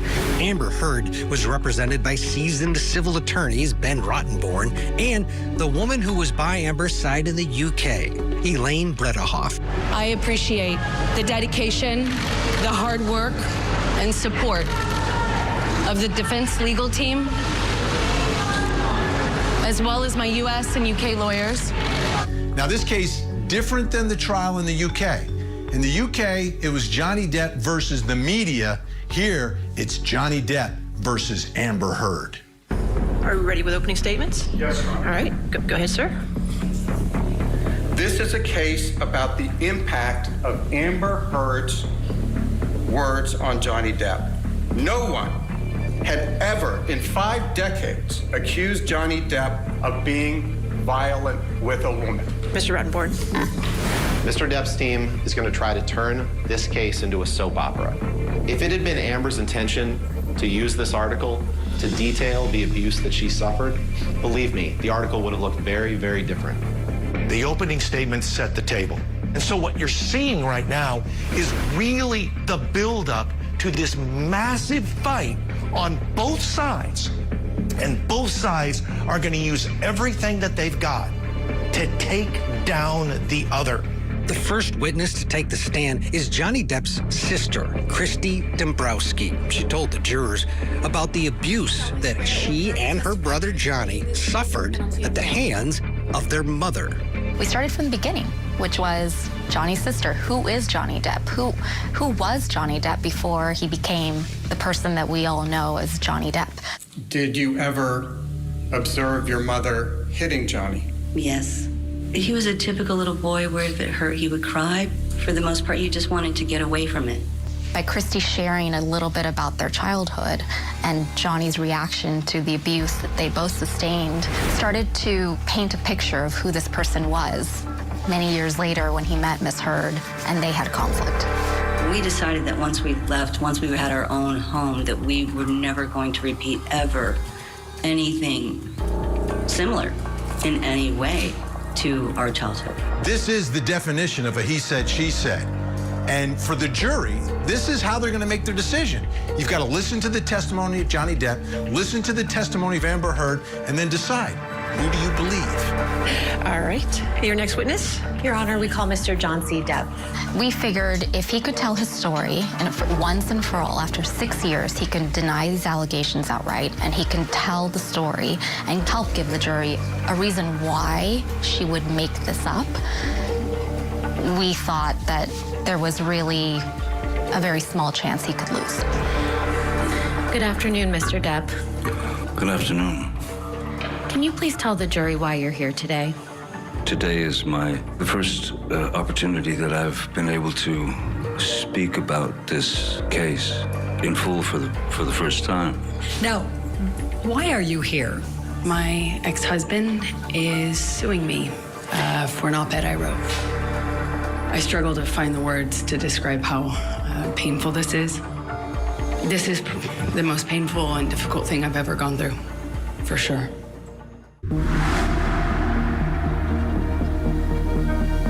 She starts teasing him about a tattoo on his arm. It used to say Winona Forever. He was dating Winona Ryder at the time. He changed it to Wino Forever.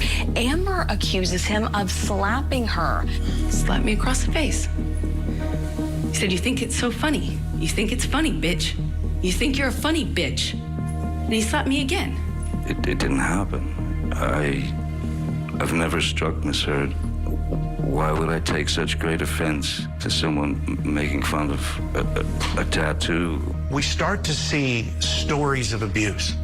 And Amber describes an incident when they're flying on a private plane. And he describes Johnny, drunk, under the influence, and that's when he kicks her.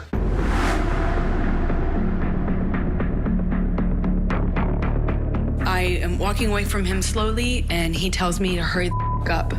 I walk away from him. My back is turned to him, and I feel this boot in my back.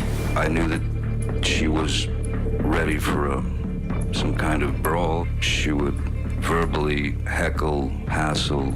The one thing I learned, if you're gonna hide someplace from somebody, go straight into the bathroom.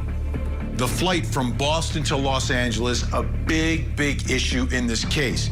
Now, you heard Johnny Depp's version, Amber Heard's version, but now the jury gets to hear the recording of what was actually happening. And as you listen, I mean, it's obvious to everyone that Johnny Depp is maybe a little inebriated.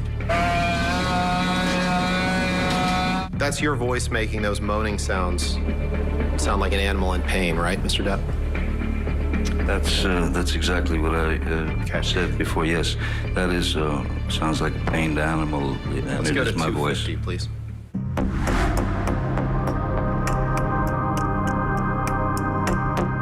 Mr. Depp, could you please explain to the jury the circumstances that led to you having the bruise that's reflected in this photograph? Again, there was another confrontation, where she was coming out, trying to get to me, trying to hit me. Whitney stepped in front of Amber, snuck in the roundhouse. For the record, this is an audio recording. I'm sorry that I didn't hit you across the face in a proper slap, but I was hitting you. It was not punching you. Babe, you're not punched. Don't tell me what it feels like to be punched. But you're fine. I did not hurt you. I did not punch you. I was hitting you. How are you? I'm not sitting here bitching about it, am I? You are. That's the difference between me and you. You're a f***ing baby. Because you started... You're such a baby. Grow the f*** up, Johnny. Physical fights. When Amber talks about the Eastern Columbia building and this incident at the stairway, this is different than what we have seen before, because this isn't just an audio tape. There's actually an eyewitness, and then that eyewitness happens to be Amber's sister. I'm facing Amber. He comes up behind me, strikes me in the back, kind of just somewhere over here. He strikes me in the back. I hear Amber shout, "Don't hit my sister." She smacks him, lands one. But he had his hand on the back of my head, my hair, and kind of was yanking me down and hit me in the face with this cast he had. These were two sisters that truly cared for one another and were going to support each other no matter what. I hear Johnny's voice shouting, I hate you. I hate you both, you whores. And I hear crashing. I hear crashing and banging and smashing, and he starts screaming like an animal. You see my little sister with her back her back to the staircase, and Johnny swings at her, and I don't even wait. I don't hesitate. I don't wait. I just, in my head, instantly think of Kate Moss and the stairs, and I swung at him. One of Johnny Depp's most famous relationships is with supermodel Kate Moss. There was a story circulating that while they were dating, Depp pushed Kate down some stairs while they were on vacation together. So as Amber Heard is describing her version of the staircase incident, she drops Kate Moss's name. And the moment she does that, you look at Ben Chu and his reaction. Oh my goodness, nobody could be happier. It's like a kid on Christmas morning, because now Kate Moss has been invited to the party. I lost my composure for a moment and did a fist bump because I knew that that was not going to be corroborated by Miss Moss. When Ben, did the fist pump all around the world, we didn't have her committed. Kate Moss doesn't even make it to Virginia. She doesn't make it to the courtroom. She appears via Zoom, and the testimony is only about 10 minutes. But wow, you talk about an impact in just 10 minutes. And there had been a rainstorm, and as I left the room, I slid down the stairs, and I hurt my back. He came running back to help me. He never pushed me, kicked me, or threw me down any stairs. Unfortunately, Ms. Moss, who had never testified in any proceeding, came forward affirmatively to say that that was not the case. Coming up, a bizarre allegation. And on my side of the bed was human fecal matter. Plus, two completely different versions of what happened in Australia. I'm looking at it in his eyes, and I don't see him anymore. I don't see him anymore. It wasn't him. It was black.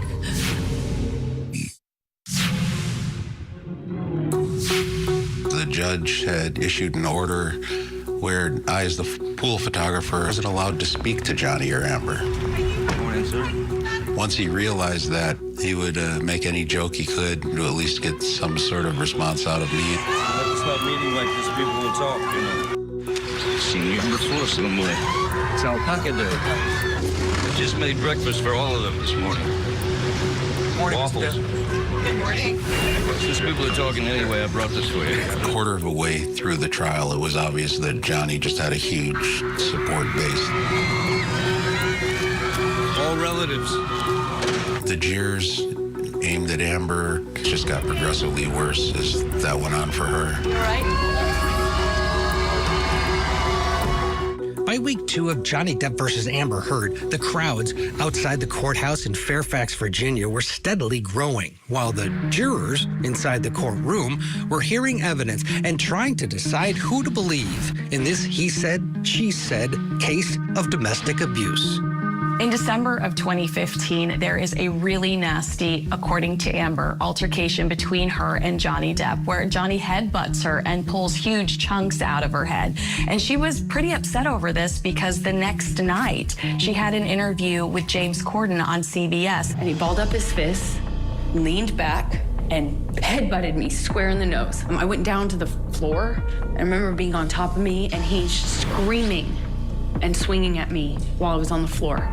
He had me by the hair and dragged me. He wrestled me down, kind of trying to hold me down with his knee on my back.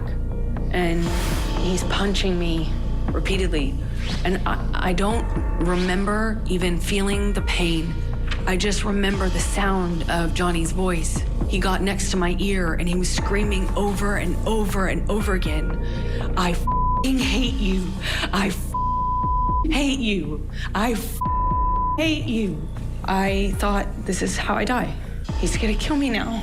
I thought I probably had a concussion and certainly thought I had a broken nose. There was blood everywhere. Amber described a really awful fight where her hair gets pulled out, and she says she got headbutted by Johnny. She thought her nose was broken.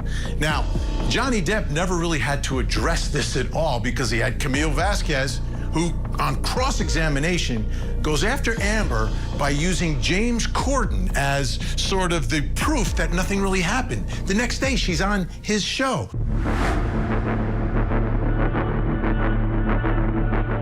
You appeared on the James Corden show the day after this alleged incident, right? I did. These are pictures of you on the James Corden show on December 16th, 2015, right, Ms. Heard?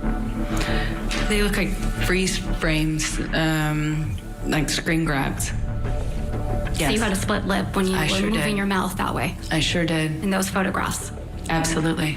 We really focused on the big lies and exposing her to be untruthful. This is one of the first cracks you start to see in her testimony from herself. That starts to change how I think this jury of 7 starts to look at her. And I think if we go bigger than the courtroom, this is when you start seeing even more from the public, where the public is starting to say, wait a second, that makes no sense.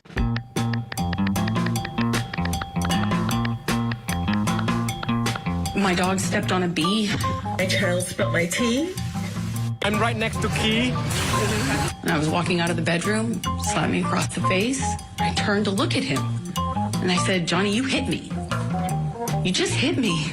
One of the most infamous moments from the trial is when Johnny tells this crazy story about Amber Heard leaving a surprise for him in his bed. This creates the hashtag AmberTurd. My dog stepped on a bee. He showed me a photograph. It was human fecal matter. Please state your name. It's Amber Laura Heard.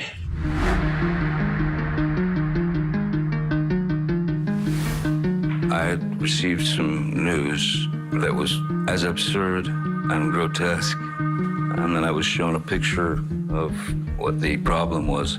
What was the photograph of, Mr. Depp? It was a photograph of the bed, our bed, and on my side of the bed was human fecal matter. They were making a wonderful point of just how funny it was that I thought that some human being had actually dropped a grumpy. Coming up, Amber breaks down on the stand telling the jury her story of sexual abuse in Australia. I've never been so scared in my life. It was black. I couldn't see him. Plus, the crowd builds as the case comes to a close.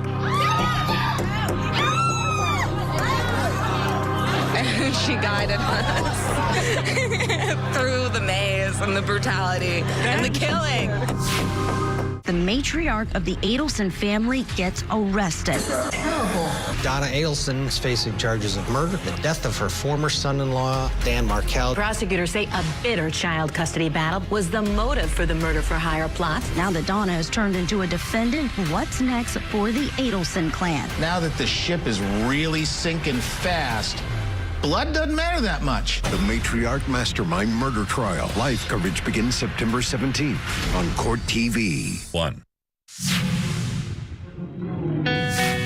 You know, they say captain goes down with the ship, and if he goes down, we're going with him.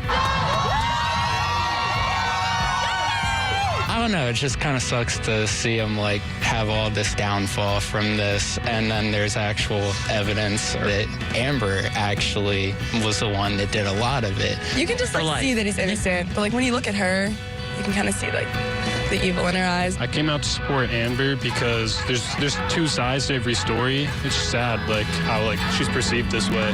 We have serial killers that get better treatment than Amber Heard.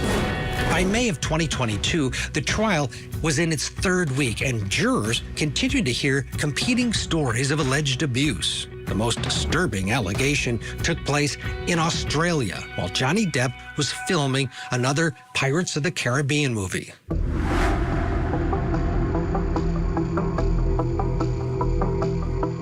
He's filming the 5th Pirates of the Caribbean movie. Him and Amber have only been married a month by now, but Amber claims that this is when one of the nastiest and most vicious fights takes place. What did Miss Heard tell you she was upset about when she arrived in Australia? And she could not let go of the fact that I was in on this post-nup agreement. I had been sober for many, many months. I left the room that I was hiding, went downstairs. I went behind the bar. I grabbed a bottle of vodka that was there, and I poured myself 2 or 3 stiff shots of the vodka. Then she came down and, of course, started screaming, "Oh, you're drinking again, the monster," and all that. She walked up to me and reached and grabbed the bottle of vodka, and then just kind of stood back and then hurled it at me, and it made contact and shattered. And then I looked down and realized that the tip of my finger had been severed. Being in the middle of some sort of nervous breakdown, I started to write with my blood, in my own blood, little reminders from our past that represented lies that she had told me and lies that I had caught her in. When the stories moved to Australia, they became completely different. They were different for both sides, and what happened was it was so incredibly disturbing, both on the side of Amber Heard and on the side of Johnny Depp. But the problem is that you have to believe one or the other. It couldn't be both. I thought, okay, I'll get a lawyer and let's do a post-nup. He went outside and called my divorce attorney and fired her and said the only way out of this was death. He was just belligerent. I don't know how the next part of the violence actually even initiated, but again, he has me up against the wall, and I remember this time he slams me up against the wall hard, throws me across the room. I land on a games table. He gets on top of me and is just whacking me in the face. Picks up the phone and starts bashing the phone against the wall where I was just being held. At some point, he's on top of me. I'm looking at it in his eyes, and I don't see him anymore. I don't see him anymore. It wasn't him, it was black. I've never been so scared in my life. It was black, I couldn't see him. The next thing I remember, I was bent over backwards on the bar, meaning my chest was up. I was staring at the blue lights and my back was on the countertops. I just saw his arm. I could feel his arm moving, and It looked like he was punching me. I didn't know if the bottle that he had inside me was broken. I couldn't feel it. I didn't feel pain. So he penetrates you with this bottle. But you don't know how he got the bottle, right? That is correct. And he did that right after he lost the tip of his right middle finger. Again, I don't remember the exact sequence of those events. There was no way to be able to predict what she was going to say during the Virginia trial. And so we had to focus on the big lies and say to the jury at the end, if she's willing to lie about a rape, she's willing to lie about anything. And you testified that you bled as a result of this sexual assault, correct? That is correct. All right. And you testified that your forearms were cut. My forearms and my feet. And your feet were sliced up. That's correct. And you testified you had a bruise across your jaw. That is correct. And there is not a single medical record reflecting treatment for any of those injuries, is there, Ms. Heard? I didn't seek treatment. The cross-examination of Ms. Heard that was done, I believe, beautifully by Camille Vasquez was not intended to demonize her. It really was predicated on her own words. So the cross-examination was based on statements that Ms. Heard had made and presenting her with some audios that she herself had made and really asking for her explanation. I don't think that's demonization. I think that's cross-examination. We cannot work it out if you run away to the bathroom every time. Listen to me. Listen to me. A boxer can't go 12 rounds without a minute break. I'm not giving you a minute break. You do it at minute 3 at the beginning of an argument. No.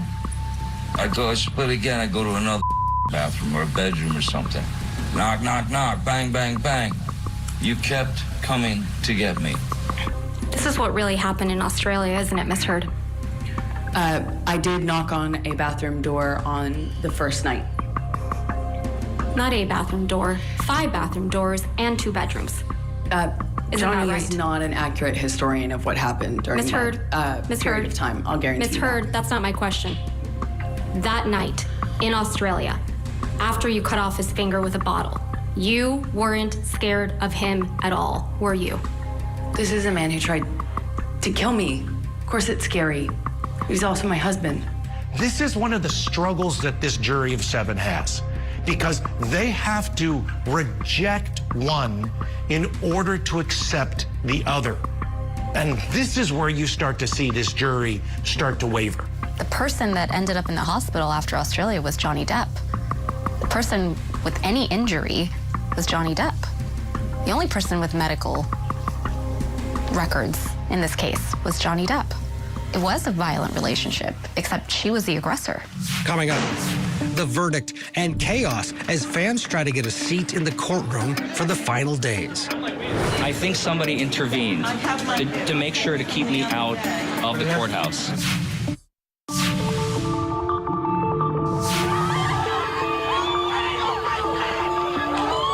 I touched Johnny Depp's hand. I was really lucky. I come from a little village in France called Plan de la Tour, which is the same town as Johnny Depp's house. I'm originally from India. It's just been a month here. This is my American adventure. She accepted $4,000 and a wristband of my own to relinquish her place in spot. I think somebody intervened to make sure to keep me out of the courthouse. As the crowds got bigger, the tension started to grow outside the courthouse. A lot of competition to get inside. They tried to create their own set of rules, but it fell into chaos and things got a little ugly. We're like Squid Games today. She's our life coach, and she guided us through the maze and the brutality. We had a system for the number who come early gets a number stickers, and we know that there's a limit of 100 people. So we came as early as 7 o'clock. People coming after the numbers, they're kind of not appreciating the fact that they are not gonna get in. It was surreal and circus-like. I mean, really with animals. There's been a multiplication out there. I think in the courtroom, Judge Escarati did a fantastic job of keeping order. Hi, good morning. Good morning. After 6 weeks of testimony, it was time for both sides to present closing arguments. Their closing argument.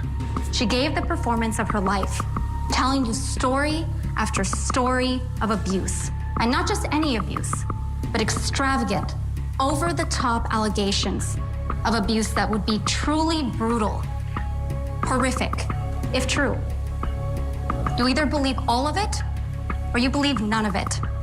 You can't find that Mr. Depp hit her once. Either he hit her countless times, or you can't believe a single word that comes out of her mouth. Mr. Rottenborg? Thank you. Okay, thank you. Think about the message that Mr. Depp and his attorneys are sending to Amber, and by extension to every victim of domestic abuse everywhere. If you didn't take pictures, it didn't happen. If you did take pictures, they're fake. If you didn't tell your friends, you're lying. And if you did tell your friends, they're part of the hoax. If you didn't seek medical treatment, you weren't injured. If you did seek medical treatment, you're crazy. Ladies and gentlemen, let me be very clear. If Amber was abused by Mr. Depp even one time, then she wins. It's been a 6-week trial, and this jury of 7 has to decide who's telling the truth. This is not a criminal case. This is a defamation case, but even more importantly, this is a public relations case. This is about trying to convince not just 7 people, but the whole world that you're the victim and that the other person is the perpetrator. The remaining jurors can retire now to the jury room to begin their deliberations, okay? So thank you all. 5 men, 2 women on this jury, and over the course of 13 hours, they're deliberating over 3 different days. Everybody was anticipating, what is this jury going to say? Johnny Depp's not even in town. He's playing music overseas somewhere, but it doesn't matter. This was the moment where everyone was going to stop and watch and see what this jury was going to deliver. All right, Mr. Foreperson, is this the verdict of the jury? Yes. We were all holding each other's hands under the table, and we're just, oh my gosh. Do you find that Mr. Depp has proven all the elements of defamation? Answer, yes. When the verdict came in, our hearts were in our throats. We were hopeful, but not presumptuous, so we were really sweating it out. Do you find that Mr. Depp has proven, by clear and convincing evidence, that Ms. Heard acted with actual malice? Answer, yes.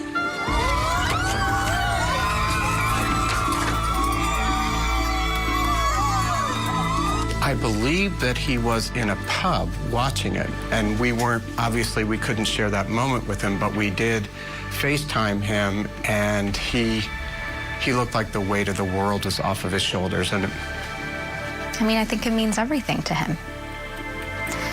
And it means everything to his children.